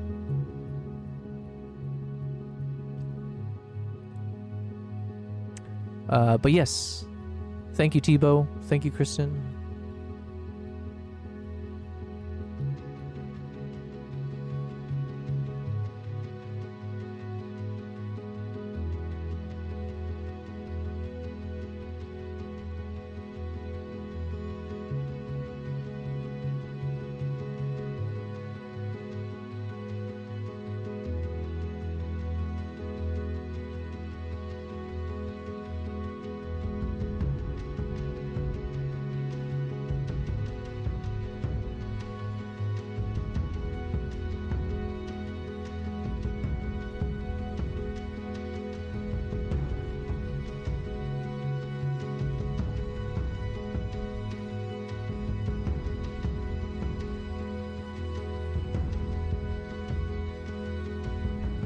And Nala says hello.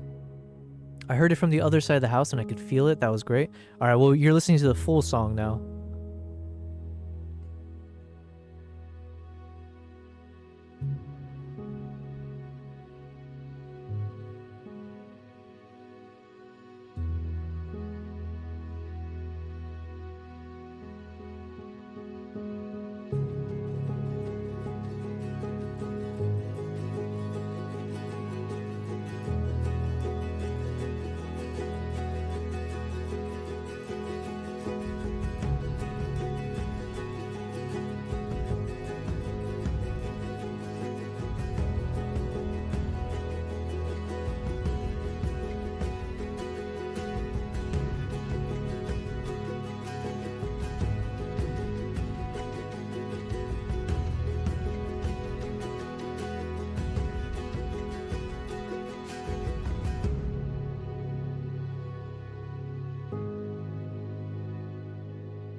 Here it comes.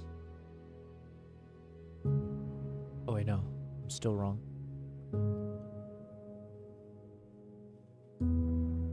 Alright, here it comes. There it is.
Yeah, so we cut out quite a bit and we just, yeah, trimmed it, of course, and all that.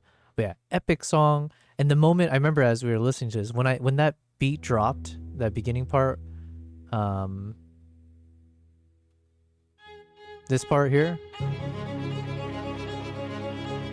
I was like, immediately, I was like, yo, I totally see this is a trailer scene where we can mix in a bunch of the best shots, the highlights and everything. I was like, this is the one. So yeah, it was cool to full circle finally, like, you know, put it all together. But yeah. I heard it from the other side of the house and I could feel it. That was great, says Kristen. Nice, nice. Well, Kristen, I'm hoping that I can publish that video in 1 to 2 days time from now, the trailer on its own, and then tomorrow I'm hoping I can publish the ZR review in its entirety tomorrow. So yeah, feel free to blast it, put it on repeat, leave some comments and all the fun stuff. Tebow, you said, what do you think of the 4K Red RAW file sizes as opposed to the 6K? Ooh, oh, sorry, I just gave a preemptive thumbs up because I was gonna give a thought, but then I didn't know you were comparing 4K to 6K.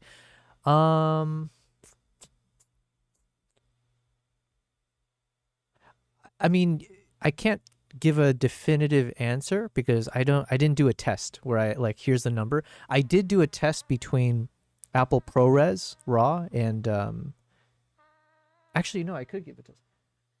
So here, okay, sorry, I'm all over the place. Let me see what I can share because I did put this in my review. I did a quick comparison between the, I was shooting at 6K, so I put it on the maximum. So I did 6K, not maximum, I did 6K 30 frames because I think ProRes RAW can only shoot up to 6K 30. So I did a comparison of Apple ProRes RAW at 6K 30 frames per second compared to 6K 30 frames per second for the new R3D codec. And when I was doing that comparison,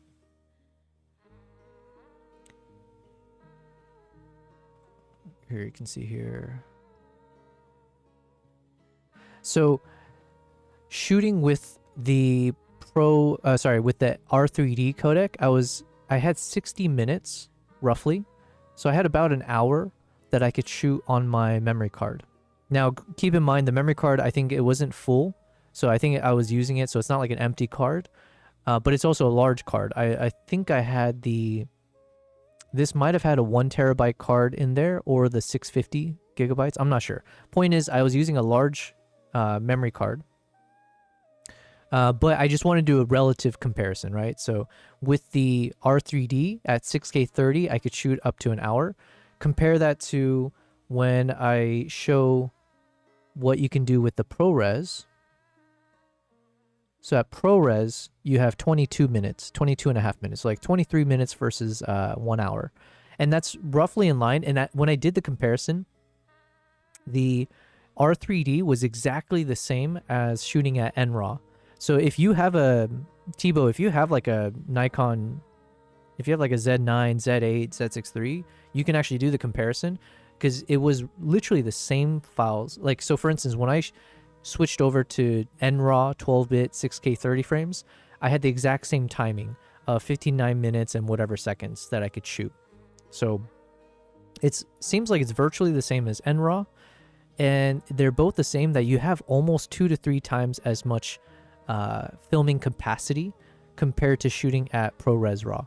So I apologize, that's not the exact answer to what you were saying because you're comparing 4K to 6K, but generally speaking, like I didn't seem to have too much issues when I was filming at 6K, and I normally shoot at 4K. So the fact that I didn't really feel like, oh man, I'm you know, these files are way too heavy for my memory cards.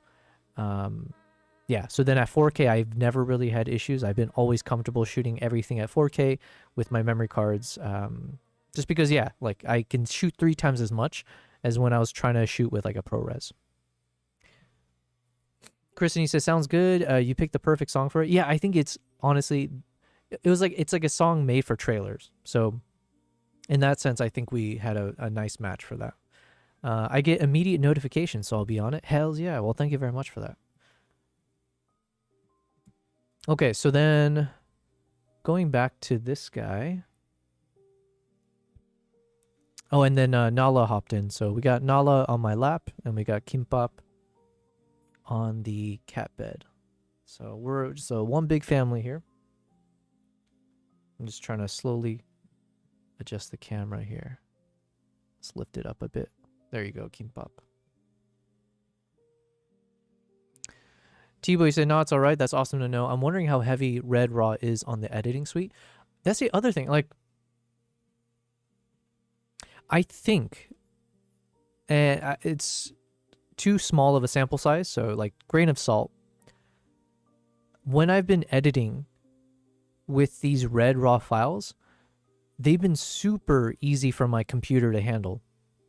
And actually, now that I think of it, because like sometimes I would struggle with 4K NRAW. Not like often, but there would be times where I feel like maybe it's processing slower. But I felt like my computer's been handling 6K even after I've applied all of the color corrections and stuff. I don't seem to have issues playing back at full. Now it might be a little much because I've loaded in even more stuff everywhere. But generally speaking, I haven't really had issues, even though I had so much 6K, 60 frames per second footages everywhere. It was handling it like a boss. So now keep in mind, I am using a really powerful, I have a Mac Studio, like the full specs, everything. But yeah.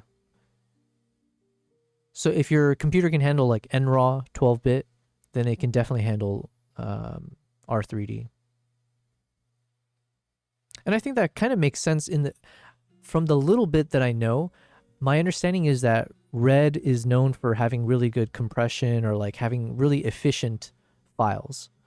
And that's the whole reason I guess they were trying to sue all the other companies, or like I know they were trying to sue Nikon for when Nikon, came out with their NRAW and it had some kind of compression technique or technology or some way to make the files more efficient. And so like a compressed RAW or whatever. So I guess Red was known for always having like a fairly efficient file standard, but I'm speaking a little bit out of my ass here. I couldn't, these are just like speculations or hearsay or whatever, conjecture. Okay, so I have 3 contenders for potential thumbnail, and of the 3, I think these 2 are the ones. I'm kind of between these 2.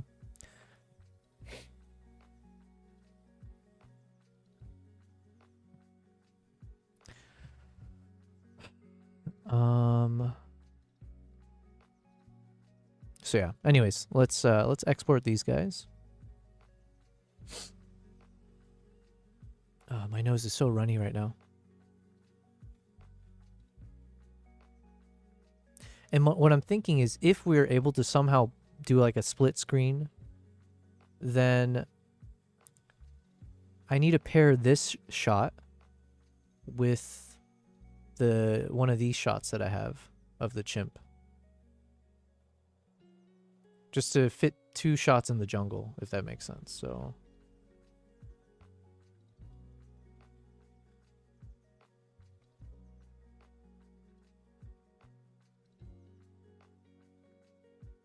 which also then means I probably need to adjust the colors on this a bit better to match.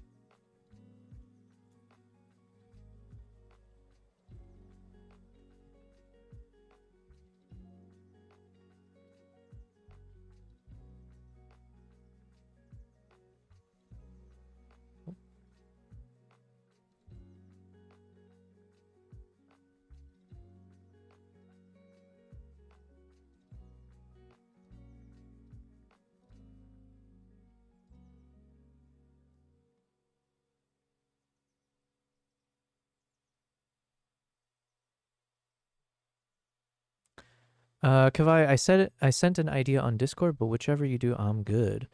Let's see. Oh, nice. Yo, you got some mad skills, which I don't have.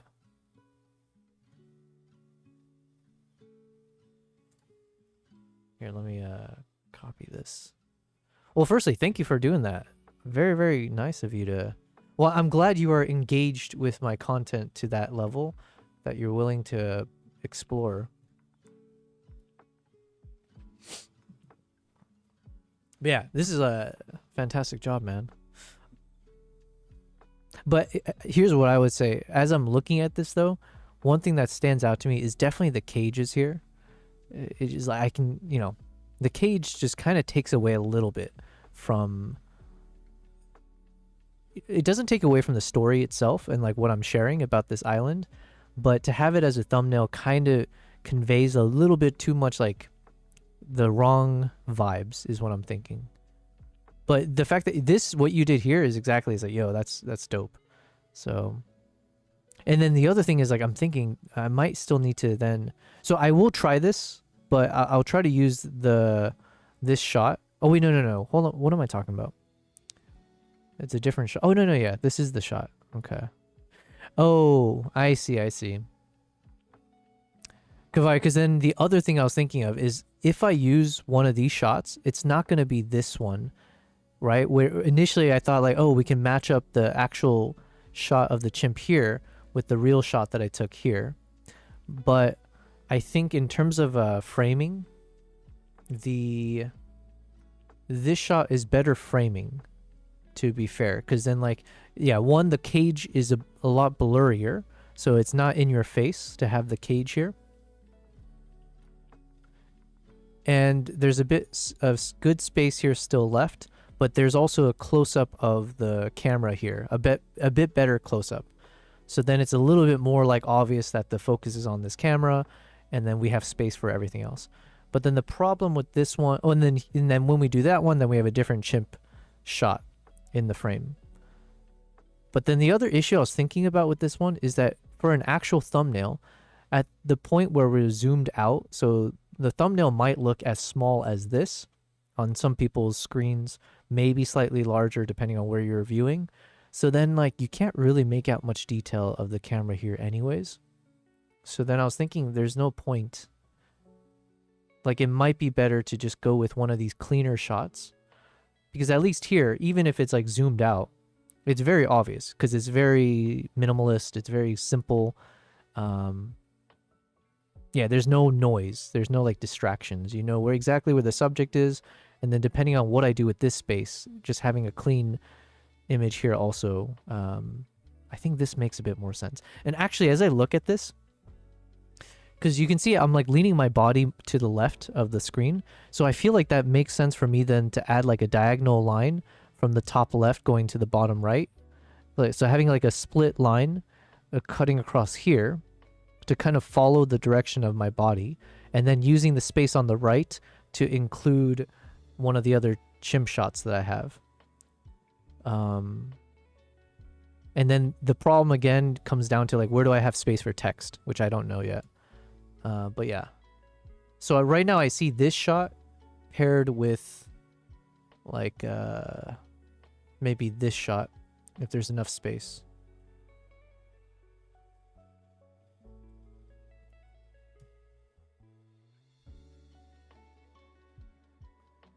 So let me take this guy. Let's edit this in Photoshop just in case, because I don't want to come back to this later. I want to do everything now and then just put it all into Canva and play with it. So I'm going to take this shot.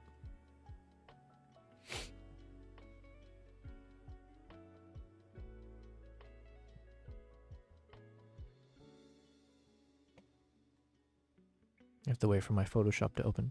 But yeah, thanks again, Kavai. It's good to see that there are people in this community who are very talented and very artistic. And I like the vision that you had on that one too. So thank you.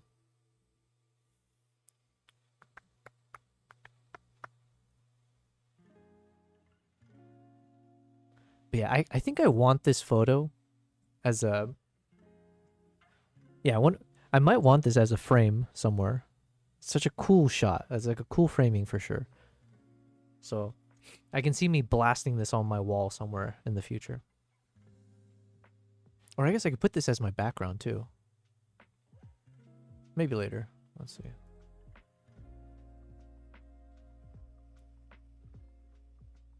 Yo, my Photoshop is taking forever to load.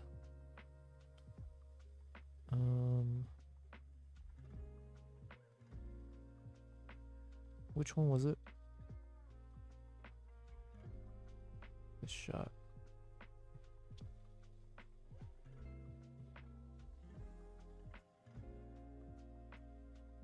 Because I think I need to add a little bit more space to the left, just in case.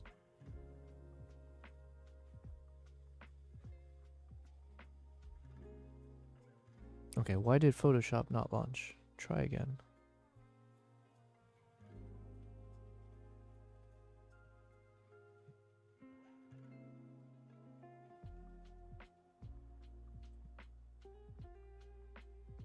I can't believe I spent this entire stream, well, not the entire stream, but I spent most of it working on a single thumbnail. This is where, like, I have mad respect. Not that I've ever diminished people who work only on thumbnails or something like that, but I do have mad respect for people who are pro thumbnail creators, because it's not as easy as you would imagine.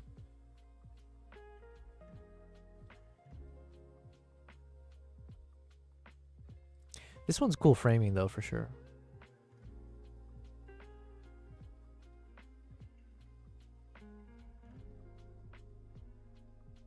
So we can also try maybe doing... Where's my Photoshop?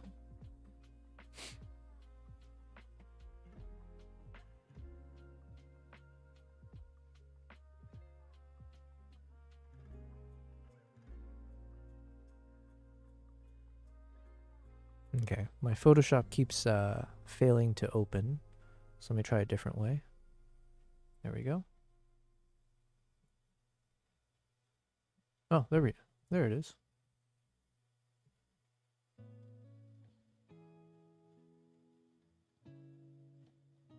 Oh man.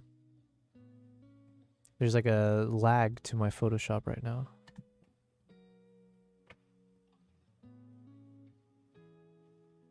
Let me force quit it. Let's try to reopen it. Because the other thought is okay, never mind. We'll get to it when we get to it. Let me pop this back open.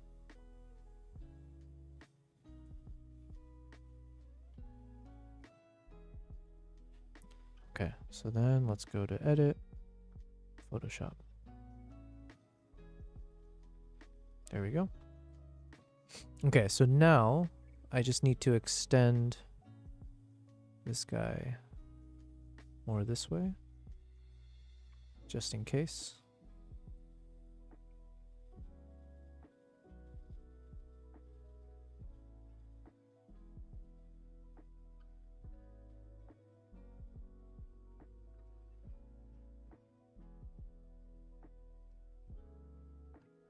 Okay, let's see. Kavai, you're asking, does Nikon lean left of ETTR than other cameras' exposures? Give me 1 second. Let me blow my note.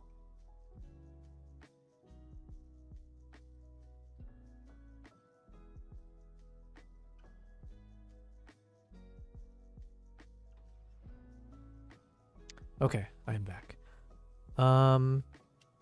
I've never heard of ETTR, but let's see. In exposure looks a little darker, but very cinematic. The thing is, like, I've never really used other cameras, so I could never give you a good response. Like, or it would never be a complete or an accurate response. My experience is all based on using Nikon only. And occasionally, just like when I was traveling with someone who had a Sony camera, so then like occasionally shooting with that. But yeah, that's about it. So I wouldn't be able to say. But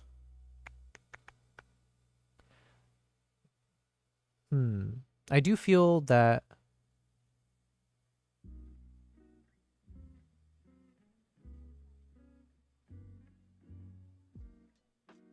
sorry, I'm just looking at this real quick.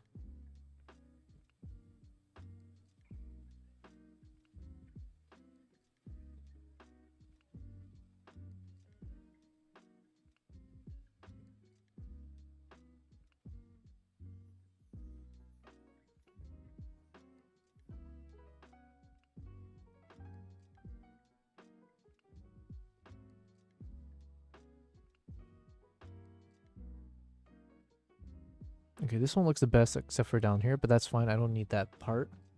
So let's just close this. Yeah, I don't know, Kawaitsu. When I was shooting, it definitely felt like a lot of times I was shooting in very the camera leaned towards like being very dark, but that was also because I was shooting in like low ISOs and stuff like that. But when it was dark, it never felt like unusable. So in that sense, it did feel cinematic. So a lot of the footages that I captured, even the ones that I was just showing with like the chimp tunnels and stuff, those are shot like very, very dark scenes, but the camera did such a good job of like retaining a lot of the the dynamic range in the shots. Like these kind of shots, I ended up like, it was like pretty dark, but you're able to get some good gradients and like you can actually see.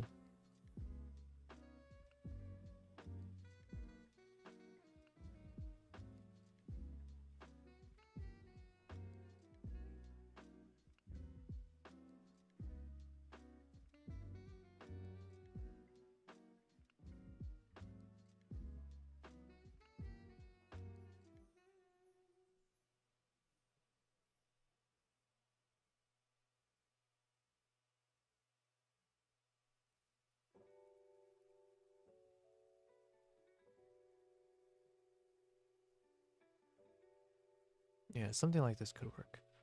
So let me create a copy. A shot. All right, let's export these two.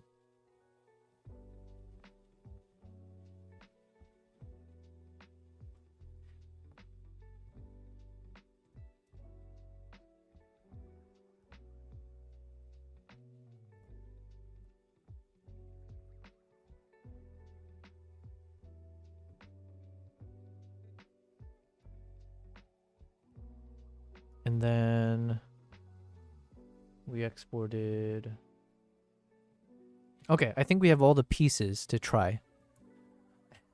Attempt number, however many. So let's say, for example, this one. Let me drag in these new photos that we've got.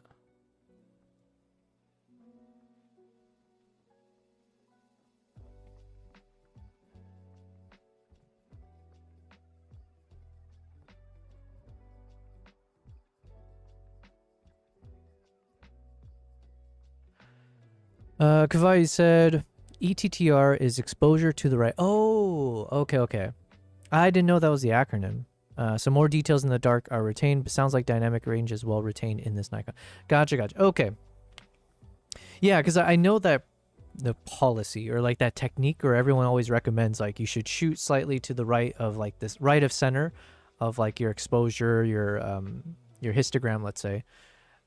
So I should have done that, to be honest with you, because I mentioned this on some of my earlier streams when I came back from this trip where I shot with the ZR. I spent a lot of time just kind of reviewing a lot of the shots that I took, and I was pretty clear, or I was pretty upfront that this was my first time shooting with like a pro cinema camera, or at least having a bunch of pro cinema features right inside of this camera. So I was quite not overwhelmed. What will be the word? It was quite daunting. Because yeah, I just never played with something as powerful as this. So there was a lot of research I was doing prior to me traveling and having the camera. But one of the things is even for video, they always say like, yeah, usually you want to shoot more towards the right of exposure. But then I was so nervous when I would film these moments, because it does have a view assist in the camera, and I had a view assist set to like Rec 709. So like I'm actually, instead of seeing a very flat image, I am seeing like a nice color graded, example of what the real file should look like. And when I would film these moments, I would look at this shot, for instance, I might film it similar to this. It might have been slightly more exposed, but I would look at this and I'd be like, yo, it looks amazing. This looks so cinematic. But then I look at the histogram, and the histogram is way, way off, or the waveform. I was looking on the waveform, it was really, really close to pitch black, right? Not pure black, but it was so close. It's hovering in the lower section. So more like ETTL, right? But then I really liked how it looked. So my concern was like, what if what if I shoot to the right, but then when I look at the view assist, it's super exposed. It looks like blown out. And my concern was like, what if I didn't know what I was doing with this camera, and then when I put it through the post production, it actually is overexposed. And so yeah, I ended up chickening out, if you will, and I ended up just filming at whatever the view assist made it look good, even if I knew I should have exposed more to the right. And then I could have dropped the curves. I could have dropped the, exposure down in post. So now I have more trust. I have more experience with the cameras, with this kind of understanding. So with that trust, if I could reshoot everything, I would have tried to follow that ETTR model more consistently. But even in these moments where I was clearly breaking the rule and I was shooting very left of center, the shot ended up looking super cinematic. So I kind of shot for what the final product should look like. And that was me feeling like I tend to prefer things that are very dark and moody as opposed to like overly bright and all that kind of stuff. So in that sense, it looked great. I'm happy with the final product. So it did do decently well shooting in these really, really dark situations. So yeah. Okay, so what I wanted to do here is we're going to try a couple things.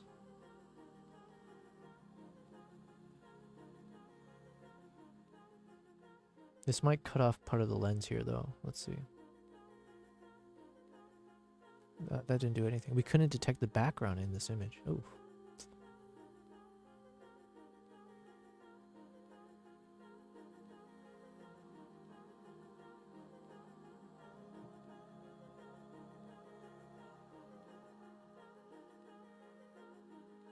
Damn, I was hoping this would detect the background.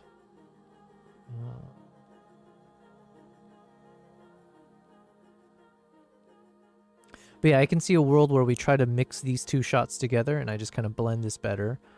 Before I go too deep into that, because that might be a bit of work, let me try option 2, which is we have this guy on the left,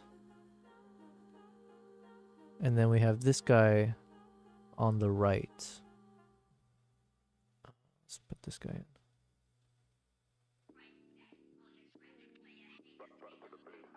And then I just need to use a template where I can have a diagonal line here. So then instead of like a flat line here, we'll have a diagonal.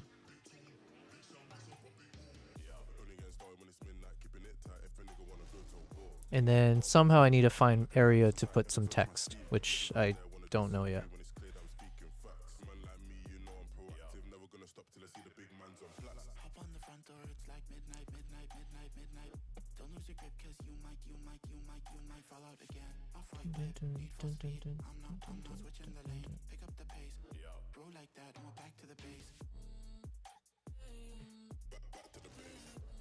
We're going to open up another Canva here. Kavai said, I gotcha. I haven't touched cinema cameras, but yeah, you don't want clipping in the highlights either. I guess shooting as you want in the moment is one tip I've heard. To be honest, I haven't heard anyone say that. So the whole time I was shooting, I was like, oh, I'm definitely breaking the rules. Because generally speaking, everyone's advice I've heard was always like, yeah, what you said, that ETTR, like, yeah, expose, you should try to overexpose slightly versus underexpose, because the general rule is that it's much easier to rescue details in the highlights, or sorry, it's easier to drop the highlights and bring it down than it is to try to rescue details in the dark, in the blacks and the shadows. So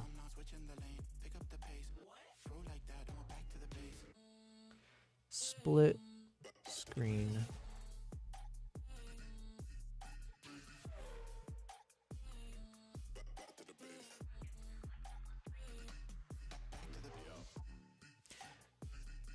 So it'd be kind of like this, but the other direction.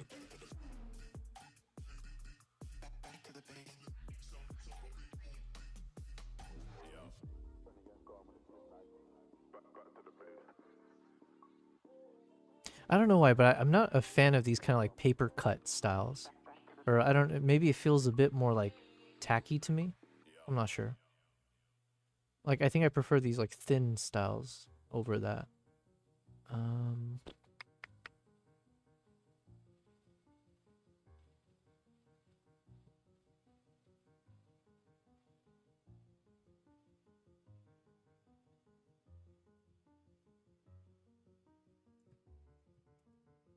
But yeah, I think shooting as you want in the moment, I can see a lot of value in that for sure. Because then it's like, I think sometimes, especially now that I'm having more practice shooting in like very underexposed shots, I think we're taught too much to be afraid of like having something that's pure white or pure black, right?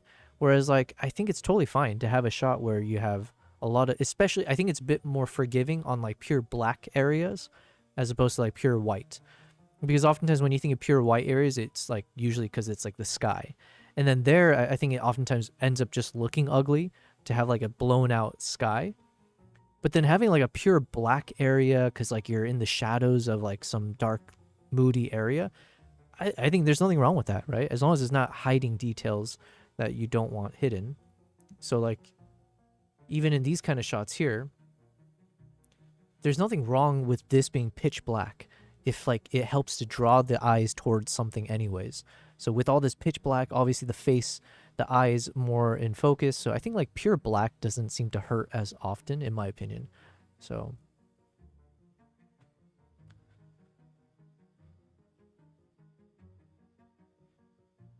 okay, I kind of like this film look, so I want to bookmark this for later.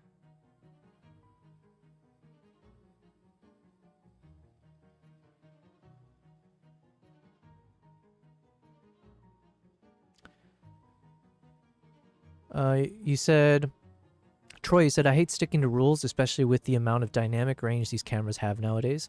Maybe for video, it's different. Yeah, I mean, I like what you're saying, right? Because yeah, generally speaking, it's like, this is an art form. At the end of the day, it's an art form. You're not being judged by someone, or at least as far as I know, I'm not like submitting this to some kind of competition where they judge you for like, did you follow all the rules and techniques properly? If anything, if you break the rules, if you're still able to convey emotion or story, then what's the harm? So, yeah, I think in a creative space like this, breaking rules is part of the equation. So, yeah, the rules are guidelines for sure.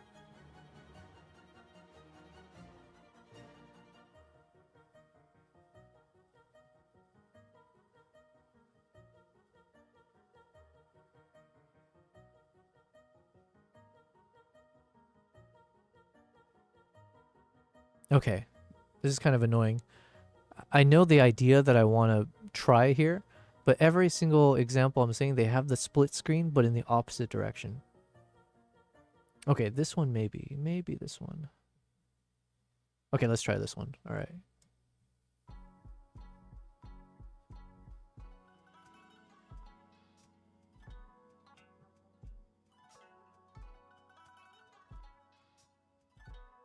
So I just want to keep...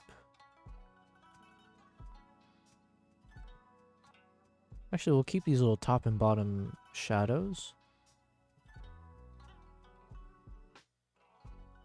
I see, okay.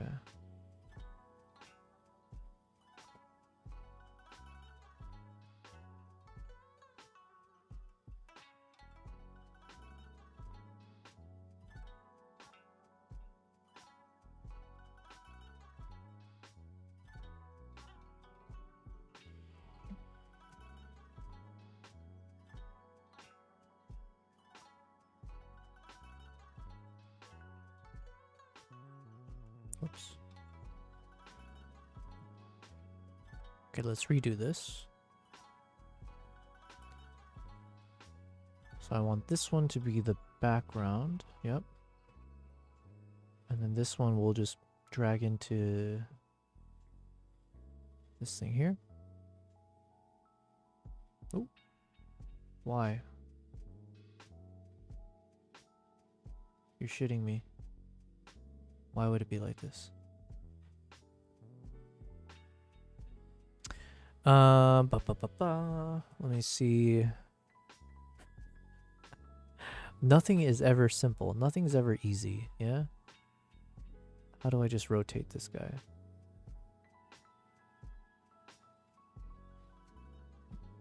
Why?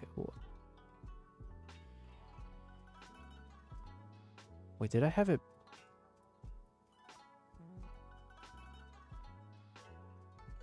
Okay, so for some reason, I'm not able to add this the way I want it to be added, which is like this. Oh, okay, I have a solution.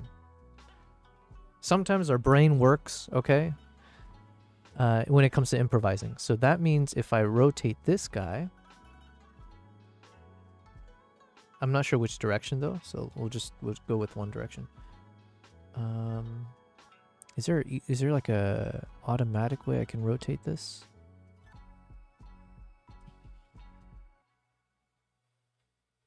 Give me a rotate button.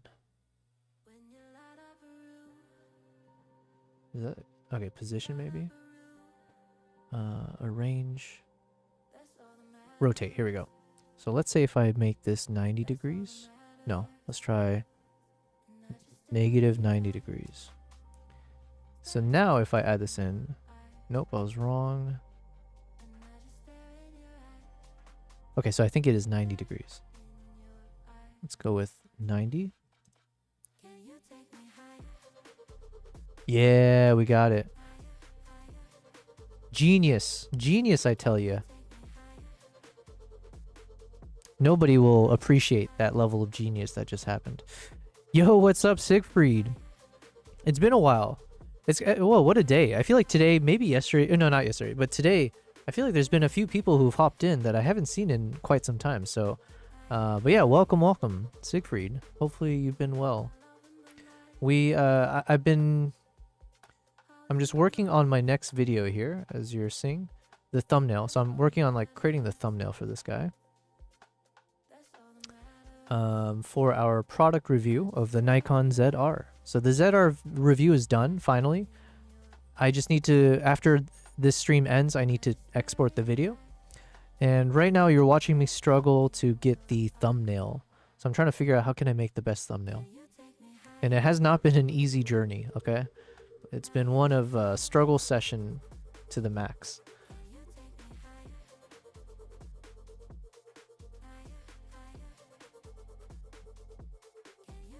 So even this one, let's see. No. If we drag in this guy.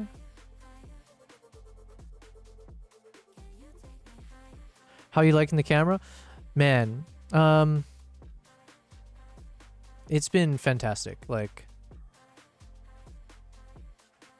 it all depends, I guess, where you're coming from, but like, let's say if you're a professional, if you're a pro cinematographer, if you're like someone experienced and like, you know, knowledgeable in the space, then you would look at this camera and probably view it as like a beginner level, or like, oh, it doesn't have this feature, it doesn't have this feature. Like, come on, because you're used to playing with like the best toys in like cinema cameras. For someone like me, who views myself as very much like an aspiring amateur level, but trying to be more professional, this camera allowed me to punch way above my weight, and it also made it easy for me to make something that was very professional in quality. So yeah, to me it was like it's a perfect camera, especially at the price point, because it's at like $2,200, which is like dirt cheap compared to you know, the competition, right? And it's got so many crazy features on it. So the ones that I focus on in my product review, actually, Siegfried, it's been a while, so I don't know if you've seen this video. Let me play this for you. So this is my trailer for, it's going to be in my video, but this is like a 30-second trailer or something.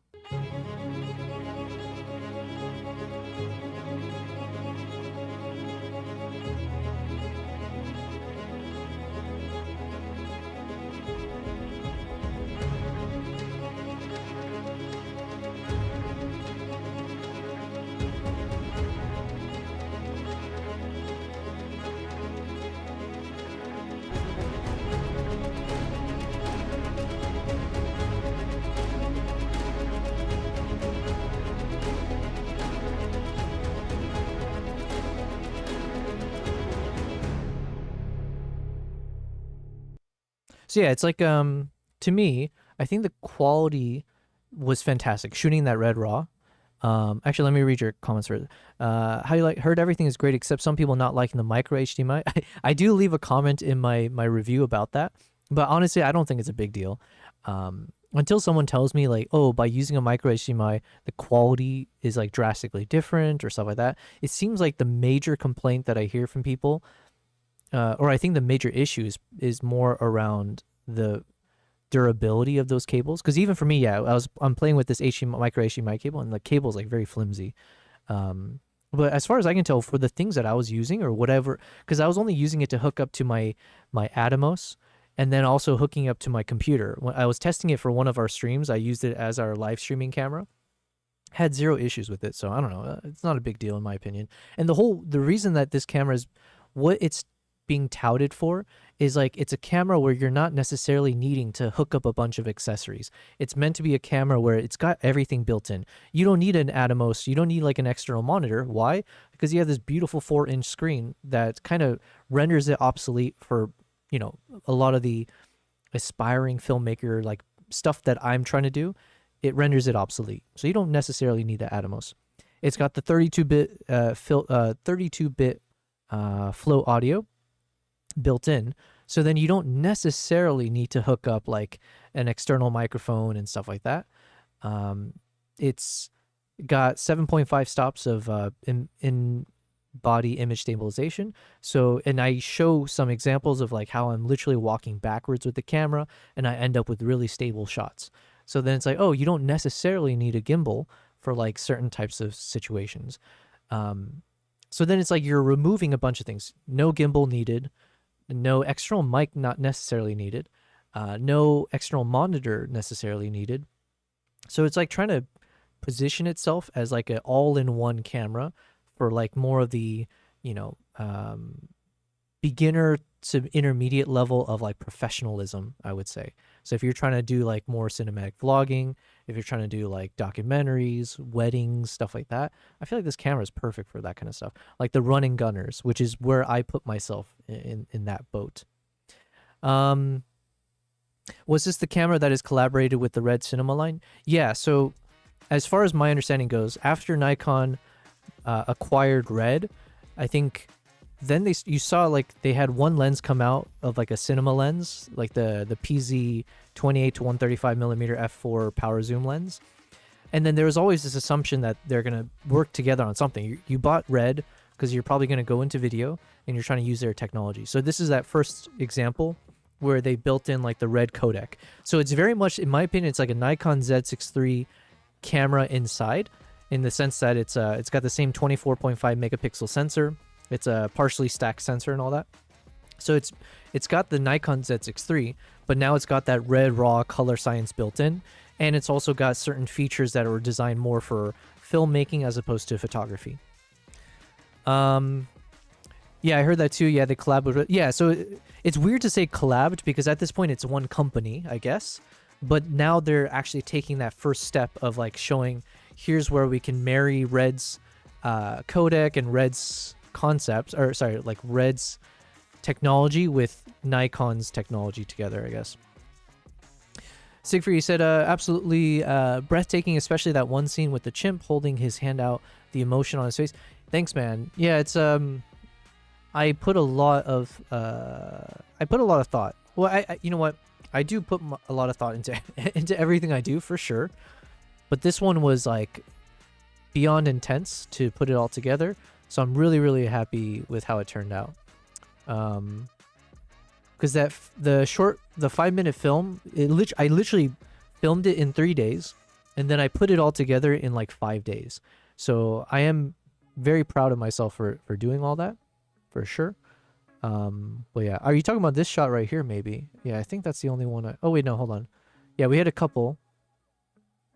So here he kind of extends his hand out in the water. And then this one was just a more crazy shot, just because, well, it's like a cleaner background as well. I did add a bunch of that dehancer effect to it, so it's got a bit of like this bloominess to it. But yeah, but it is kind of crazy to see how he like just stretches his hand out.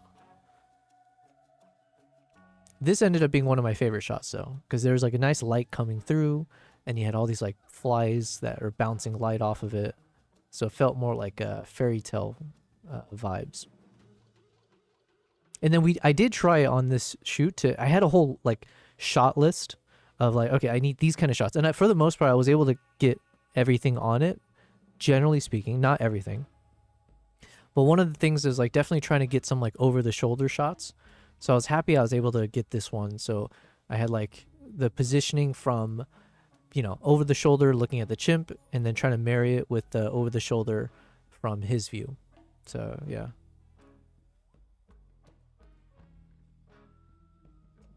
But yeah, this was a crazy one for sure. This one reminds me of Koba from Planet of the Apes. Oh yeah, this guy had one of those faces from Planet of the Apes. I'm assuming I'm thinking of the same one as you.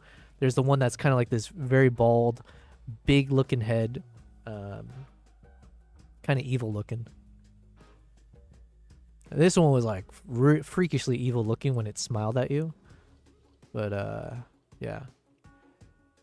Yeah, listen, I've been very fascinated by primates for some time now. Since like my first trip to Uganda, my first trip to Rwanda where I did my gorilla trek, and then from there I want to go do more gorilla stuff, and I did it in Uganda. And then chimpanzees, I've done at this point I think like 5 or 6 treks for the chimpanzees, and like they're so fascinating. So much fun to capture on camera, so much fun to observe, because they're very human-like, they're very like expressive, they're very animated, very emotional. And so, yeah, it's quickly become like something I really enjoy capturing as much of it as possible. And then unfortunately, obviously, Jane Goodall passed away recently, because there's a part of me, not that I like know everything about her, but like because she's such a force in that space for anything like wildlife, to be honest, but like in nature and with primates, there's a part of me, and that's why I put a quote from Jane Goodall in the beginning of the short documentary, because she is involved, like her institution, or the Jane Goodall Institute, was part of the founding of this island. But yeah, I always had this hope that maybe in the future I could like, that'd be so cool if I get to meet her, right? Just because she's that much of a force. But yeah. In the next life, you know? But yeah, I put a lot of thought into this montage as well, in terms of like, you know, what kind of shots go well together, try to have a bit of themes to it and everything. So yeah, very excited. I'm gonna publish this, if not, most likely 2 days from now. Tomorrow, if all goes well, I will publish my ZR product review. I hope everyone checks it out. I just need to export it and review it. I have to put everything still together, and obviously that's also why I've been working on the thumbnail, trying to see what's the best that could work. And then the day after, I want to publish this trailer. So it's like a 30-second trailer, 40-second trailer, and that'll be a standalone video. But then also I can use that to hopefully promote and get people to watch the product review or the documentary. The scar eye, yeah, they are called chimpanzee, right? Yes. So these are the chimps, or the chimpanzees. I actually don't know the origin of their name though, why it's called that, but yeah, chimpanzees, and then the gorillas. But yeah, it's just so fascinating to me, especially like the, I was saying this earlier, I'll say it again. Every chimp baby looks the same. They all have the same facial features. You know, they got like kind of like a heart-shaped face, very, you know, skin tone here, and then like the black fur around them. And so like for their whole adolescence, I feel like the baby chimps or whatever, the chimps, they look the same. And then at some point, whenever it is, when they turn into adults, all of a sudden they all kind of like veer off into different directions. Like how does this chimp here, how does this baby chimp here, they all look like this. I've never seen another baby chimp that looks anything other than like this kind of facial feature and colorings and stuff. How do you go from this to that, you know, like completely different? And obviously like the orange, like the skin tone changes to like black everywhere on this one. But anyways, it's fascinating to me, like chimpanzees. And their eyes are crazy, right? There's like a very warm orange kind of glow to them. So yeah. Siegfried, because of you, I started watching Paul Rosalie. I have no idea what that is. Paul Rosalie. We have so many things I have to Google every single time. Paul Rosalie. American conservationist and author. His 2014 memoir, Mother of God. That's a cool name. Detailed his work in the Amazon rainforest in southeastern Peru. Oh, that's pretty dope. Man, I don't know if I could live there. Like, there's so much... Man, I'm not a fan of bugs. And even in my time in Colombia, in Uganda as well, right? We were surrounded by lake flies and other bugs everywhere. But like, man, at some point that would bother me. If I was there for too long and I was just like constantly surrounded by every type of bug in the world. Yeah. Paul Rosalie. Okay. I don't watch a lot of like documentaries and stuff. I probably should, especially if that's the area I want to get into. I want to get into Nat Geo, how to apply to work for National Geographic. How can I work for National Geographic? Let's check this out now.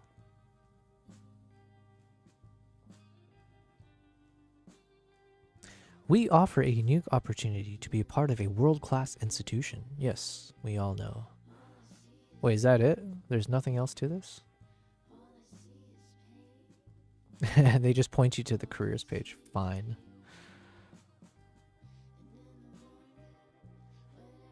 But yeah, but listen, Siegfried, while I've never seen Paul Rosalie, I'm always pleased to know if I'm able to influence people's decisions to hopefully something that's productive or positive. So, you're welcome. You're welcome.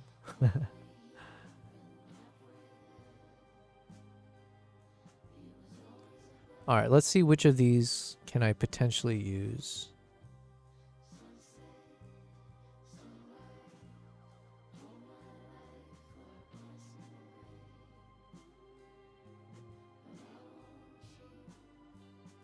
All right, let's use this magic eraser.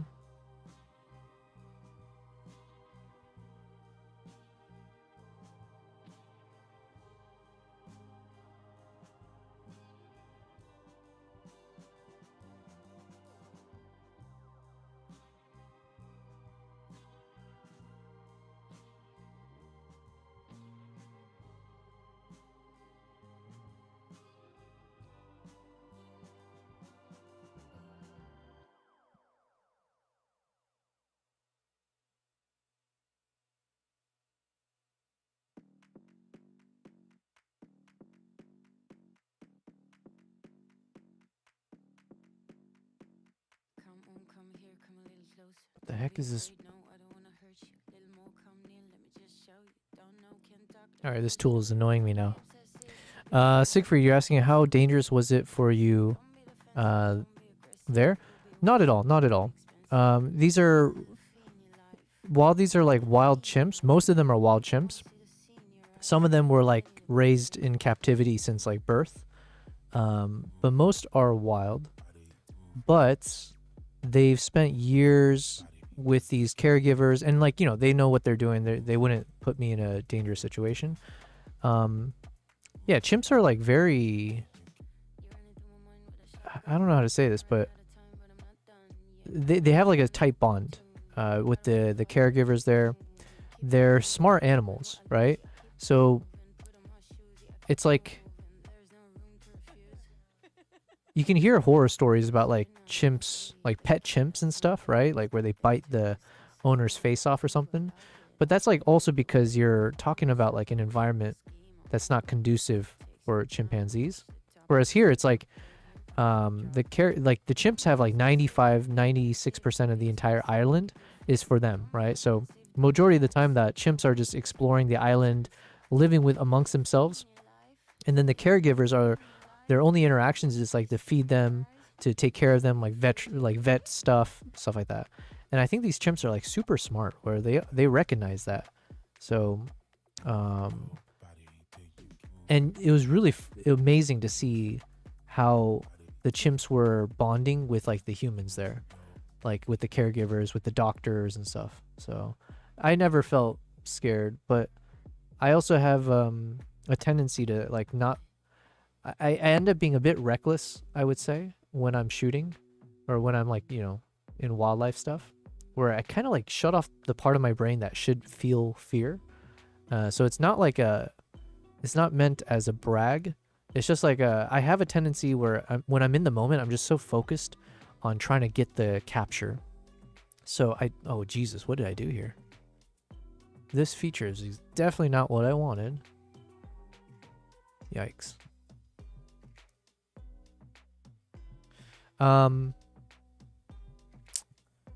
So yeah.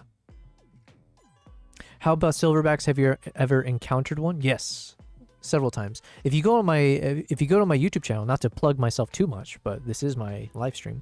If you go to my YouTube, you will see I have a whole playlist of my first travel vlog series to Uganda, and I think it's episode 4 or episode 3 where I do my first I do a gorilla trek, and I filmed it all. And yeah, so I've encountered a few silverbacks at this point. Nothing like so terrifying. I think maybe, was it a silverback? There's a few times where maybe like the silverback fakes like it's gonna rush towards you, but not really. But yeah, same thing. When you go see them, you're not like seeing a random gorilla out in the wild or a random chimpanzee in the wild. There's a huge organization, and there's like this orchestration that's happened over the years between like the rangers, the guides, facility staff, whatever, like in these national parks, and with like the tourists, where they over the years have started to habituate a number of the chimpanzee families, the gorilla families, where literally from birth these gorillas and chimps, these primates, are like used to human presence. And they do this whole process to get them more and more comfortable around humans so that they can cohabitate or like not feel threatened or attack humans in various ways. But then also it's good for tourism, so then obviously people want to get close up with these animals in a safe way, so this allows for that to happen. And then that money, because it's not cheap to go on these treks, so the permits to go on these treks will then help fund the organizations, the conservation efforts, and all that. So it's a kind of like a nice win-win cycle. So, but yeah, it's like a huge thing. It's not like some random Joe Schmo being like, oh, you want to join me? You know, let's go out into the forest and see if we can find a gorilla.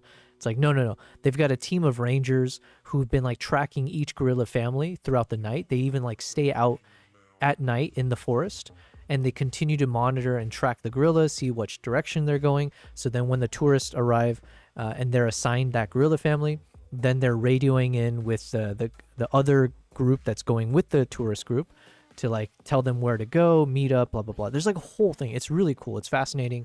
Yeah.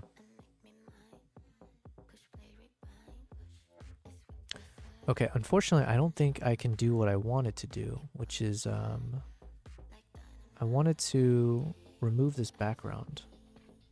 But unfortunately, this photo in particular, it can't recognize the background, so I have no way to remove the background. So it's like a catch-22 here, where I'm not able to freaking delete this part. And I don't see it. Yeah, I need an eraser, essentially. Is there an eraser?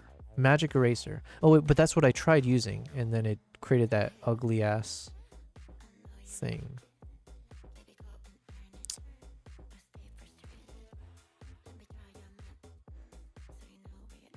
Okay. All right. I'm wasting too much time looking at this. So I feel like this shot is probably the winner.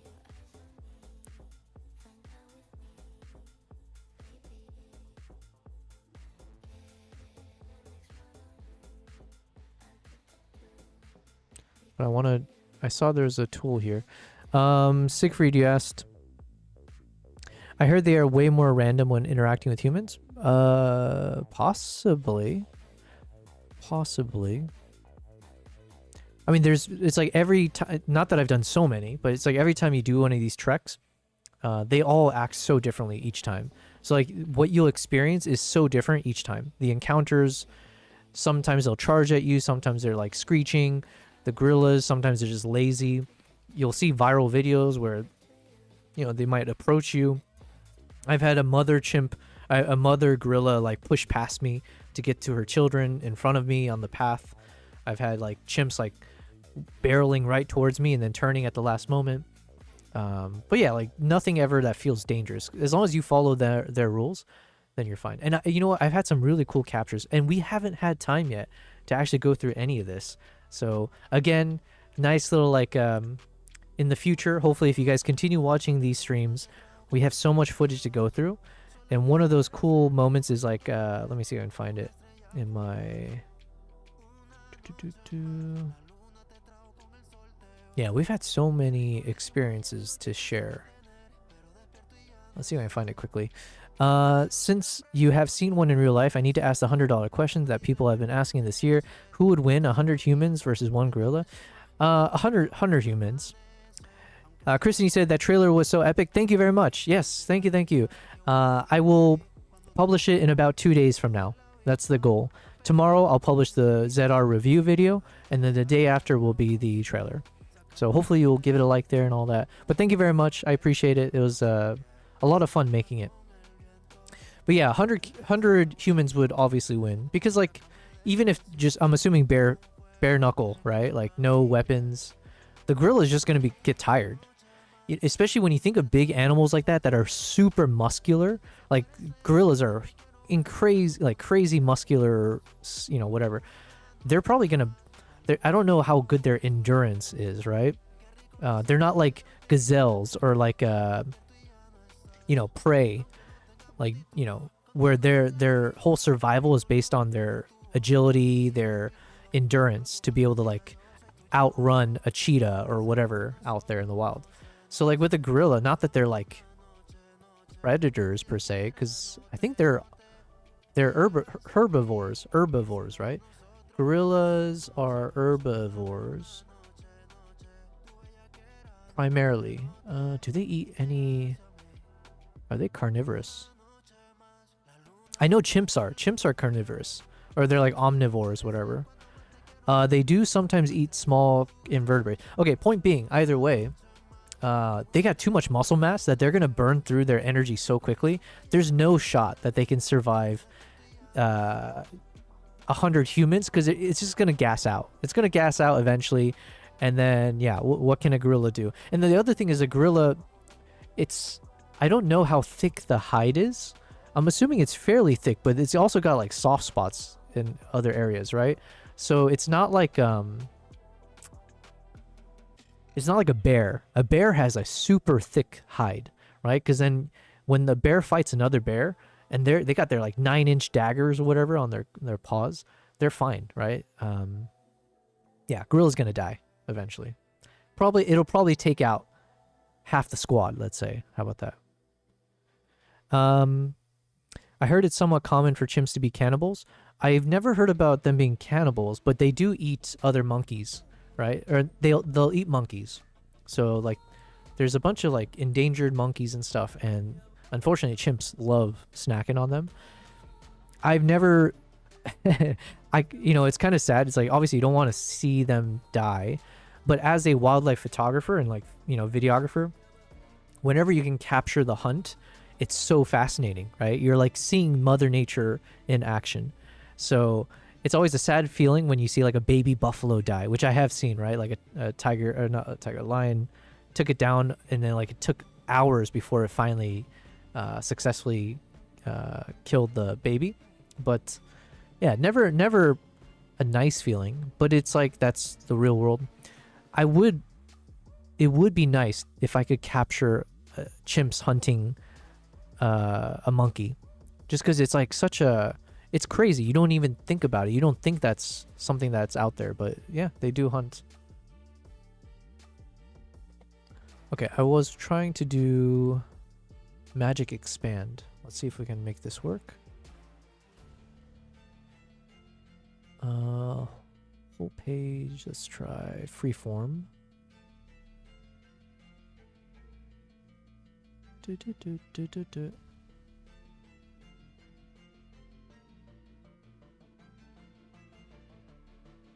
Okay, let's see if this works.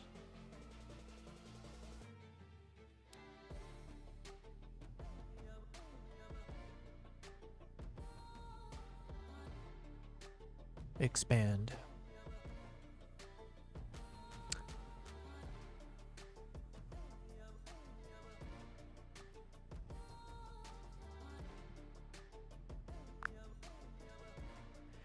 Amber, are chimpanzees known to be cannibals?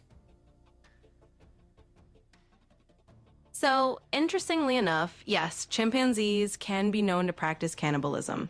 It's not super common, but it is observed in the wild, especially in certain communities where they might kill and eat infants from rival groups or sometimes even within their own group. So, it's kind of a bit of a dark side of chimp society, but it does happen. But is it okay? Because for instance, I believe cheetahs will also eat their cubs if they've died. Or at least there was one story I heard, because I had gone to Kenya and I photographed these 3 cheetah cubs, and unfortunately they were killed by a lion later on. And I believe I was told that the mother had eaten the cheetah cubs, like the remains, for like sustenance. Is that a thing, like with other animals as well? Yeah, absolutely. So that kind of behavior does happen in the animal kingdom. It's not just a chimpanzee thing. With cheetahs or other big cats, if their cubs unfortunately die, sometimes the mother might eat the remains. And it's kind of a pragmatic survival instinct. It's not super common, but it can happen. And it's basically the animal's way of just not letting nutrients go to waste, especially in the wild where every bit of energy counts. So yeah, it's definitely something that can happen across a few different species. But then are you saying the chimps are doing that for sustenance, or like in those circumstances? Or are you saying they'll sometimes kill their own strictly for food, or like yeah, for that reason? Yeah, so with chimps, it's usually not just about getting food for sustenance. It's often a mix of social dynamics and territorial behavior. So sometimes they might kill infants from rival groups as a way of asserting dominance or reducing competition. And then in some cases, they do end up eating the remains, but it's not purely like they're going out hunting for food and this is their main food source. It's more like a complex social behavior that sometimes involves cannibalism, but not just for the sake of survival. Well, thank you very much. You've taught me something new. You're very welcome. I'm glad I could share that with you. If you've got any more curious animal questions, feel free to throw them my way.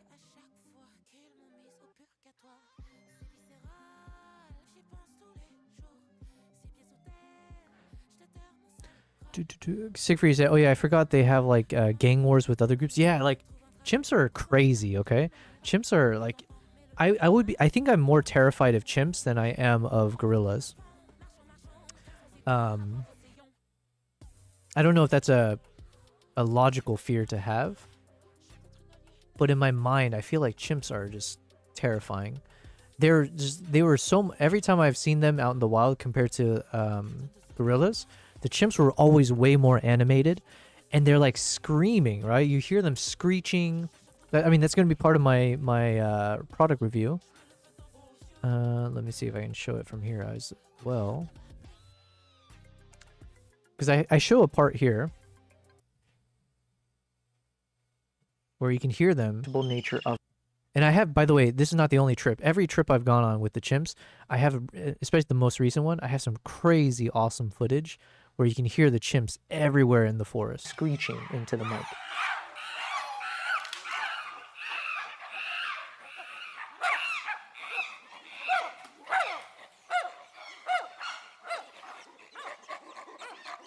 So not having to worry about adjusting levels mid-take is a huge relief.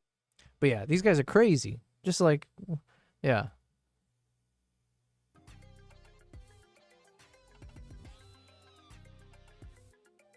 Okay, hold on a second. Am I doing the right thing here? Because I was initially thinking like, okay, maybe I need to separate them away from the middle. But unfortunately, I can't separate the chimp. The chimp's going to take up the full side here. So then all I'm doing is leaving way too much empty space in between them.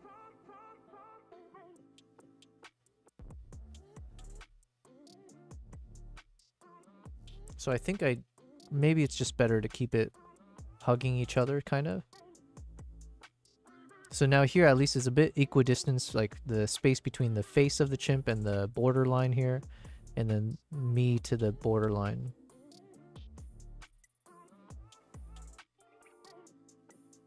But also the chimp looks much larger here. So what if maybe we do stick with this? But this was one where we expanded the frame, so there's a lot of things that aren't accurate. Trust me, I hear what you're saying, but I like it's new what you're telling me. I'm curious, George. I hop in the Porsche, 5 and a horse. I'm ready for war. I'm coming for throats to turn to a ghost. I need to know everything. Now you be surprised at the info you get is by letting them talk, so I'm letting them talk. Gotta keep quiet, maneuver in silence to let them in, chalk up their body. Another one body, that's just how it go. I got some secrets, I'm shaking the game so they stay on their toes. Stay in your lane, how to stay on the go. I came to play with the pros and act like a rookie, so they overlook me. Then I double up again under their nose. None of them cold, they just got lucky but never adapted. So I'm to the one if it's coming to blows. I think this is probably the one we're gonna use. And then I just want to reduce the line in between. I need to know everything, who and the what and the where, I need everything. Trust me, I hear what you're saying, but I like it's new what you're telling me. I'm curious, George. I hop in the Porsche, 5 and a horse. I'm ready for war. I'm coming for throats to turn to a ghost. I need to know everything. Now they ain't go harder than me. They need a blade in a sheath, a shank in a piece, a crate full of heat, an army, a fleet, a tank and a jeep, a navy at sea, where they submarine, an ace up their sleeve, a team of marines, a freak on a leash, a beast with an appetite, razor for teeth, and still they will lay at my feet. Boy, you got the wrong one. I gotta look Let's over change all the of my color. public statements for Q1 as soon as the song's done. I gotta call up my mama and tell her I made it as soon as my log's done. I gotta read all my trade publications and sip my tea till it is all done. I think Okay, it's this looks all nice. fun. I need to know everything, who and the what and the where, I need everything. Trust me, I hear what you're saying, but I like it's new what you're telling me. I'm curious, George. I hop in the Porsche, 5 and a horse. I'm ready for war. I'm coming for throats to turn to a ghost. I need to know everything. I need to know everything, who and the what and the where, I need everything. Trust me, I hear what you're saying, but I like it's new what you're telling me. I'm curious. So spacing wise, okay, now this is where I'm also being nitpicky, but I feel like it looks better when I'm more shifted to the left, just spacing wise. But then it doesn't necessarily balance out with the chimp on the right.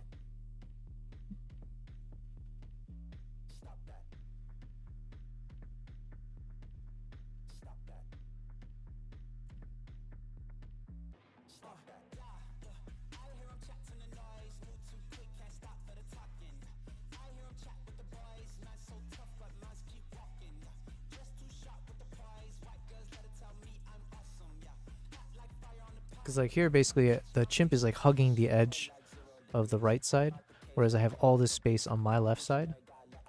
But then if I move myself all the way to the left side, then we got this big space in the center here.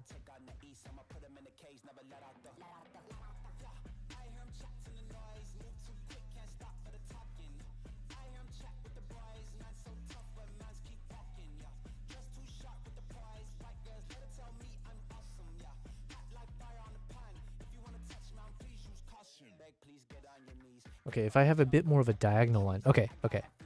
There might be a solution here. Let me duplicate this. We're gonna make it a bit more diagonal. And then we're gonna have to expand it.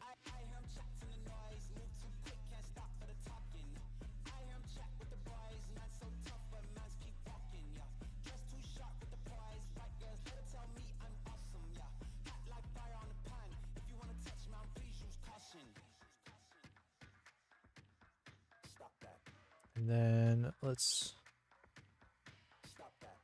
bring this guy back in. Oh wait, no, I think we can just rotate it from this one. So if we go to position,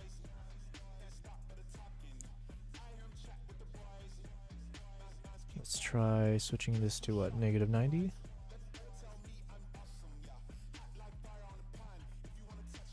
What the heck?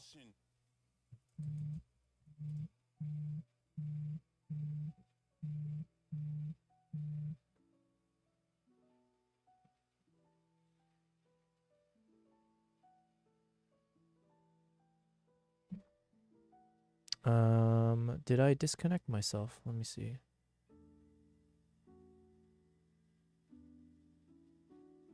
Okay, no, I think we're good. I accidentally logged myself out of my freaking edits. Okay, sorry. Let me just make sure I didn't accidentally blow something up on my computer.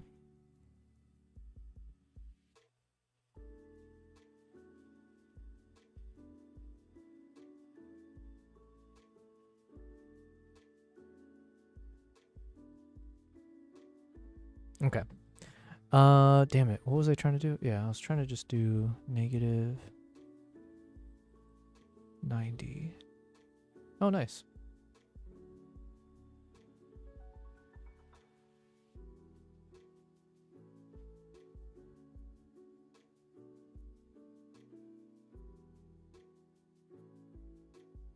But then now, the new issue is it's like super zoomed in. But it doesn't look bad either.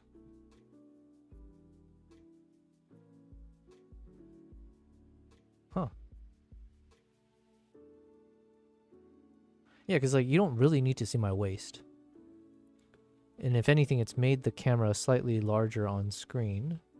And I still hug the borderline quite well. It's like, it seems to like follow the contours of the line. And then the chimp looks decent there.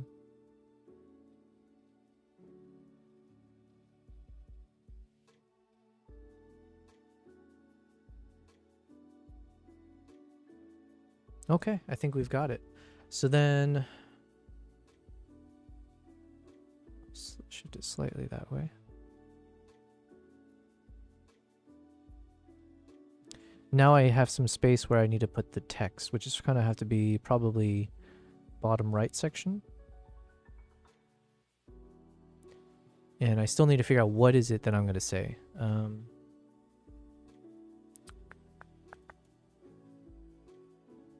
I don't know yet.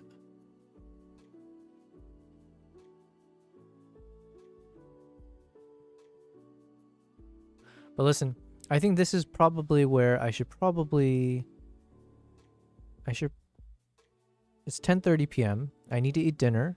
I have to start exporting my product review video in case it ends up taking like 10 hours like it was previously. And then, yeah, I think some of these things I just need to kind of sit in silence to figure out the solution for it. So let me see. Where are we at? How was our stream today? We are at 5.5 hours. So we streamed 5.5 hours today. Not bad. That was a good day. Admittedly, I think we've been streaming fewer hours each day. So we haven't gotten back up to like doing the 7-hour, 8-hour streams on every day. Bear with me. We're going to get back to that. It's just there's so much that I'm trying to catch up on and a few things that got delayed that I need to take care of off stream. So, yeah. Okay, so tomorrow... It's funny because I titled today's stream to be about Japan wildlife photo editing, which we did start the stream doing. I just then, we kind of veered off course towards other things. But I think it was a fun stream. I appreciate everyone who gave super good advice today. And then, yeah, I think maybe just a quick shout out to, let's see, Kristen, Siegfried. And so long time no see, Siegfried. Glad to see you back here. But Kawai Itsu, or how I don't know how to say your name, but thank you for all your suggestions and for everyone else as well. Troy as well. Good stream. Good stream. I will be back tomorrow.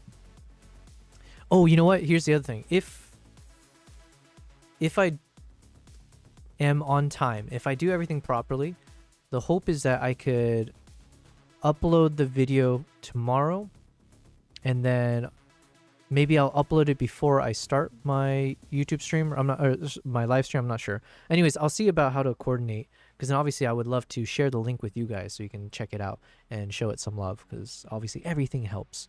But yeah, anyways, I plan to stream tomorrow, most likely same time as today. So with all that, thank you very much. Have a great night. Thank you, Kristen.